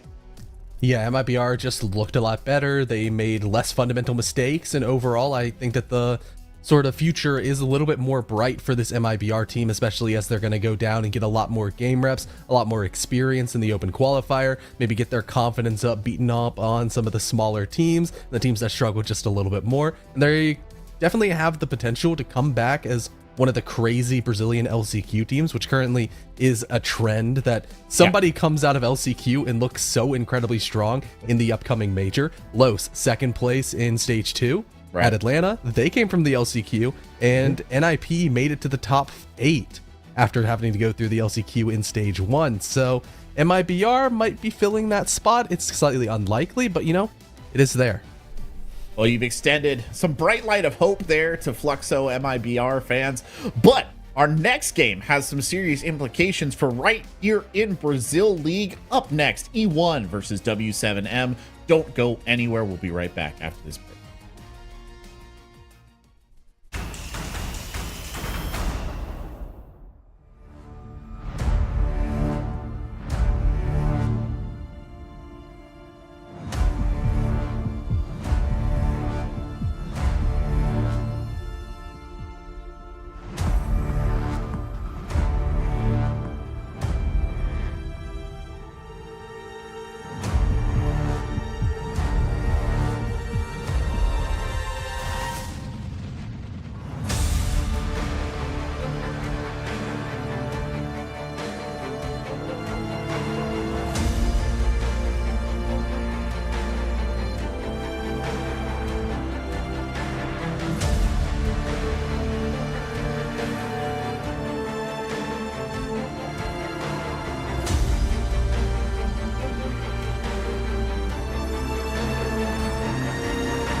Welcome back to Brazil League Play Day 9 here on the desk. I'm Corbeck, alongside me, CDAPS. We're looking ahead here as E1 Sports takes on W7M and what might actually be our most important match of the day, just based on how things have been shaking out here so far, Connor.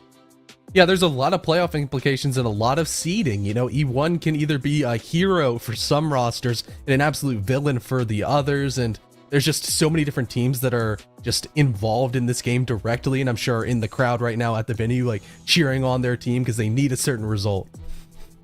All right, E1, angels to some, demons to others. I quite like this E1 team, but they do struggle a little bit sometimes when they start to hit tougher opponents. They've sort of set themselves up as gatekeepers here in Brazil. Yeah, right now, if E1 lose this game, they fully embody the gatekeepers, where every team that they beat will be below them in the standings and knocked out of playoffs. Every team that beat E1 would have enough points to go to the playoffs, go to the deciders. There's a really interesting sort of parallel that you can draw with this roster because they are new, they're upcoming, they had some really big win streaks and they've been exciting to watch, but they're not quite good enough to, you know, beat the top dogs. And the most important part of their game does seem to be their entries, right, Connor? That seems to be something that they really sometimes struggle with, but when they do hit it, they hit it well.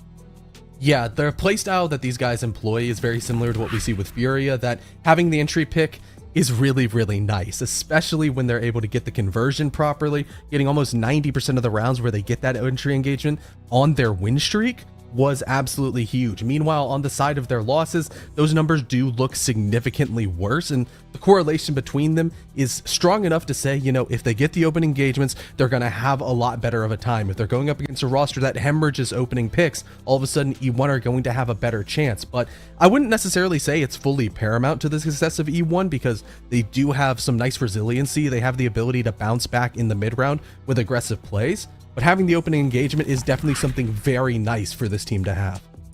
Yeah, you know, like we said, they genuinely tend to convert there when they get those opening plays, but they're going to be going up against a team that might be quite good at shutting it down. W7M have had a very solid stage, though a couple of upset losses against eager up-and-coming teams like VKS.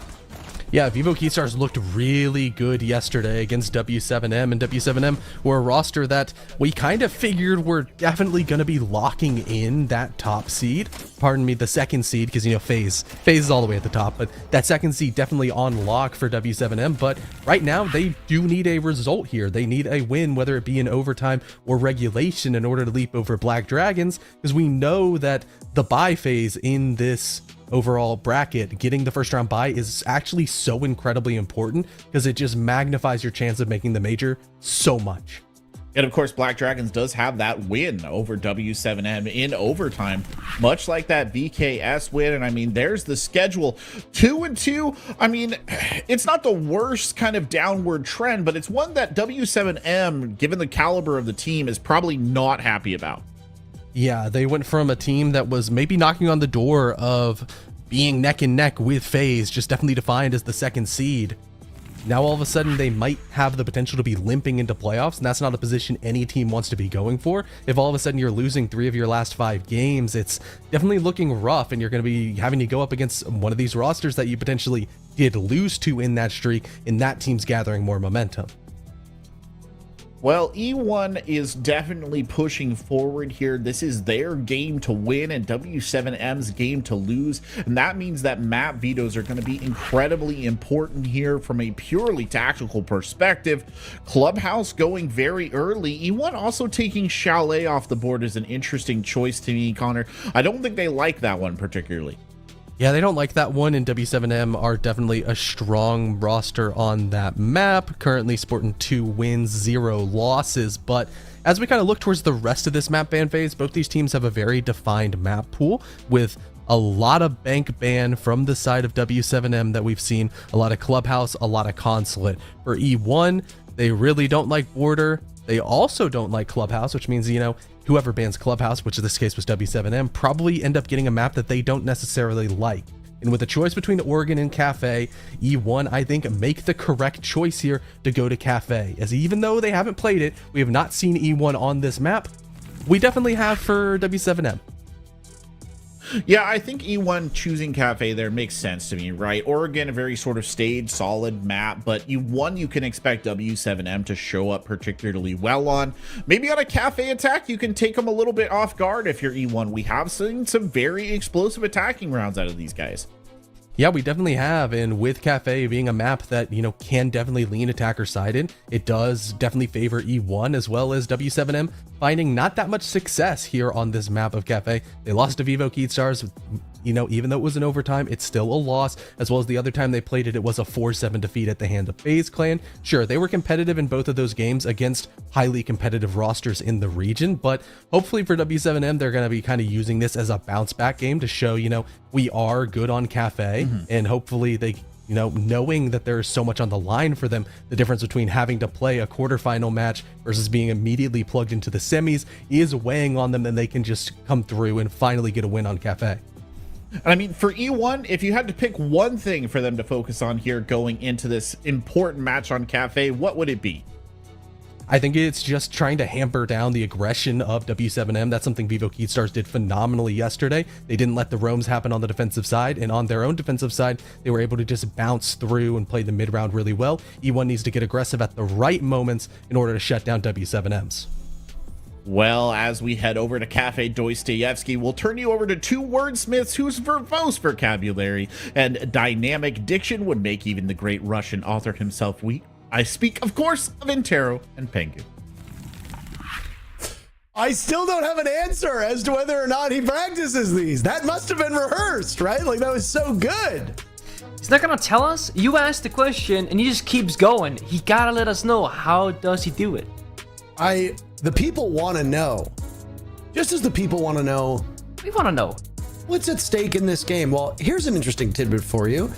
E1 are currently 4-4, 4 wins, 4 losses, both coming very cleanly in regulation. So all 4 of your wins in regulation, all 4 of your losses in regulation. But there's one strange thing with this E1 team, and that's they've never beaten a team above them in the standings. All of their victories have come against teams beneath them. Fluxo, MIBR, NIP, and Team Liquid are the 4 teams that E1 was able to beat this stage. Well, that means that the inverse is that all the teams that they lost to so far this stage have all been above them in the standings as well. Right now, of course, Vivo Keystars, Furia, Black Dragons, and FaZe Clan. So E1 has amassed 4 wins and 12 points by picking on the underdogs. Well, this is where the proverbial rubber meets the proverbial road, because they will go now into a critical matchup where if they can even get a single point and have a favorable round differential, then they lock in that 6th and final playoff spot, which kicks Team Liquid out of the playoff picture. Team Liquid would then have to go through the open quals and last chance quals, yada, yada, yada. They're going to have to go through the qualifiers to make it. Can E1 finally beat a team that isn't in the basement of Brazil, or will E1 find themselves in the basement with a loss and then a Team Liquid victory in the next matchup? Because Liquid are still on the outside of the playoff picture, but they've got a fighting chance. For the time being, their fate is in the hands of a team that will now do battle against W7M, who started the day in 2nd place and could end the day in 2nd place, just a couple points back of FaZe Clan. We go to Cafe, as was said on the desk, the first bomb site, Nick, to be that first floor bakery bomb site. It's always interesting watching the bakery bomb site because it's just, I think most teams and most players will tell you, it kind of sucks, right? If this plays out the way that it normally does, attackers, they will roam clear, they'll drop their freezer hatch, and they'll try and plant. And there are so few things as a defending team you can do to stop them from achieving that, unless you go for a crazy roam game. But we're seeing Echo, we're seeing Maestro, we're seeing Goyo. This is a plant deny. This almost tells me that W7M wanna bait E1 into making a bad decision, try and go for, a bomb set attack, and then get shut down in the midst of the chaos. C-Dapper said that for E1, they gotta pick the right moments to aggress into W7M to shut down their aggression towards them. And that is kind of how Cafe plays out in general.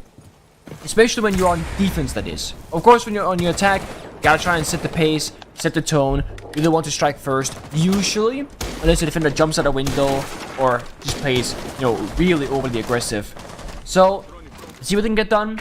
These first couple of rounds, it's about reading your opponent and trying to gauge what kind of playstyle they're gonna bring. As once they start droning top floor, they're gonna realize, okay, this is clear. They're gonna start droning first floor, go, okay, this is also clear. Or, I guess technically the primary floor. And then they'll realize that there are no roamers. Guys, we gotta get the building fast. See that? Drop down the sky, bang. Self-destruction, boom. Step 1, step 2. Now they have 2 minutes left. Just set this up for perfection and counter the setup from WSM. Well, Cafe is a map not beloved by Brazil, but is played all the same. It sits in the similar spot to Clubhouse, where we saw a matchup earlier today. Right in the middle of the pack. This will be the 6th pick for Cafe, if my numbers hold true, which still trails Oregon, Chalet, and Bank. Seen 2 games of Bank today to help boost those numbers. Cafe is an attacker-sided map. The only defender-sided bomb site on the entire map is Mining and Dining, which has the lowest amount of plays. The 3 main played bomb sites all favor the attackers. This bakery bomb site is referred to as service/cooking, but old habits will die hard. It's a 44% of all rounds won by the defenders, and well, doesn't look like those numbers are about to improve as E1 walks in and slaughters W7M. 3 players from W7M dead. 1 minute still to go. That's not what you want. I mean, look at this. They have so much utility on the bomb side, but it doesn't play out that way. E1, they punish the aggression, they win the gunfights, but also they walk down those staircases. They seek those gunfights themselves. They still be clutched, of course, by Volps and Dots, but it's not going to be easy. I mean, Dots has the firepower with that Vector, and the Alda in Volps' hands are both pretty decent guns to deal with this, but Volps shot at from multiple angles, and I guess that's the problem when you've completely lost control of this site. You have nowhere to go. The upstairs held by your opponents. Good start for E1. And that right there is why Kitchen and Kitchen bomb side is often not liked by most teams on defense, because you can't do a whole lot once the attackers take control of the roam game, and very often you don't have a roam on the bomb side because you can't support one another across those floors. So I would expect the top 4 bomb side and reading to be played more than that Kitchen and Kitchen. And if you have the strategy for it, of course that Mining and Dining bomb side can be seen play as well. And WSM, they will go from the opposite bomb side. They start all the way down, and they're gonna go all the way up. Very different orbital lineup, right? Kite for wall deny, mirror windows, those long lines of sight, shield inside of freezer from Dodes on the Warden. A completely new look. And this again means adaptation, counters, E1. They cannot bring the same lineup with that same playstyle and expect to win this round, because there are different issues now. Most importantly, the shield, the mirror windows. You can't just fight against those with guns. You need some sort of utility. Soft destruction downstairs, ash breaching rounds, something like that. I like the Grim. Very excellent operator for top floor attack, because you can play from the repels on the bomb site windows, shoot out the bees, see where defenders are, and go for an aggressive play on the window side of things and not risk dying to a C4 below, for example. But there is no ash, so you cannot really deal with the mirror windows right now. If you're E1, you're a little bit locked out of options, but if you have a good strategy, you know what you want to do, don't need more options. All you gotta do is execute. Emps, at one point in time, was one of the highest rated players in the entire league. It's been an unfortunate fall from grace for Emps, as he now is the lowest rated player on E1 heading into today's match. It's still far removed from bottom of the standings. He's like just a little bit in the middle, maybe a little bit below the middle. It's Flastry who's been the best performing player on E1 up to this point. Perez is not too far removed. And despite passing the eye test and having some incredible rounds, Arthur actually sits at a negative KD. And that's unlucky. I mean, he will unfortunately die in that round at the hands of Perez, who, okay, hold on. Winnable. STK dies, and I frankly do not know where all of this action is occurring on the map at this point in time, because we've been riding along with Perez's Deimos. W7M in a 3v2 now. As we hit the halfway point, this is a good spot for the defenders to sit in, especially since this is a top floor bomb site. E1 will have the tricky tale of walking up the stairs, or we'll have to rotate out and rappel to the top, but that will cost more time, which at this point might be more precious than anything else. They gotta reshift the line right now, that 3v3, but instead Perez can still find value downstairs. He's been quite good with the pistol so far, finding both a teammate and a foe, finds another. Perez gonna single-handedly just win this round on Deimos, I think. He has 2 trackers left, 1 for each opponent. Just get them all. Really does depend on where Flastry goes, as once you get a read on those defenders, you can then start to use Grimm's abilities to hold them at bay. This is a tough engagement for Perez, as there's the swing out, but that gun does so much damage. The last mark is there. Oh my! Technically an ace if you include the kill under Arthur. He finds 4 members of W7M, 1 on his own team. Arthur's laughing about it. He doesn't really seem to care much at all. And my, is this an early timeout called by W7M? Oh man, that is a very early timeout indeed. I mean, I'm not sure what you're gonna talk about. I mean, sure, you know, you've fallen short, but you lost that round just to Perez walking around with the secondary pistol. Mind you, he didn't even use the majority of the trackers. He just used the pistol because he likes the gun. Just entering through the map, just walking about, doing his own thing. Sometimes that's enough, I guess. But it does speak to W7M. They could do more. They are aggressing at the wrong times, like C-Dapps would say. They're swinging out, having no business doing so. Why is Warden swinging the red staircase when you have a deployable shield and a mirror window overlooking piano? Why are you dying to verticality downstairs against the Deimos when you know he's downstairs? You can play on areas of the floor that cannot be shot from below. So it does seem like the players of W7M as a team are not really communicating what's going on. It seemed a little bit lost as to the bigger picture there. And the dangerous part is, you're not just giving E1 2 rounds right now. You're giving a player like Perez the ability to just walk over them. The sheer amount of confidence that he's going to have now on the entry to get the job done, it's going to be hard to shut down. And I think this is where W7M, they gotta play a different approach. Play utility. It's cafe top floor.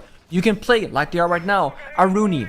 Deny windows, deny doors. You can play like they did last time, the mirror, but you gotta play behind the mirror windows. You can play the purple shields and play behind them as well, because there's not really a whole lot of utility on the side of E1 that they can use, because all of it was downstairs. So we gotta see a big switch around right now, because you're not supposed to be losing it this easily on cafe. Sure, attacker sided, but with the way this is going, it's more of a defender issue than attackers being strong.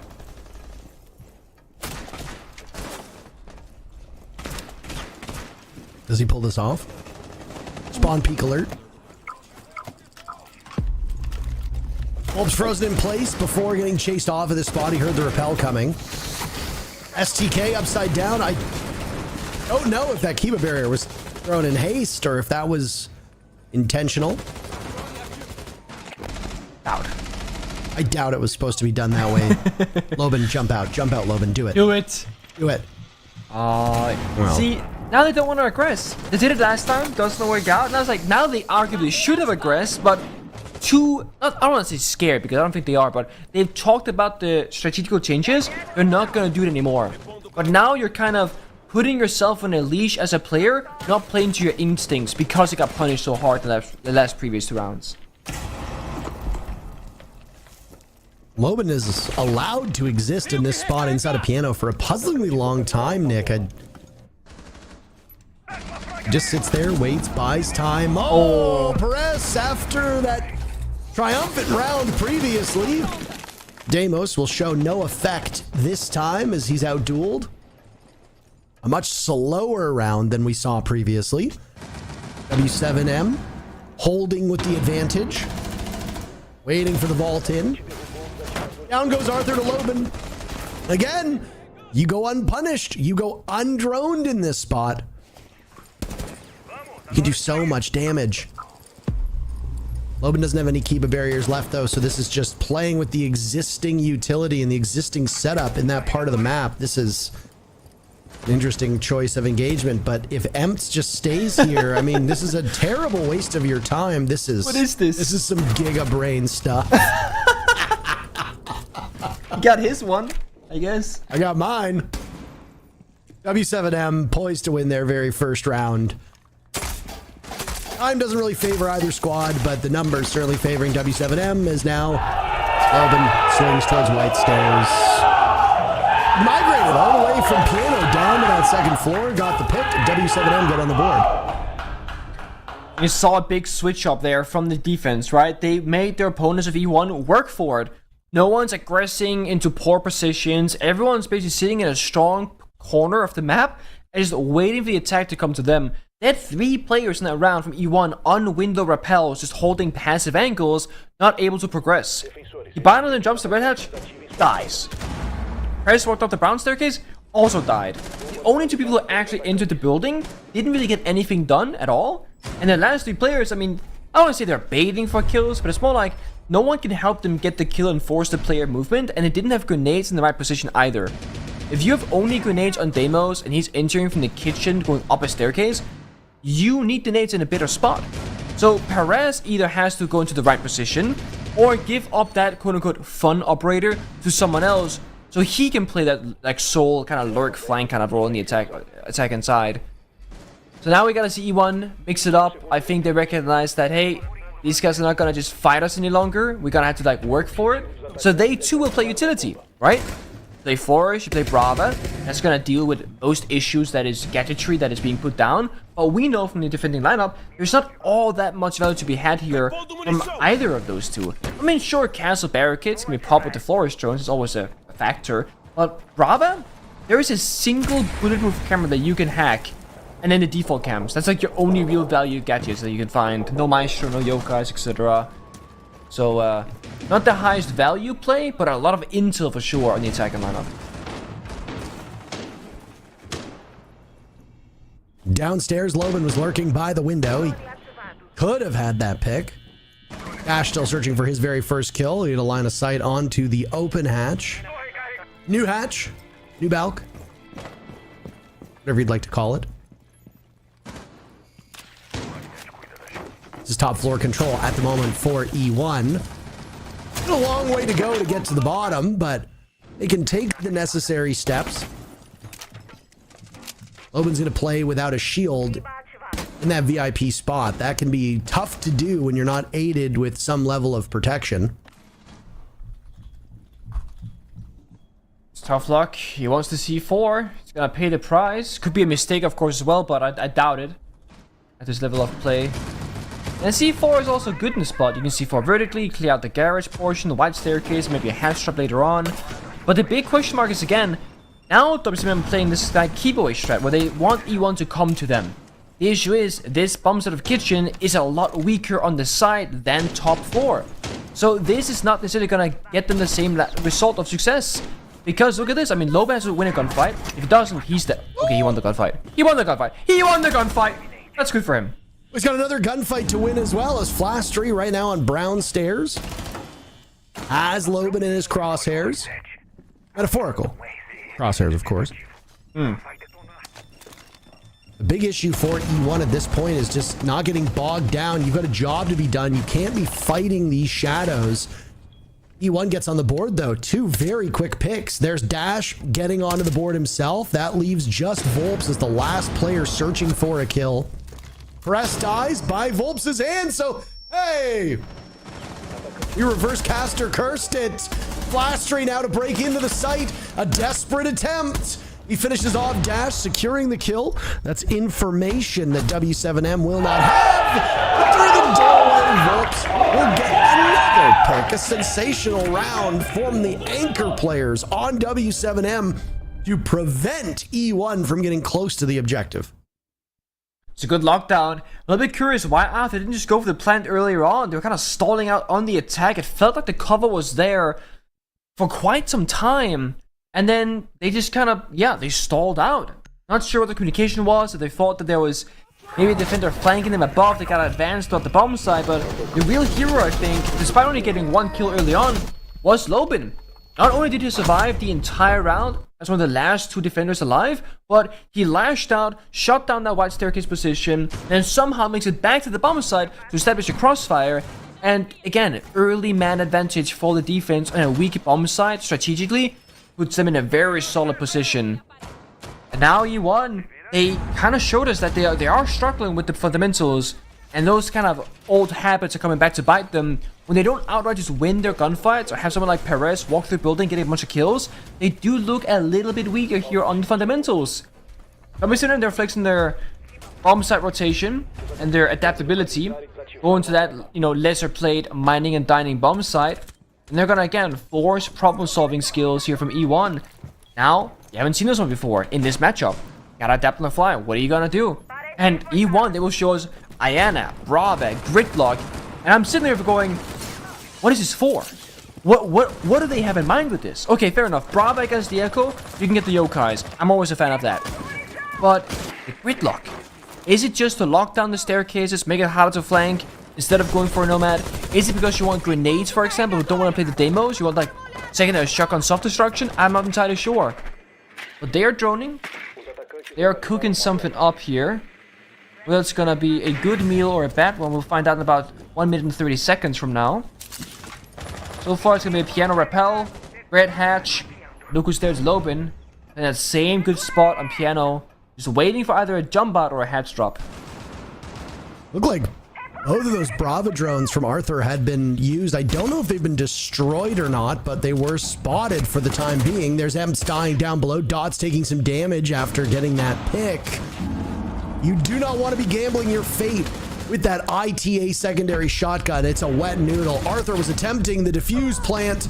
They don't have the full control of the site that they wanted. Volp sweeping through with a 2K, and Dash seals the deal on red stairs. 3 rounds in a row by W7M. I don't want to be Mr. Negative, but what exactly is E1 thinking in that round? They're just going to say, okay, we haven't cleared downstairs, we haven't cleared upstairs, we're just going to go into the bomb side against Echo and Verticality and Piano and a guy playing Train on the bomb side and expect to win the round? And this is what I mean. This is why playing those like odd bomb sides can be really strong for defense. Yes, it's harder to play. Statistically, it might be worse sometimes. But often your opponents, they haven't played against it much either. It didn't seem like E1 had all that experience as a team to be like, guys, this is going to be our attacking approach. And the first step where that confusion hit me was their operator lineup didn't really seem like it was all that good for initial attack. And then we saw what their actual attack was going to be. Bomb site rush without a Monty, no smoke grenades, no OSA, no IQ. Like, they didn't have the tools to deal with the opponent's lineup. And I think you were correct. I think those Brava drones were shot early on, which was the only counter play to Echo, and the Echo drone was in the bomb site the entire time. So, we gotta start with the basics of your E1. Get the right operator lineup for the given bomb site. And then step 2, that second phase, is approach this and use your time. You don't have to go for a rush. I understand that if you see an opening, you can absolutely go for it, but they got baited in massively that previous round. At least get on the piano rappel or take piano control so they cannot destroy you from above or something like that. E1 in the last attack of the first half, they're down 2-3. They're of course aiming for a 3-3, which is pretty good for Cafe standards, even though right now this attack are favored. Historically, 3-3 has been good for defense. Sorry, for attack.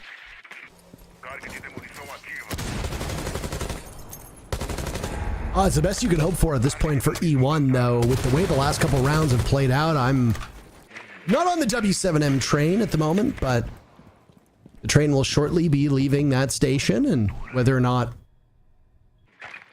W7M will prevail. Hey, that was a Zeronic charm, by the way. I don't know if you saw that on SDK's gun. Okay, okay. This is a very unfortunate spot to be in right now, as Perez will hunt down Dots. There he goes. Lobin still getting the kill onto Emps, though, and then STK dies immediately. How are you in a position where Volps' shotgun on smoke is taking you out of action when there's still over half of the round to go? This is a strange round. I like it. Like, this is just chaos. And E1, arguably in the better spot right now in that 3v3, especially because they got Flash 3 on Deimos who can lock down those exact player positions of the main defenders, as long as they're not in a mute jammer, of course. That does counter it. So, they got time. They got good operators alive. I mean, Nomad Lion and the Deimos. They can really lock down player movement. They think someone is here inside of Cigar, but not quite in Cigar, but right below that skylight. It's Volps, I think, just sitting and waiting. Right here, close left. They don't check it. Dash is still there. Oh my, Dash doing all the damage as well. In this position, Volps has been finished off by a nade. Dash sitting down in the bomb site now. Flastry has those death marks. This will literally be a duel between the two teams, but they're going to know exactly where they are. Who comes out ahead? The drop. Dash is prepared for it. The Markstone auto update. Diffuser going down from Flastry now. They know exactly where he is. Mark's coming in. The death tracker is stopped. The 7M wins 4 in a row, and they take the first half. I love everything about that round. And of course, it comes down to a 1v1. I mean, again, E1, they're skipping those minor areas of the map. You're playing Lion, Nomad, and Deimos, and still, you don't drone out Dash upstairs, just sitting in a corner on castle of all operators, and he gets the 2k. While that happens, the attackers also make it down to 1v1 near the bomb site, so it becomes that Deimos against castle. Both players are pinged out. Look at this. Arthur drops, gets a kill. There's Dash. Bonk. And right when that happens, the grenade actually killed that second defender, leaving just Dash all alone. But it's 2-4. This favors W7M. Statistically, you said that this is now an attacker favorite map, so looking at today's meta and today's play so far, this is an excellent spot for W7M to be in. But it does come down to how good can you be in the attack, because sure, maybe in the region or in the world, on average, attackers are better on Cafe, but what if W7M are a bad attacking team? That just might not carry over. So in this particular setup, I really want to see kind of just solid, simple game plans here. I want to look at the lineup and say, I think they're going to go for the attack. Or I want to see them play in position and go, this makes sense. They're like clearing piano, for example. Because E1 were not covering their bases. They got the Monty, they got the Amaru, two operators that play a very different style of game, right? Monty, typically kind of slow, safe. Amaru, chaotic, very fast. So I'm curious what they're gonna do in this specific round. Commonly we see stuff being like Cavita and Grim being used in Cafe. You can lock down the corners, play on their repels outside the building, and still get a lot of stuff done. I mean, you see Dota's drone piano there. There are 3 keeper barriers. There's up. It's hard to pick apart. There's 1 deployable shield from Arthur in action on the Echo, and you got 2 Yokai drones. Clearing out SDK, not gonna be easy. Now, if Dots with Muncie can get in there, maybe, but Dots is dead. Arthur killed him. I don't know where from, actually, but they're in with armor as well. Or the Twitch, should I say. They fought Arthur 2 members. Both of those, by the way. Yeah. I don't know where or how, but you got it done. Well, now an upside down repel from Volps. What a weak start to this match, but has leveled up to the point that, well, a 6-3 scoreline. Pretty darn good. Volps, the highest rated player, the only player so far to break 100 kills in Brazil. His closest competition, both Hates and Loira, 98 and 96 kills, but they've already competed today, so they're not going to get to that number. Everything at this point is just gravy. Dotas and Dash eliminating all of these E1 players and Volpses as well. What is happening in these rounds? We are literally not seeing where these kills are coming from. I saw the shotgun kill and assumed that Armor flew in a window, but it's Arthur playing shotgun and Echo on Cafe. Now Arthur got both the Monty and the bug very early on. I still, to this moment, I don't know where it happened. I have no idea what Monty was, but you'd think E1, wow, they got the round. And then they make the simplest mistake that they could possibly make. They swing. Look at this. Triple swings the wall, Castle dies. Cigar swings, he dies. Every single player on defense was in an arguably strong position. They had all the bomb site behind them, and they die. They actually just want to take the 50-50 gunfights instead of playing, safely near the site itself. And the big thing to recognize when you're playing a round of sieges, okay, what very useful operators is enemy bringing? Well, an attack, someone like a Monty, a Grim, a Capital, maybe an Amaro, they're pretty important, as is Heartbreach. if you kill one of those operators early on, you have to kind of go, guys, we might actually have shot down their plan A, because if they want the Monty, and Monty dies, they gotta go to plan B. That means no Monty. And they're gonna be forced to make a difficult decision. But you make that so much easier for them by just taking those gunfights and then losing them. Also, look at the players of E1 versus WCM 1-1. WCM tend to win their gunfights very consistently. Ooh. Perez is good in attack, hunting people down with the pistol of Deimos, and now he goes for a spawn peek in round number 8, taking down Dash on Dokkaebi. Now that is a high value kill. Those phone calls won't be coming anymore. Cannot hack the cameras either, which means Arthur's Yokai drones will stay alive, unless the Twitch drones finds them, of course, and that can be critical. Bear in mind, in the previous round, it was W7M losing Dots and Lobin very early, if memory serves me correctly, and yet the rest of the team got the job done. And again, it really comes down to a couple things. The story that we told when we first started this matchup was that E1's victories have all come from teams below them in the standings. They're beating up on the teams that have struggles disproportionately versus the teams that are doing decently well. E1 is yet to beat a team that is above them in the standings. W7M are a team that was at the near top of the standings in second place with that bye. Results of the matchup just a couple games ago saw Black Dragons surpass them, but W7M are in great position to regain that advantage, regain second place. Nobody can catch FaZe Clan. FaZe Clan have just looked like they are on a completely different level, and it's actually been quite striking how after SI, with all of these changes, Nick, teams have just fallen off the map. So to have a team like FaZe Clan here in an EU, a team like BDS, still performing the way that we expect them to, is a bright spot. Emsid died just a couple seconds ago, so both these teams now back to even numbers with just under a minute left. Even numbers, but not health bars. Lobin, oh, okay. Nate goes down, but the impact rate goes up, and there's gonna be a slaughter around again. The chaos is beginning.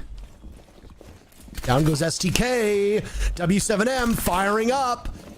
Thoughts with the sidearm out. The Deimos in pursuit of a defender, any defender at this point. One death mark left. You gotta use it. Punishing Perez. Oh. Just missing out on Arthur. Dota's low HP, Lobin low HP. Both of these players will die to one of Flastree's gas canisters. There is a single canister remaining. Arthur pops up. Not much left for Dodez to die, and then Lobin is picked off from an impact from below. W7M could have moved a match point there and put E1 on the ropes, but instead, closer match is what we'll get. One of the downsides of Deimos, this pistol, is you got, what, 6 bullets? And sometimes you are one short. That's what happened there. Just didn't have more in the magazine, and can't find the kill. And it sucks to reload after every single gunfight, every single shot being fired, because every bullet is so valuable. That round, though, is very close, despite the fact that A, one player got spawn peeked, and that was Dash, and 2, Hobbs died to an impact grenade through the floor right before that mini execute started. Actually, 2 impact grenade kills. So if though, again, small things there go in the favor of E1, and with that they also find the round victory. That spawn peek is very important. You know, when you play that kitchen bomb side and you don't have the strongest side to work with, getting man advantage early is one of the best things you can do. So Perez risking his life, it's a high risk, high reward play. Sometimes it doesn't work out, sometimes it does. It's important to just look at it as it's okay. You gotta go and try for it. And also, you're keeping your opponent on their toes. You know, they gotta approach the building now, holding those windows, afraid of a spawn peek, afraid of a jump out. And that might sound like a silly thing, but that might buy you 10, 15, sometimes 20 seconds time. Perez jumps out again, no one is there, but again, it forced a lion scan from Dash before the round even really has begun, because they fear a spawn peek. So it's clearly working here. WSNM, they're ready for it, and they're willing to take the time that it takes. Perez keeps the aggression up, and this time punished down to a single point of health. He and Arthur have been the 2 players to carry the load so far for E1. And if both of them go, imagine their load-bearing walls. The rest of this E1 house will collapse. STK and EMPS are a combined 2 and 14. which for a player like Emps, who is playing aggressive roles, that is very bad. STK is not always main point of entry on attack and not often roamer on defense, so that's okay that STK's numbers are not terrific. At least, maybe not okay is the correct word. Maybe I should say they're understandable. They're not, it's not dire, but somebody like Emps is not fulfilling his role at the moment. And it means everybody else on E1 has more work to be done. Good news for the team because they do have those two players holding things together. On the side of W7M, feels far more spread out. Okay, Dots just sprints in, get the Finrear mine. All thanks to the drone information earlier. Perez with 1 HP finds a kill. Again, that deployable shield, hard to clear out the spot, but it's a trade back to a 4v4. Down goes STK. E1 now suffering though as Dots finds yet another kill, trading HP in the process, but 2 kills with 10 HP remaining is not a bad trade by any stretch of the imagination. Arthur lurking on main floor, and the second floor rather, Flastry not far removed. A Nitro cell. He doesn't know if he's got the read on it. Flastry will try for it anyway. Wow. Succeed. Patience is not just a virtue. It works out in this case. 42 seconds and they're all over the place at the moment. E1 will call their roamers back to the site for the most part. Arthur is expecting a late push up White Stairs, so he's got a shotgun pointed in that direction, but can continue to play all of White Stairs. Powerful spot. And if somebody drops over towards Laundry, he could potentially greet them as well as Emps. W7M taking their sweet time. I don't think they have much information, only a single drone to their name, so they'll be flying in blind. This has to benefit the defenders, but Flastry will miss almost every single shot. Down goes Dash, a trade-off. Arthur far enough back. Emps watching the doorway. You're about to run out of time. Torres needs to plant, and he can't get it done. Fuser will not go down. 2 in a row for E1. OSM, they actually made a very big kind of missed timing there on the top floor roam clear because they didn't catch that third player upstairs. They could have had a 3 versus 2 on the favorable side, but instead it's a 3v3. And I think they thought, this guy is still upstairs. We just gotta find him. So they started droning with their last drone. They were checking every single corner of top floor, looking for somebody who dropped away earlier. And then because it took so much time to do that, Flashtree goes undroned and unnoticed downstairs inside a pillar. He goes for a backstab. And I mean, look at it, 2 seconds left, sprinting down the hallway. There's just no chance to win realistically. We haven't seen time be an issue all that much in Brazil so far, I want to say. And usually when it is, it's because like you get to the side, there's Goyo canisters, smoke grenades, like, you know, bank basement, for example. Nothing was stopping W7 from planting or attempting to attack the site there. They were just very inefficient at roam clearing early on in the round, and it cost them in the long term. But this also goes all the way back to Perez and spawn peeking, right? He jumps out a window, W7, they arrive late to the building. They pop a lion scan really early, lose net for later in the round. Then Perez gets the opening kill as well from stock and die shot left, sure, but Perez single-handedly is buying so much time and getting so much value for his team. And you might say that sometimes he does and he dies, but he's 9-8. He is net positive right now. STK, however, he's 1-9. He just died to dot. Oh, that's a wallbang barricade. Ooh, that's a wall. Through the barricade. One tap headshot onto Perez, and this is rough. You've lost 2 players, one who went overly aggressive and one who tried to fall back, but unfortunately got pre-fired through the barricade and died as well. E1 almost forced to swing because this 3v5 is so hard to win unless you start getting some kills. Yeah, I mean, it's not just 2 players. I think you're kind of underselling what happened here. 2 defenders are dead in the first 30 seconds of the round. It's not like 2 attackers decided to get real brazen and run in and got gunned down, and okay, well, it's kind of understandable. It's the fact that both an Azami and a Fenrir have found themselves in harm's way so early in a round that you begin to kind of scratch your head and say, what is this decision making that's happening? STK's 1-9 is one of the worst results that we've seen from an individual player so far today, and it's devastating for E1 because this is an incredibly crucial match. If E1 fail to pick up any points, a Liquid victory will knock E1 out of the playoffs and push Liquid in that final spot. Obviously, Liquid playing up against FaZe Clan, so far from certain. FaZe Clan, if they don't really want to try too hard, could give a massive leg up to Liquid. You need E1 to show up. No, they're not going to do it. That round was over in the first 30 seconds. The final 3 players from E1 found and punished. W7M moves to match point with a flawless round. Yeah, I mean, that's the simple story, right? It was over the moment both of those two players fell. And you're right. Like, maybe I did undersell there. As Sami and Fenrir, two of your strongest defending operators, I think I undersold it, or was underselling it because STK was 1-8. Going into 1-9. I'm like, you've lost, a player who's not all that present, but that player was playing Asami, who's crucial for holding piano, which is the first step in the defensive setup for that top 4 bomb side. E1, they're now down on match point, and they are calling a tactical timeout, and, you might as well go for it. Talk it through, because this could be your final round if you mess up, or, of course, if the enemy just, outright plays better. And I do think it's better to go down having done everything in your power to win, and to go, in hindsight, maybe we should have called the timeout. Well, whatever. At least they're trying here.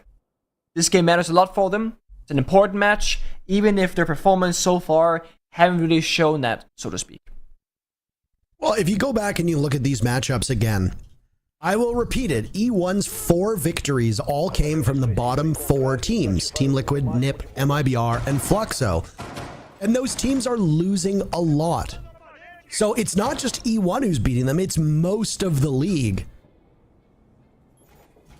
Look at the teams above E1 though. E1 has never succeeded in beating them. They only won 3 rounds against Black Dragons, 4 rounds against Vivo Keydstars. Like, okay, that's good. Not particularly close though. They only won 3 rounds against FaZe Clan, 4 rounds against Furia. You're not getting to 5 or 6 rounds. You're not pushing these teams to overtime. If you're winning 3 to 4 rounds with the way that Rainbow Six works right now, that means that on most of these maps, you're winning 2 defenses and 1 attack. And that's pretty much it. Or if it's an attacker-sided map, maybe 2 attacks and then 1 defense. And again, that comes down to the fact that most of these maps have 2 very good bomb sites for the attackers, or 2 very good bomb sites for the defenders, and then 1 weak bomb site for the attackers, or 1 weak bomb site for the attack, or for the defenders. So you win 2 on one side, 1 on the other, and that's basically it. That's like bare minimum. Yeah. Like at this level, most games should be ending at around a 7-3. Should be. Because you figure that, teams are evenly matched, map pools should be large enough, site rotation should be good enough for one side versus the other. If you're not winning 3 rounds, there is a massive imbalance in that matchup. So E1 are doing bare minimum in most of the games where they're losing. Well, things go from bad to worse for STK. 1 in 10. Perez has been very good though so far. Yeah. Takes out Loban. He was being tracked by the Deimos. So they saw that one coming. But yeah. E1's, some of their star players vanishing when you need them the most. In Flastry, scanning bottom red, dies to Dodez. A trade back though. E1's still keeping this close. Arthur and Perez are keeping this close. I mean, yes, Arthur has 12 kills, but he's getting the quote-unquote less impactful ones. Perez in the entry, in the spawn peaks, etc. department, getting a lot of high-value targets here. But it's 2 people fighting 5 players essentially right now. Flashbangs coming in. They're gonna go for the push. And E1 now with the advantage. They're in a good spot. Perez tearing strips through dash. They'll be pushed from the other direction. Somehow they win this. Arthur may or may not have yokais remaining, but he's got a gun in his hand, and guess what? He's been spotted with that last death mark. They will track him down. Dash spotted, and that will be it. E1 will end stage 1 unsuccessful at beating teams above them in the standings. They cleaned up on the lower teams. That's it. W7M with 3 points in regulation will reclaim what they feel is rightfully theirs. 2nd place in Brazil. I love how it ended as well. It's a 2v1. Deimos goes to the track, and you saw Deimos sprinting towards the bomb site, baiting, hey, we're not gonna chase you on the roam. But guess what? Lion stayed back and got the kill instead, because both attackers solo and HP, they needed some sort of advantage, and they couldn't just fight it out 1-to-1. So again, strategically, W7M just a step ahead. And that's the way that they've been through most of this stage. Yeah, they might have a new look, but the org stays winning. Oh, yeah. There's no way to catch FaZe Clan, but nobody was going to catch them anyways. FaZe Clan currently sit at 6 wins in regulation, 2 in OT.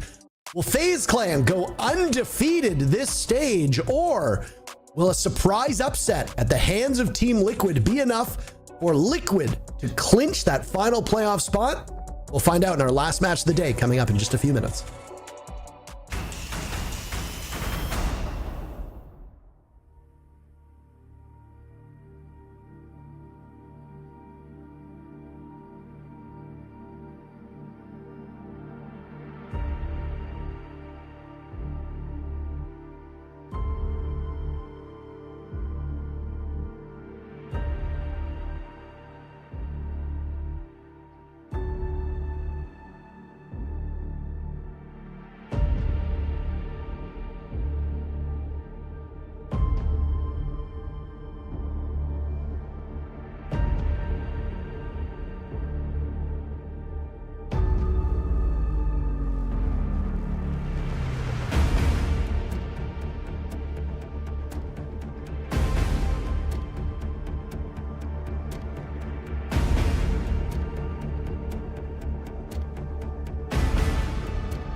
Well, welcome back to the desk here for Brazil League Playday 9. I am Corbeck, alongside me, CDAPS, as we come to the conclusion of a W7M versus E1 match that went the way I think we about expected it to go, though I was really hoping for a second there E1 could play spoiler here, Connor.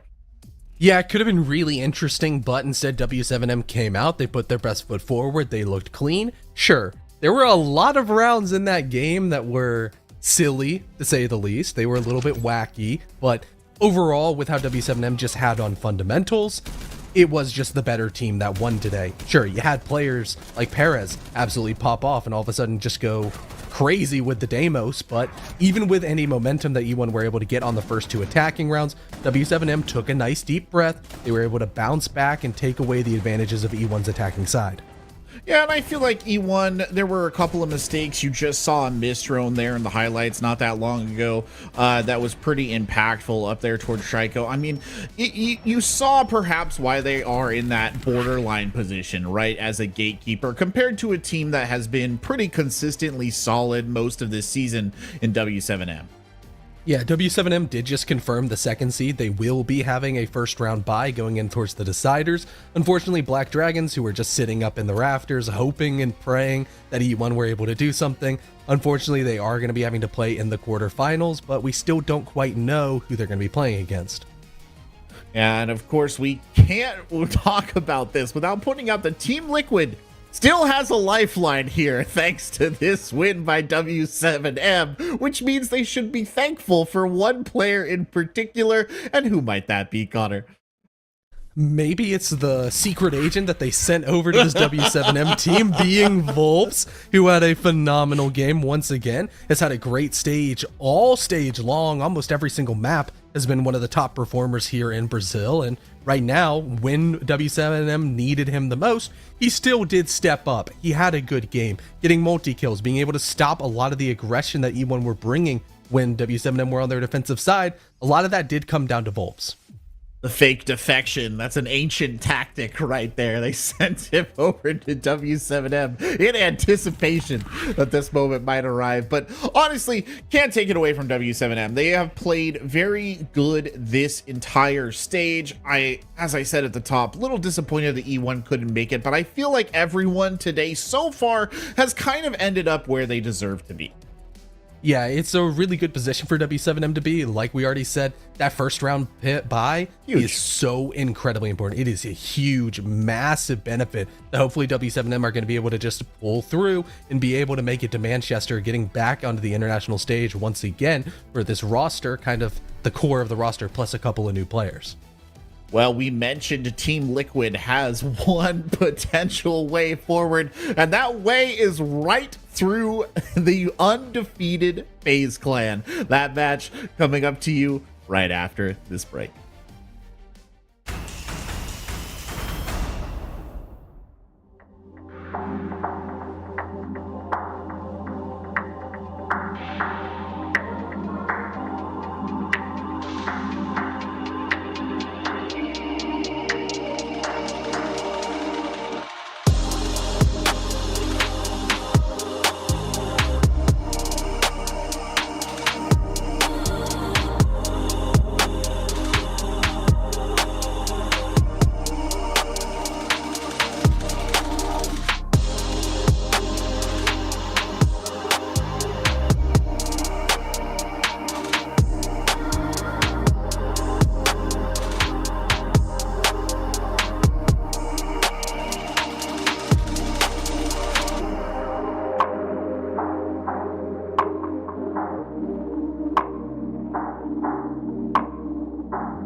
Welcome back, ladies and gentlemen, to Brazil League Playday 9. We're on the desk here. I'm Corbeck. Alongside me, CDAPS, as we get ready to jump into our last game. It's FaZe Clan versus Team Liquid, a storied matchup, Connor, but unfortunately, Team Liquid not the storied team they used to be.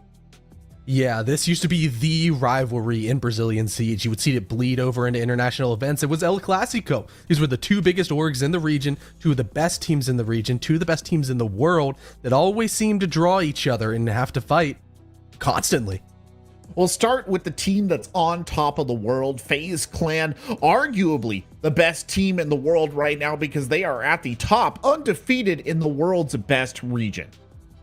Yeah, I would really try to employ anybody to make an argument that this is not the best team in the world because you'll get picked apart. There's too much evidence for FaZe being the best team in the world, in the best region in the world, and they have shown very, very few weaknesses, and kind of the only one being one of the two, an overtime win against Black Dragons and bringing MIBR to overtime just about 24 hours ago. Still, with this FaZe Clan team, they're good across the board. They are an insanely solid roster, and us saying that, no, them only winning in overtime is kind of being a little bit nitpicky because they're still undefeated.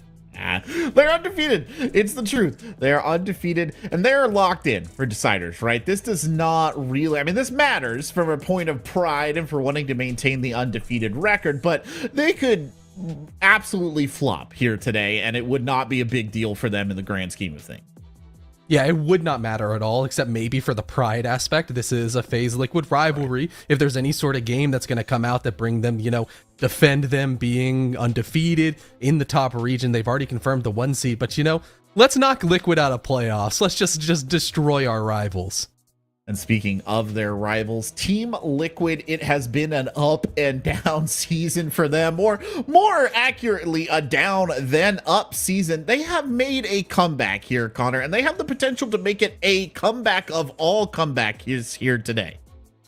It would honestly be one of the craziest stories we've ever seen if this Team Liquid has a full 180, because they have looked like such a better team. The first couple of weeks, this team was unwatchable. It was painful to watch, just the basic mistakes and the absolute just lack of fundamentals at any level, attack, defense, anything. There's been a whole copy pasta about the laundry list of things that Liquid needed to work on, but they've slowly worked on them. They have looked a lot better. This team is night and day different from what we saw early stage. Yeah, a little glimmer of hope, though, Connor. It's a very dangerous thing to have, especially for this dedicated Liquid fan base. But the stats, they do speak for themselves. The performance improvement from days 1 through 4 to days 5 through 8 is stark.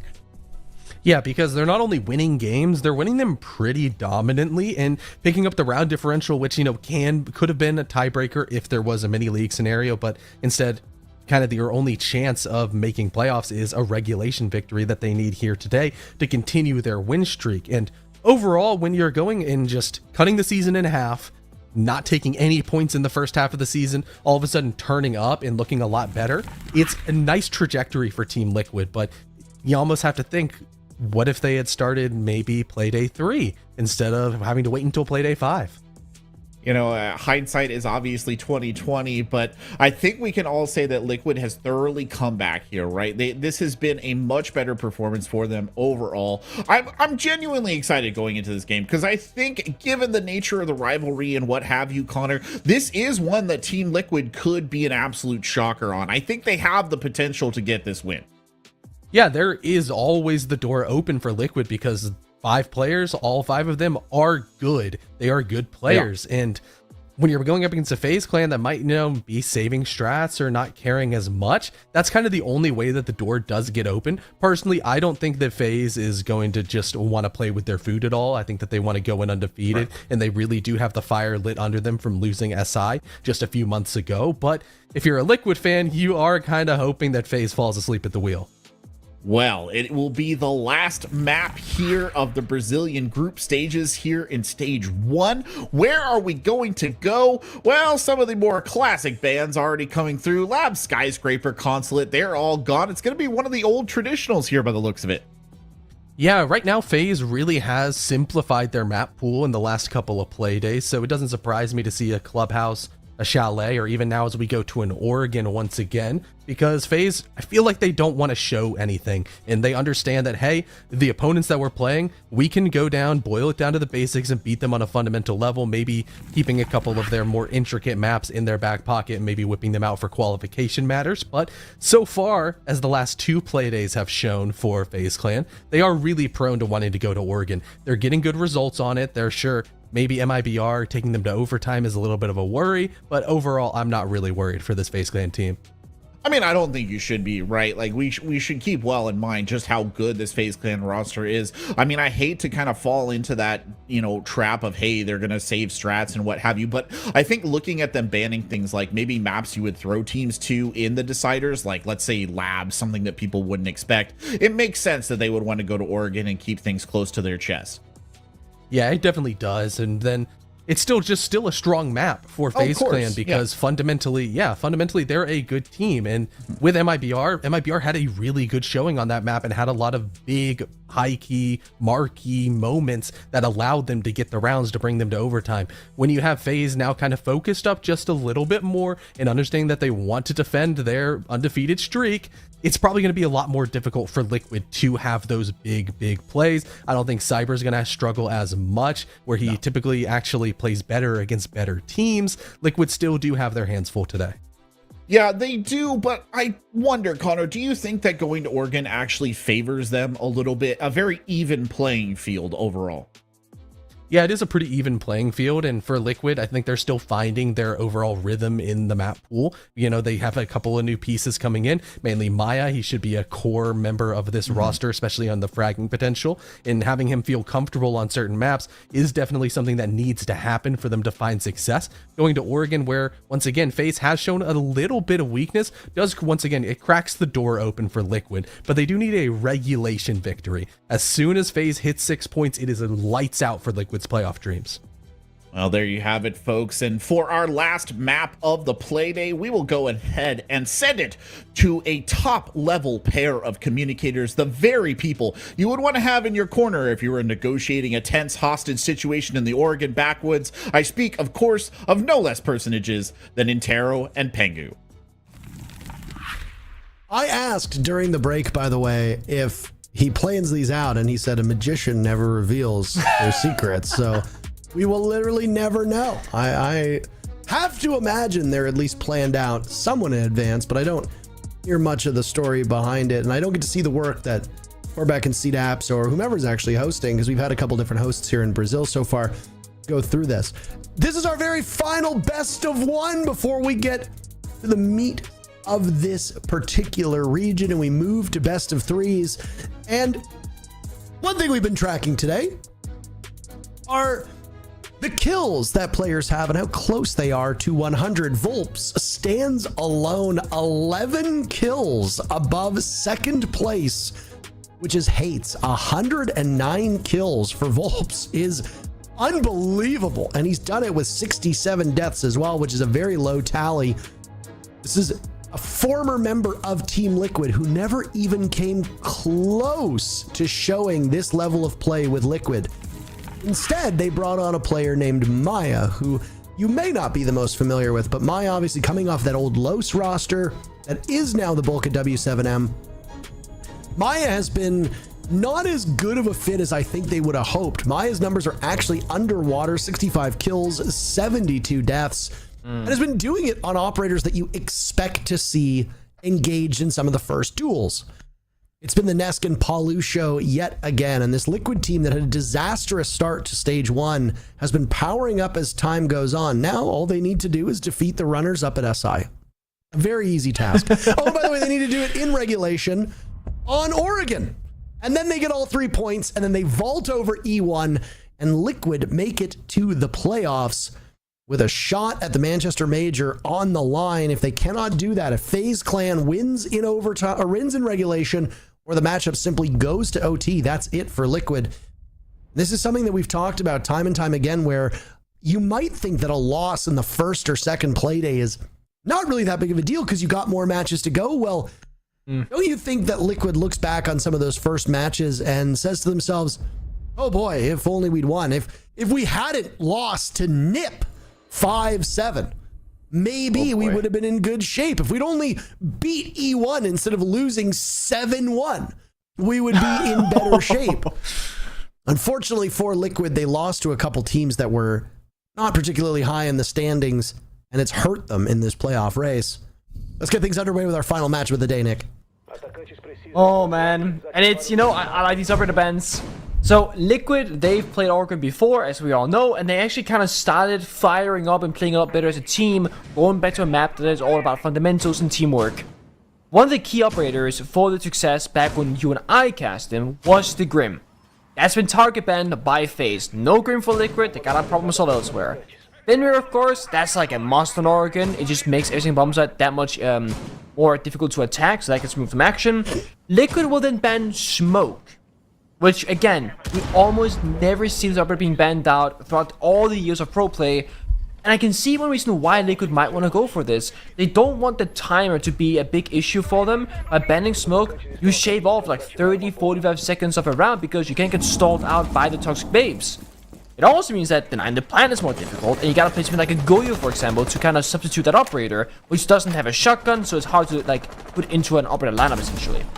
Liquid, the only thing I don't want to see from them today, repetition.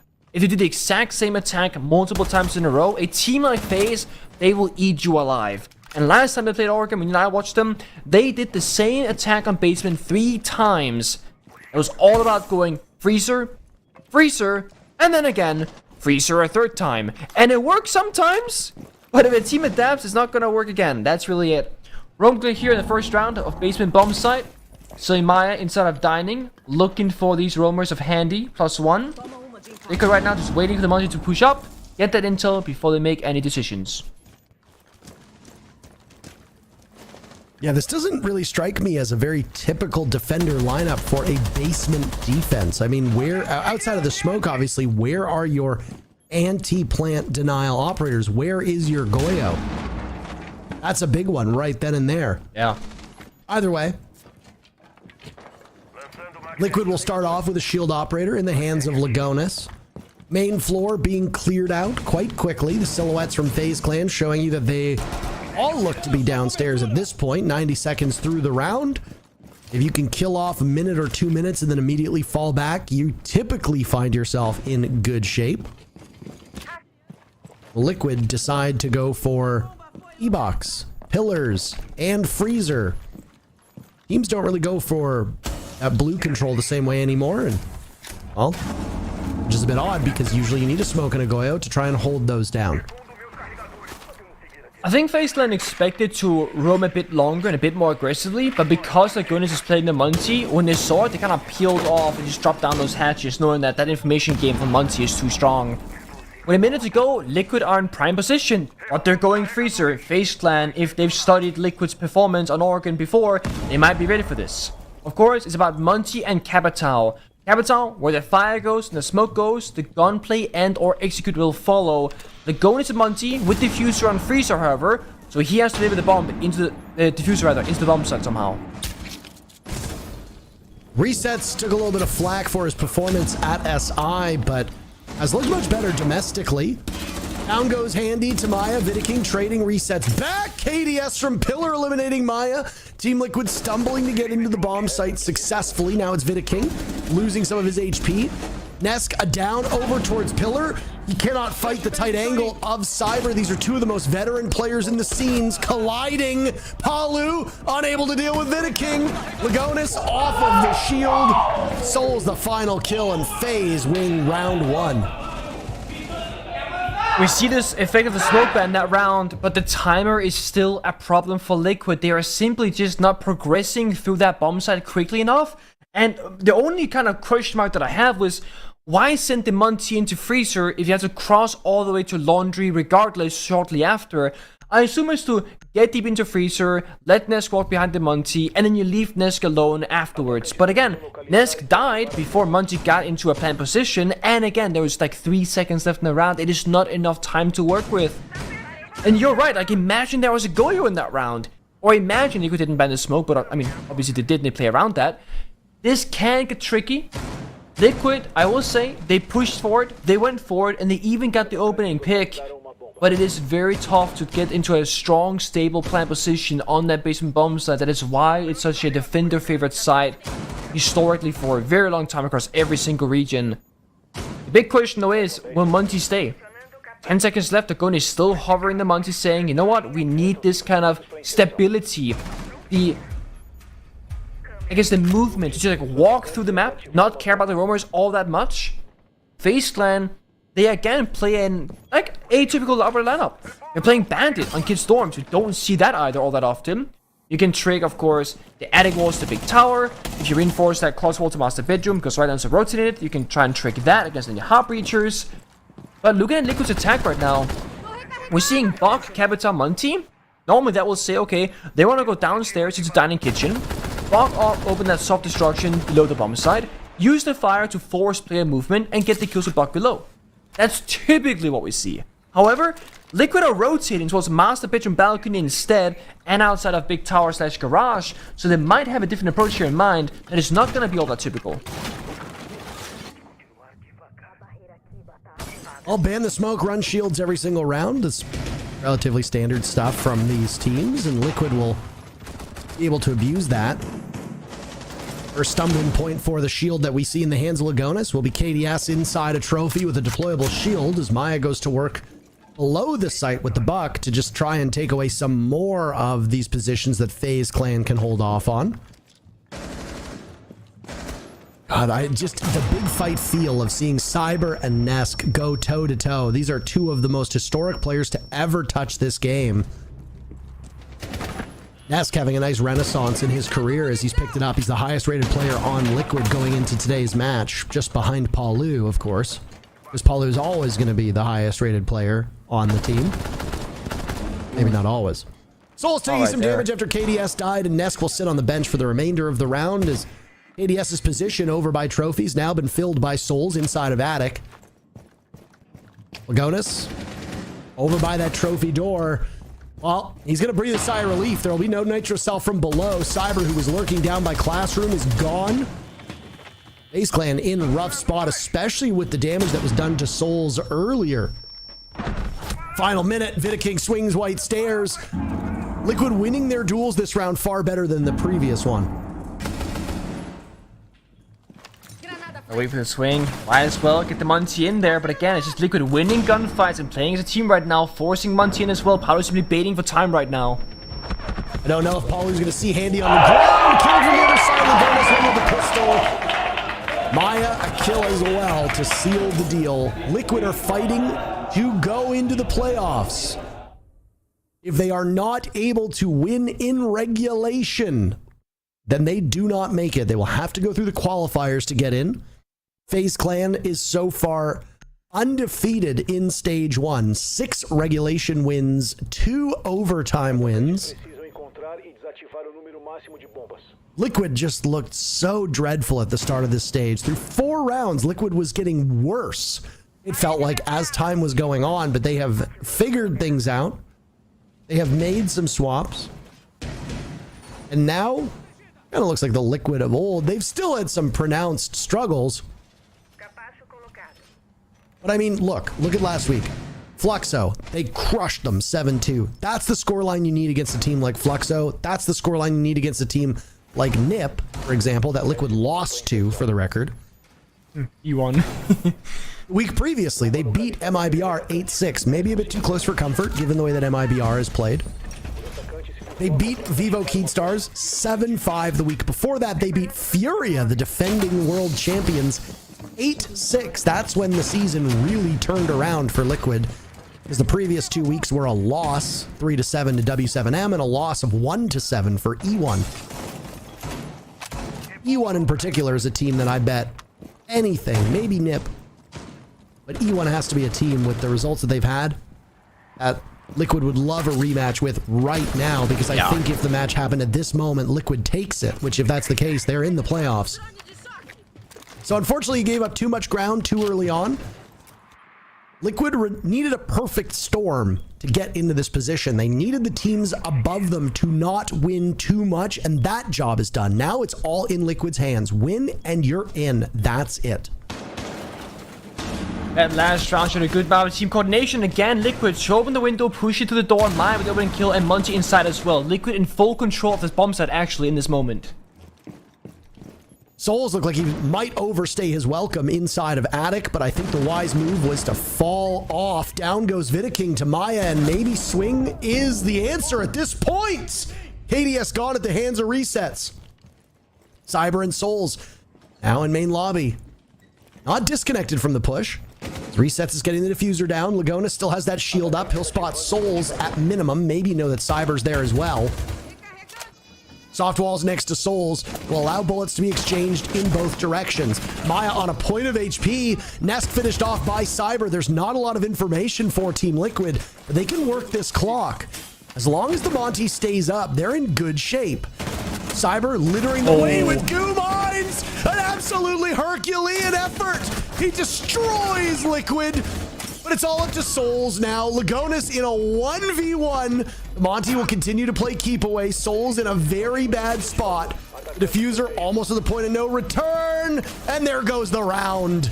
Souls may survive. Lagonis may survive. He gets the kill on Souls' side, but the timer will give the win to Liquid. 2 in a row. Oh, it's tense, these rounds.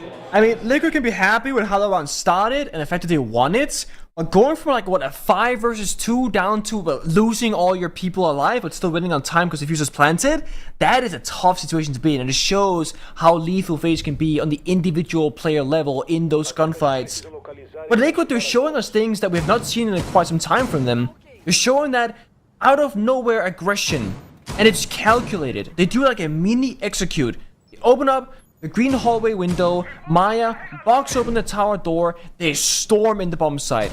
And when you're thinking about a team that plays Monty every single round, 3 out of 3 so far at least, with this one starting to be 4 out of 4, you're thinking Monty goes in first, he'll get the information, the players act off of it. So it's easy for the players of FaZe to go, oh, we don't see Monty, nothing's gonna happen yet, but you'd be wrong. Liquid sent in the guns first, Monty later, he goes for a plant. It's excellent executed by Liquid. And in the round before, it hit Storms, they were going Master Bedroom Balcony first, cleared out Trophy, they realized, oh, there's a defender in Attic, we have a problem here. Maya and Buck will go into meeting, Buck to soft floor, destroy the bandit batteries, Capital goes in tower, opens Attic, and they have Crossfire again. Liquid are able to read the situation, problem solve on the fly, and just play together as a team. Liquid, however, they have played Lagonis on the Monty for the first 3 rounds, which gives them so much kind of mental overview. Lagonis being the in-game leader calling the strategy. When you're playing Monty or sitting on drones, you don't have to think about your gun skill or your aim or your decision making all that much. You just gotta think about how do we progress in this round as a team. Now Lagonis finds themselves on Dogebi instead. Resets on the Ying, Capital Palu. So they still have great execution enabling operators in those power-ups, but Lagonis cannot make that same kind of clear calling perhaps because he has to not do it from a drone, and if that drone dies, you just don't have intel. Benefit of Monty, you are a walking drone. Liquid are very clean in the building, but there is a roamer in Big Tower, and KDS is baiting for it, enabling Cyber to stay in that front and forward aggressive position. Oh! Nest picked off by Cyber as he gets inside the building, but for a second, maybe not as long as he would have liked to have spent. I mean, that's just tough, right? You double drone it, you just see the guy on the staircase, you go to shoot default cam, there's a guy playing by black box. It's a small misdroning from Liquid. They just came from the wrong direction. If they had drawn from the east instead of the west, it would have been fine. But also, you know, why wouldn't Nesk aim at the default camera? He thought it was clear. You can't blame him for it. But it puts Liquid down 1 player. Nesk, who normally in trees, and more importantly, Nesk right now is 1 and 4. Before this, you know, opening death 1 and 3 obviously, but he goes in first to die to enable the rest of the team. Someone else now has to play that sacrifice position to enable someone like Paolo, Resets, and Maya to get those kills instead. Obviously, this is, of all the matches that will be played, this is one that Nesk simply needs to be a factor in. Yeah. This is the second best team in the world in FaZe Clan. You need every single player holding their own. So far, though, FaZe Clan has had some players slumping. KDS with 1 kill, Handy with 0 through these 3 rounds. Souls has been great. 7 kills, and 8th as well will join. And there's the support cast for FaZe Clan, all shining at the same time as a snap of the fingers determines the end of that round. FaZe Clan equalize. This is okay for Liquid, though. Losing basement bomb site on the attack is perfectly fine as long as you keep winning those secondary and or tertiary attack instead. Because if this is all FaZe can get done, they will not win the first half, or at the very least, they'll be tied. We're looking at a 3-3-4-2 situation, but during the numbers right now, it's skewed towards Liquid's favor. Because they were successful on Kid Storms, and they were successful on meeting. So if things follow that same trend, 4-2 for Liquid. If they step up, or Liquid don't have that excellent problem-solving skills again, it'll be a 3-3. And again, 3-3 is perfectly fine for both sides too.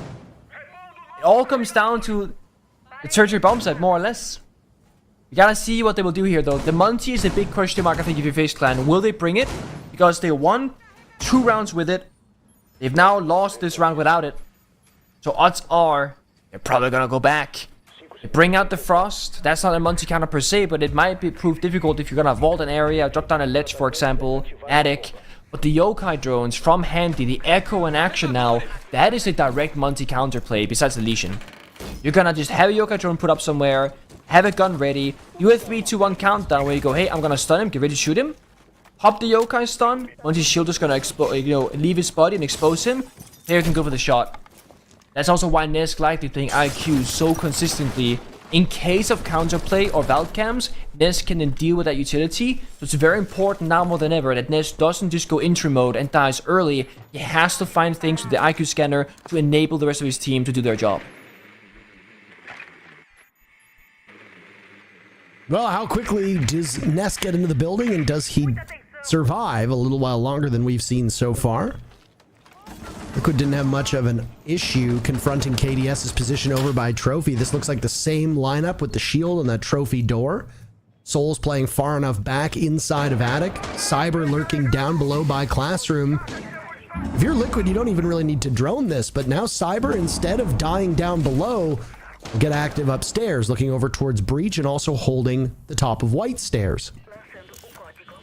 If you got a Valcam beneath you, he can sit in that position with, well, no real threat at all. Just sit on one of those cams. Logic bombs going off. Lagonis, instead of going through the bedroom into Trophy, will now go through the armory door, which you'll find a Kiba barrier there. Almost looked like an impact was going to get tossed out by KDS.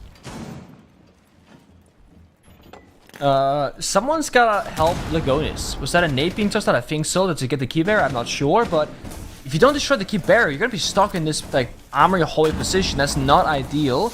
Make a hole, gets patched right up. KDS holding strong here, not giving up the position of Trophy. KDS will fall back. There it is. Nicely done to knock him away. Excellently played. Just great coordination from FaZe Clan. That's exactly what they gotta do. 3-2-1 stun pre-fire. They were so ready and locked in for it. Now Henny dies, so Nis gets that kill. They're activated. No Monty, but they got gun skill. Hold on a second. Cyber's been downed as well. It's all up to Souls. They got that kill. Everything was so well coordinated. Souls will search for double digits now as he sits on 9 kills.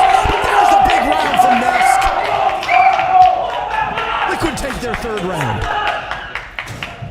Plan A doesn't work. Well, guess what? Plan B is gonna start right now. The second Monty died, it was guys aggress into them. They have Echo on the Yokai camps. That means there's one less gun ready for you, and they just flood the bomb side. And yeah, Nesk wasn't there to help the Monty with the Yokai drones, with the IQ scanner, but that's okay if you walk in and get 1 or 2 kills together with the rest of the team. And again, Liquid, they are successful on the secondary bomb site attack of Kid Storms. And look at this, FaZe Clan, despite losing it 2 out of 2 times, will go back for a 3rd attempt as our final defense in the first half. They refuse to not get at least 1 dub here, and it's risky. The issue with Oregon often is, though, if you cannot win that second bomb site of Kid Storms, tertiary is not going to be all that much better from a statistical standpoint. So you're forced into bad or bad, but a little bit worse bad. It's not great. Liquid, the one thing I didn't want to see from them was repetition. They've now done a similar attack with a small alteration, right? First time, as you pointed out, they went master bedroom balcony into master bedroom. Now, they went from lobby into armory hallway, so they attacked the same point of contact of trophy with KDS, but they approach from a different position, which is important to note. Now, no Monty. Lagoni's on the blitz, resets on the Ying, Maya on the glass. This is Liquid gonna go for a surprise factor. Basically, I'm gonna expect a Monty, a slow round. I think this might be a quick one. Quick in below, block the floor, smokes go out. You're not gonna expect the glass until you hear that sniper rifle being fired. That's likely gonna get Liquid at least an opening kill once Execute comes out. All Liquid they need right now is a 5v5 Execute with no one dying early. And off to the races, Lagonis will go sprinting in, struck by the goo mine, seeing KDS, or rather seeing Legion of Vidaking taking him down. Cyber and Souls in the fight. Souls with the fire raging in front of him. Another kill on the board for Cyber, who exists at bottom of white stairs, doing an awful lot of damage. Liquid's go for broke strategy, not paying off. It's a fallback from Cyber. Nesk with 1 kill on big window, but they might have just bottled that Execute. FaZe Clan were ready for them. Liquid stumbling as they broke on in. Now Nesk will need to clutch out, but that right there, that's an unstoppable force, or an unstoppable force meaning an immovable object. Cyber versus Nesk. Cyber coming out ahead. The first half, 3-3. I like the push, but there was one small oversight from Liquid. They didn't think there was a player downstairs with the C4. They all went for the bombs that Execute. Cyber, he got, what, 4 kills in that round. One of them was vertically downstairs. Second was C4 onto the planter. I'm trying to look at the select right now. I don't think Cyber necessarily started downstairs. I think he retook it, killed the bug player. I think that was Paolo downstairs, then C4 the planter. So it wasn't even actually Liquid, they weren't ready for it, but they lost the most important gunfight, the one that secures the plant goes down. The glass, the Ying, didn't find all that much value.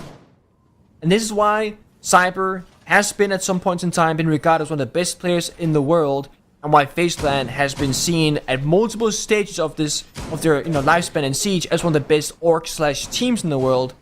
They've done it for a long time with various rosters, but this version with Cyber, it has so much clutch potential. Same story with Souls. He's a quote-unquote support player. He is 10-2 right now. And Souls always stands up for the eye test, whether it's his exceptional positioning and defense, clutch factor, or just simply being on the scoreboard despite playing supportive roles. Those two players can do it all, it seems like. 3-3, I think both teams can go onto the side swap being happy with this outcome. I think Liquid showed a lot of good things in their pushes, their strategy, their adaptations, and I think FaZe Clan showed why they are currently regarded as the second best team in the world based off of SI that happened in Brazil in February. They have not slowed down. And again, mind you, this game does not matter for FaZe Clan. They're happily going to Oregon, hiding maps and saving strats, and just playing their game. This is possibly an 80% FaZe Clan versus a Liquid who is trying to be performing at 110%. I think 80% for FaZe Clan. You still think you'd rate them that high? I mean, obviously FaZe Clan want to win. No team is going to enter a matchup and openly say, we don't really care.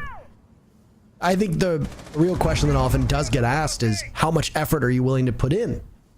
Yeah. This is a meaningless game for FaZe Clan, as you pointed out. Why bother going out of your way to show real strats, to play on maps that you're maybe hoping to conceal, or at minimum, just not get counter-stratted as heavily on? Why would you bother wasting that in a match that means nothing for you? I think the only other question would be, Team Liquid has looked like one of the better teams in Brazil through the last couple play days. Do you want to let them into the playoffs? Because there is a good chance that with the way that they've been playing, Liquid will do better than Vivo Keydstars. They might do better than Furia. They will almost certainly do better than E1 will, based on how these teams have played. Yeah. Liquid is a team with a ton of upside, and honestly, I would even take them over Black Dragons just simply based on their potential. So if you're FaZe Clan and you want one of those top 3 spots, what happens if Liquid gets in and you end up having to face them early on? It could possibly jeopardize your own ability to go to the major. That's certainly a valid point. You know, keep the competition lower by beating out teams before they can even get in. But I see the execute now, though. 5v5, classic chaos style. Candelas, and down they go. Cyber waiting for the call. He'll drop, also searching for 10 kills to join Souls at the top of the team. King Handy and KDS, by the way, combining for 6. So it's been one support player, one aggro player, an 11th kill to be had for Souls. Now Palu has to peel off. He's dropped over by Freezer. Maya on the board, as this will be a scramble with only 5 seconds left. It'll be the survival game for resets. He just needs to leave. He'll live long enough, he won't get it done. Down to the final seconds, and FaZe Clan come ahead in the brawl. You see, the thing about Oregon and why it's such a genius move from FaZe Clan to play it as much as possible here in the later stage of the season is that you can play 80 to 90% of your skill level and still not give anything away. Because it comes down to the team play, the fundamentals, and the executes. FaZe Clan didn't do anything strategically that teams could, pick apart and counter-strategize against in that round. They just played really solid Rainbow Six Siege, utilizing every single player in strong positions in that 5v5.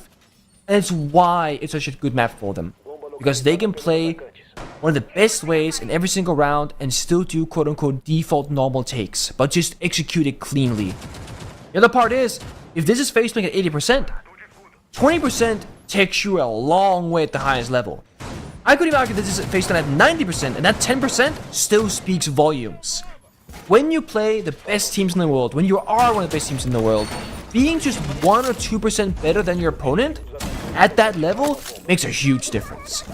Winning a round, clutching out when you shouldn't, that 1 round out of 7, if you were talking regulation, goes a long way as well. FaZe Clan show why they're so good in that first round. Liquid looked a little bit like they didn't know exactly what was happening, running around the place, not having players ready for a trade game, and they end up in that 1 versus 2 where Resets is stuck in a very tough position. It's taken out by both players at once from FaZe. That's basement though. I can't expect the chaos to happen there. Kid Storm, secondary attempt. For Liquid, they're not going to go back to basement despite that being the stronger bomb set statistically. They won't change.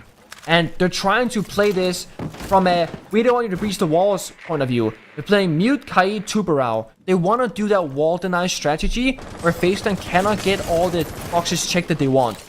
Either deny just the master bedroom wall or the attic wall. You don't need to deny both, just one of them. Deny one of those important entry points, limit where FaZe can attack you from, and then you might be okay. See if they can get it done though. This attic wall should be 1 EMP. Can opener, wall opened up. I don't think Liquid are consistent in this one.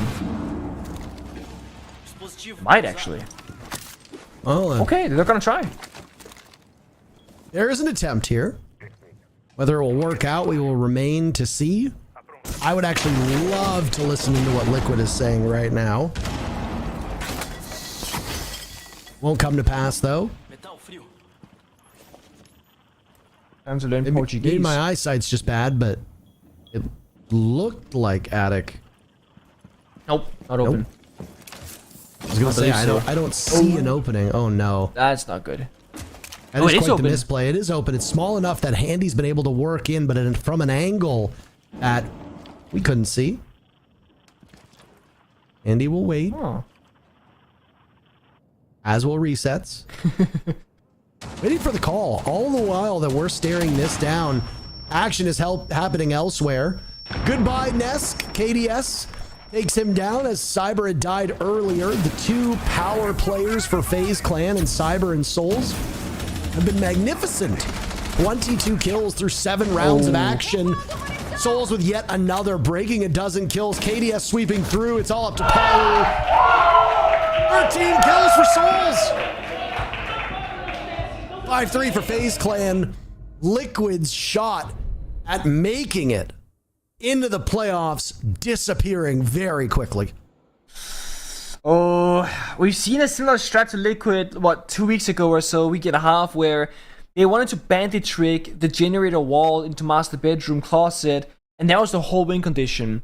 That round was an adaptation on the same principles. They wanted to deny a wall, but the new phase, they're just gonna go below Sophia Ash. They're not gonna do bandit trick a wall ever, right? They're too good for that. So they do Kai Tuberao instead, but they kind of mess it up. The whole point of that round is that one, if not both breaches, do not get opened up. Well, guess what? They both got opened up. So the whole kind of win condition for Liquid doesn't work out. They even missed the last Soto canister on the Tuberao, and then all FaZe gotta do is just hold an angle, Capita comes out, free kill. Nesk swings, you're holding the angle, free kill as well. Then you play 5 versus 3, or you played 4 versus 3. They lost the player early on. So strategically, Liquid really missing the mark. Not by much, but the consequence of missing out on those small pieces of utility, definitely significant. And Liquid in that tactical timeout, it's a tough conversation to have, because you're gonna be, guys, what bomb site do we go to?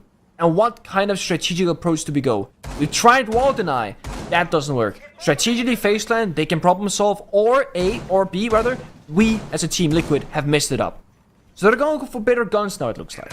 Warden, Mute, Mira, Sami, Omai, this is all operators with excellent guns, and it also enables you as a player in terms of positions, keeper barriers, mirror windows, bombite disc. It's all to make the players feel more safe on the bomb side to take those gunfights against FaZe.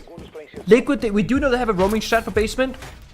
We saw it when they played Fury and Oregon as well. But again, I think it's so hard to play that kind of playstyle against a team like FaZe, because they'll be able to problem solve it. So Liquid is gambling on this 5v5 basement execute style attack, or sorry, defense, just like last time, but that's when FaZe, they were the better team and they won that opening round. It's a terrible game for Palu to fall off the earth, 2-6. Yeah. Again, consistently the best rated player on Liquid. You could fight for who's going to end up second highest rated. So far, it's been Nesk, and Nesk was 1-5 at one point. He's gone 5-2 since, so it's been quite the glow up. Palu will test his mettle as a fleet of drones gets sent down Freezer. Once they've got that information, FaZe does nothing with it. No follow-up here. They'll pick up their drones and now begin picking apart that first floor. This is the typical routine when you want to attack this laundry supply room. Open up the hatches, find out where these remaining players are. Maybe you get an early pick. Maybe if somebody roams, you can start things off well. But much to their credit, Liquid's not going to give them anything at the moment. FaZe Clan will have to fight for every inch of this map. You know how I love going about like the pacing of the round, like when a team should be breaching open the walls based off like the average timer? At Oregon, it's 135 to 145. That's like the mark you want to hit. FaZe open up the first hatch at 2 minutes flat. They are storming through this. 1 minute 26, mirror window, so Freezer, poof, gone. They are way ahead of the timer right now. Plus smoke is banned from Liquid. They can't even stall it out. There is no Goyo in play. Again, all these small pieces of utility that builds Liquid's positions are falling apart. They are disappearing before our very eyes. Dawn 6 goes out. That's one keeper barrier. This one will follow shortly after. And then fire will go out. The smoke will go out. Second mirror, the right here from Cyber. When he fires his Ash Breach, there it gets caught actually. Liquid, they keep one mirror window alive. That's huge for them. And with it, they'll be able to quarterback any potential defense. Looking at Laundry Stairs, FaZe Clan seemingly peeling off of this part of the map. They don't want anything to do with it. And that single mirror window existing is the reason. So now you go for what is quite a rarity. A blue execute. Maya popping up. Out-dueling Handy. There's fire as well. Maya in this strong position. 10 kills so far. A deceptively high total. Quietly amassing a great body of work. Palu next in the line of fire, playing over by Pillar. Nesk as well at his side.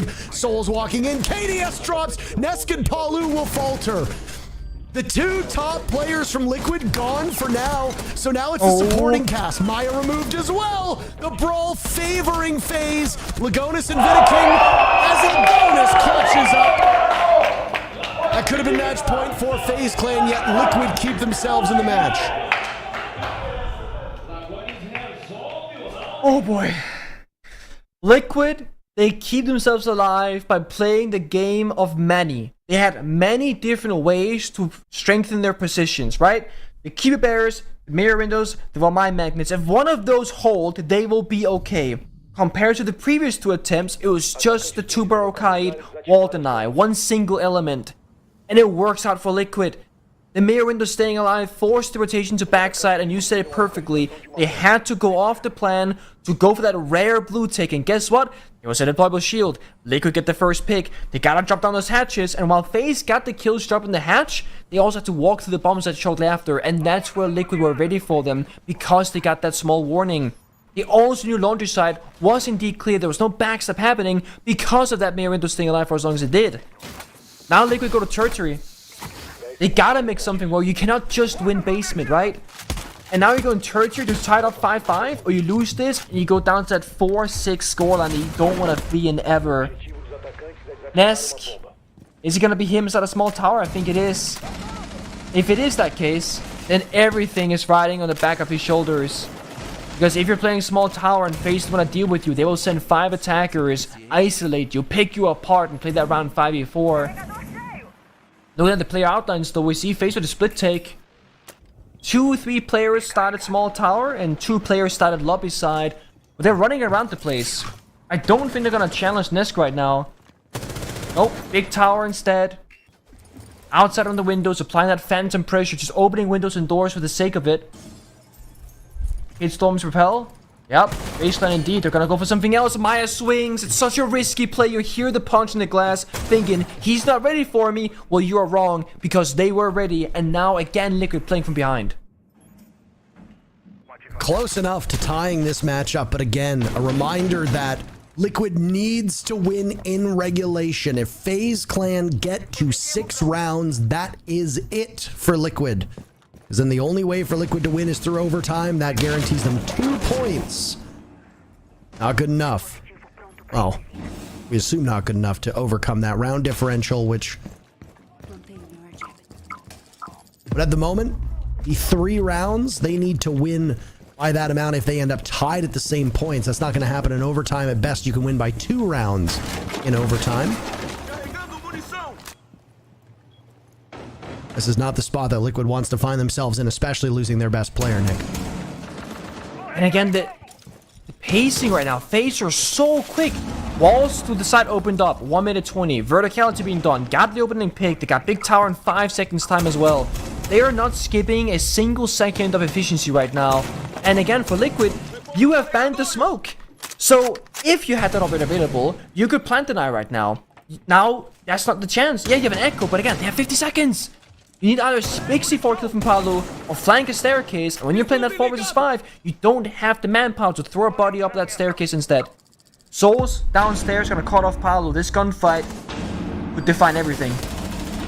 The swing as Souls takes out resets. Paolo flicks over a big kill. He was without his reticle for a second. Souls looking for a 16th kill. Just an unfathomable amount. Paolo dropped, and that's it! 6 rounds for FaZe Clan. The top 6 in Brazil. Locked in. That's the worst part, isn't it? The game isn't over, but it kind of is at the same... Well, it is at the same time. That's really it. Liquid, I mean... There was one thing that I want to see from them that we've not... they haven't shown us yet on defense. I would love to see them just spread across the map and fight for everything. Last round, they just played small tower and 4 guys on the side. They surrendered top 4 control. They surrendered big tower control. And FaZe, again, we gotta keep saying it, they're a really good team. They're not just gonna be like, oh, big tower is free, I'm gonna forget it. No, it's free. They will take it. The current style of playing Siege is take what's free, find the gaps, or create the gaps. I want to see Liquid, despite this being circumstance, just show it now. Fight against FaZe. Show improvement, right? They can still go through other means. Oh, it's LCQ, you know? But it was a terrible start for Liquid in this stage, and it's really biting them now, given the fact that they lost to teams they had no business losing to in their current state of success, or current state of performance, should I say. got experienced players, but that's not enough. You gotta be a good team, more so than just having good individual players. There's a reason why they were a single round away from being world champions, but, well, unfortunately, the storyline dictated that W7M win, and they won SI because of it. But FaZe were 3 minutes away from being world champions, 3 minutes away from dethroning W7M and shutting them down in their biggest moment. They have undeniably been the best team in all of Brazil. 6 wins in regulation should really tell you all you need to hear. Yeah, I mean, last week's matchup, or well, yesterday's matchup, I guess technically, 8-6 over MIBR. That's not really what you want. And then obviously an 8-7 victory over Black Dragons is fine with how BD has looked so far. But FaZe will skate their way into the playoffs. Even if Liquid wins this matchup here, it's too little too late. FaZe Clan securing themselves at least 1 point. It's just not doable for Team Liquid. Honestly, you know, there were growing pains with this Liquid roster, Nick, but the fact that they can hang with FaZe Clan, and yeah, admittedly not maybe the most important matchup for FaZe at this point, but the fact that they're still able to keep the heat, they beat Furia. Yeah. If Liquid could go back to those first 2 play days, I bet they would have done things a little bit differently. And if this Liquid team had played in those matchups, they would almost certainly be in the playoffs. So watch out, whoever's in the qualifiers, because Liquid must be the odds-on favorites at this point in Brazil to win it all. Heartbreaking fashion, though, as they're starting to actually get a bit of a lead here in this fateful final round. Yep, a 3v2, the lockout, the triple crossfire being established. Baseline gotta hit their shots or just go again next round. Liquid, again, they still want to show off well and end this possibly on a W and not just give up. Also worth noting here is now it's all up to Souls to clutch out. It's entirely possible. 17 kills for Souls. It's also worth noting that Liquid, with 1 point, will surpass MIBR based on round differential, and now they're guaranteed to go to overtime. So the worst round differential would be -2, which still puts them above MIBR. So because of this, Liquid sit in 7th place as they go to OT. 7th place, I mean, hey, you're on the outside looking in. You're down there with Ninjas in Pajamas, but NiP has looked like a shell of their former selves. Liquid did at the start of the stage. They've been playing significantly better Siege since then, and this matchup has not been the exception. They have looked good through a lot of these rounds, but you're just going up against the toughest adversary in the most important week. And honestly, how cruel of fate that is. Win your last game you're in. Okay, you have to play the team that has not lost once and also is the runner-up world champion. Uh-oh. Yeah, and again, this is why every single game matters so much, because they could have avoided having to beat FaZe if they'd beaten someone else before. Liquid, they can still learn a lot though. I mean, sure, scrimming FaZe in practice is one thing, but playing them in a professional setting like they are right now, this is the best place and time to learn what they need to go into last chance qualifiers, just for the future of this roster. Because they're still hanging in there, like you also said. Yeah, FaZe Clan, how much does it matter for them? I don't know. But Liquid, they're still showing strong signs of like victories here. They're playing well, they're going for flanks, setting up crossfires. They just won that previous round too. And I think if you're Liquid, you go all the way. Get this into overtime, win in overtime, and then you just put yourself in the best place possible from like a learning position. Adaptations, mentally speaking as well. This has been a mentally difficult season for Liquid.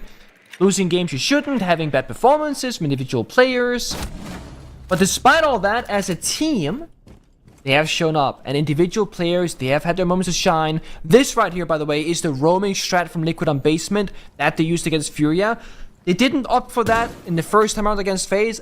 Bit of a shame because, again, they played passive turtle strat on bomb side with Kai Tuberal. And now they're getting active. Ness gets still being killed, looking for more, gets shot down. But that's okay. It's a 1-for-1 trade. And Cyber, who died earlier, that's the Ash. That's 14 kills on him. That's a really worthwhile trade for Nesh to have. Could be a cruel result for them to get so close and still ultimately fall so short. The later that this match goes, the more likelihood there is, as improbable as it could be, that somebody breaks 100 kills besides Volps. Volps was moved off of the Liquid roster, going over to W7M after they picked up a whole new team, the core of which came from that old Los squad that finished second at the Atlanta Major. Volps has been in just head and shoulders above most of the players in this league. 109 kills. Next closest is Hates at 98.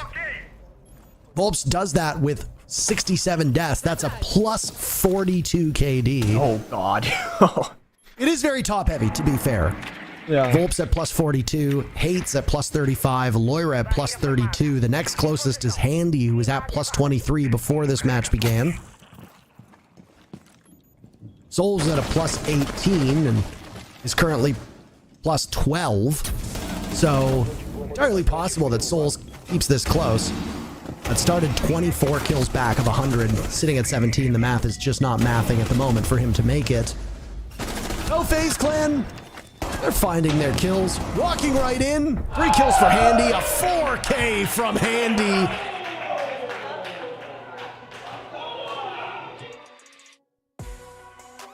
They win. Tough game for Liquid. I mean, I wish they had, more rounds to play with. But the second that, OT is guaranteed, that was when the game was basically over. And yeah, FaZe Clan, right now they are that team. The most consistent in that regard, that the meta has changed since SI until now, and they're still playing at a high level of siege at every single angle, unlike a team like Furia or W7M, who won SI, who are now struggling a bit more domestically. Yeah, I mean, ultimately quite an anticlimactic ending. Obviously Liquid could have gone for that final round, provoke overtime, but I mean, if I'm on Team Liquid, I see FaZe Clan win that 6th and fateful round and think, all right, maybe we can try, but at the end of the day, my energy level's just not going to be there. So ultimately, we build this as a very impactful match, and it was. If Liquid had won in regulation, they would have made it into the playoffs, but alas, they did not. FaZe Clan, indomitable. What do they finish? 7 victories in regulation, 2 in overtime. Goodness gracious. That is an unbelievable finish to stage 1. They've still got more work to be done. They'll get a bye because of the way that the playoffs work, but they'll be back in action to try and secure one of those 3 spots for the Manchester Major. It would be stunning to think that FaZe don't make it, but again, upsets happen, surprises happen. Furia was 1 bad match away from not making it themselves, and they're the defending world champions. They're the defending major champions. Anything can happen in a game like Rainbow Six Siege. That's it for our matches today, but there's still one more desk segment to go, so don't touch that browser. We'll be back in just a couple minutes.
Welcome back to the Brazil League Desk here. Playday 9, the last match of the group stages has completed.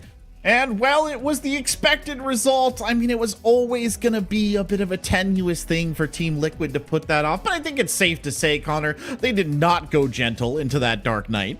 No, they didn't. They went down swinging, but it's almost the double-edged sword of, yeah, they were close, but they strung along the fans and broke their hearts even more. Oh, wow. Way to put the most pessimistic spin on that. I mean, you know, they fought. They fought hard for it. They just weren't there on the day. And, you know, could only help but think back to what we were talking about before this match started, where you said, hey, what if they had started making their comeback on like Playday 3? Instead of later, like Playday 5-ish, right? And you get flashes of what this Team Liquid could have done if they had been able to start their climb back a little bit earlier. Unfortunately for them, it just wasn't the case. Meanwhile, though, FaZe Clan undefeated in Brazil Stage 1, which is one heck of an accomplishment. Yeah, it definitely is the most competitive stage that we've ever seen here in the Brazilian region. Now just undefeated while playing the same map, which is not their best map by any stretch of the imagination. It's a solid map for FaZe Clan, but once again, that was them easing off the gas, playing the same map over and over again, opening the door for some teams and still beating them. That's almost more impressive than if they had been taking a team and bullying a roster to a map that they didn't really play, because FaZe are just better. It's true, and I think the tale of the tape here is best illustrated in the stats comparison between two players. That's Maya on one side and Cyber on the other, Connor. Illustrative of how this game played out. Yeah, I talked in the pre-show, you know, Cyber plays better against better opponents. And if Cyber had played bad, that would have been a dig at Liquid. But instead, he played well, which is almost like a, oh, hey, look, we actually challenged Cyber enough that he felt like he had to do something. And sure, Maya might have had a little bit of more of a hot start and slowed off towards the end while Cyber slowly ramped up. But for, you know, just looking at this matchup and saying like, hey, Cyber played out of his mind and Maya was up with him after the slow rocky start that Liquid had and Maya had in particular, is once again just wrapping up this Liquid story in a bow. It really is. I mean, Liquid, they had their comeback. They didn't quite make it. But I mean, if you are a Team Liquid fan, obviously this is going to be a frustrating end for you, Connor. But you have to take some solace in the fact that you guys did so well on the back half of this season, setting them up well for a potential run and maybe securing that LCQ spot. Yeah, honestly, I think this is the best case scenario for Liquid, for them not to have been just horrible the entire stage, for them to start having and showing a good amount of progression. And now they're going to go into the open qualifier, and out of all the teams going down there into the open quals, I think Liquid are now the strongest that are going to be going forward. They have the most upside. They have the most linear progression that I think should just continue along with that trajectory. And that's a Liquid roster that on paper looks good, is now and probably should be performing at the level that we would expect of them, and probably become one of the scarier teams in the LCQ. I think that's a very fair assessment, and even handed towards Liquid right there. But of course, that was our last match of the day, which means we can take a look at the overall results here from Play Day 9, get an idea of how everything shaked out. And in general, Connor, I think most of these games went about what we expected them to. Yeah, honestly, match 2. That was the only real weird one where I thought it was going to be a lot closer of a match. I even gave the edge towards Vivo Keydstars, but man, oh man, Black Dragons just coming out of nowhere, apparently showing that they can make mistakes and they can bounce back. Sure, they locked in a pretty high seed as well. W7M with that regulation victory over E1 in match 4. That locked them into the 2 seed where you had match 4 and 5. Those are your 1 and 2 seed teams. Those victors will be having a first round bye and will just need one singular BO3 win in their next couple attempts in order to make Manchester. Well, you've sort of set the scene for us here, Connor, because obviously we have our final standings from the group stage here. FaZe Clan undefeated, by far and away the leaders. How do you feel about the rest of this lineup, though? I think it's just a dangerous league overall. Black Dragons are starting to peak at the right moment. Furia are in a really weird spot for me, because sitting at the 4 seed, do you really want to be FaZe Clan and have to go up against Furia if they win and get the, ship back on track? That's not a great position to be in, because they've still shown that they're a good team. You never want to count Furia out. but do you really want to count out Black Dragons, who have shown so much? Do you want to count out Vivo Keystars, who definitely have shown that they can trade punches with the best of them, as well as E1, who just have a lightning in a bottle energy that you don't really want to open? Yeah, it's true. A challenge awaiting them on the back end. But of course, this is the end of the group stage. It's been an incredible group stage here for, I think, Brazil League. Obviously, FaZe Clan adding another plaudit to the ledger of their ongoing legend here, but they're not done yet. If you liked all the excitement of these best of ones, if you thought they were dramatic, you have seen nothing compared to what these deciders will look like. It will be a clash of the titans. It's going to be full to the brim of drama, of glory, of hero plays, everything you could want out of Siege. But if there's one certainty you can take away from this group stage, it is that Brazil remains the strongest region in Rainbow Six Siege esports, with a passion for the game that is hard to match and impossible to exceed. Which leads me to my final thought, a word of warning to the wise. Everybody, everywhere should be watching the teams coming out of Brazil, because no matter who picks up that qualification spot, the world is not ready to face their ferocity and talent in Manchester. For now, though, we must bring the playdate to an end, so I'd like to thank everyone who made this group stage so successful. Our casters, Intero and Pengu, Lynx and Stokes, our outstanding roster of hosts, our obviously wonderful man with spreadsheets that would rival that of a god, our analyst CDAPS, thank you so much, our replay operator Grave, our dedicated producer Crater and his equally astute substitute Zaysho, the Brazilian broadcast team for letting us be a part of their region, for sharing their feed and timing with us, and of course, from all of us here in the production studio, thank you for tuning in. We'll see you on Friday for the Deciders.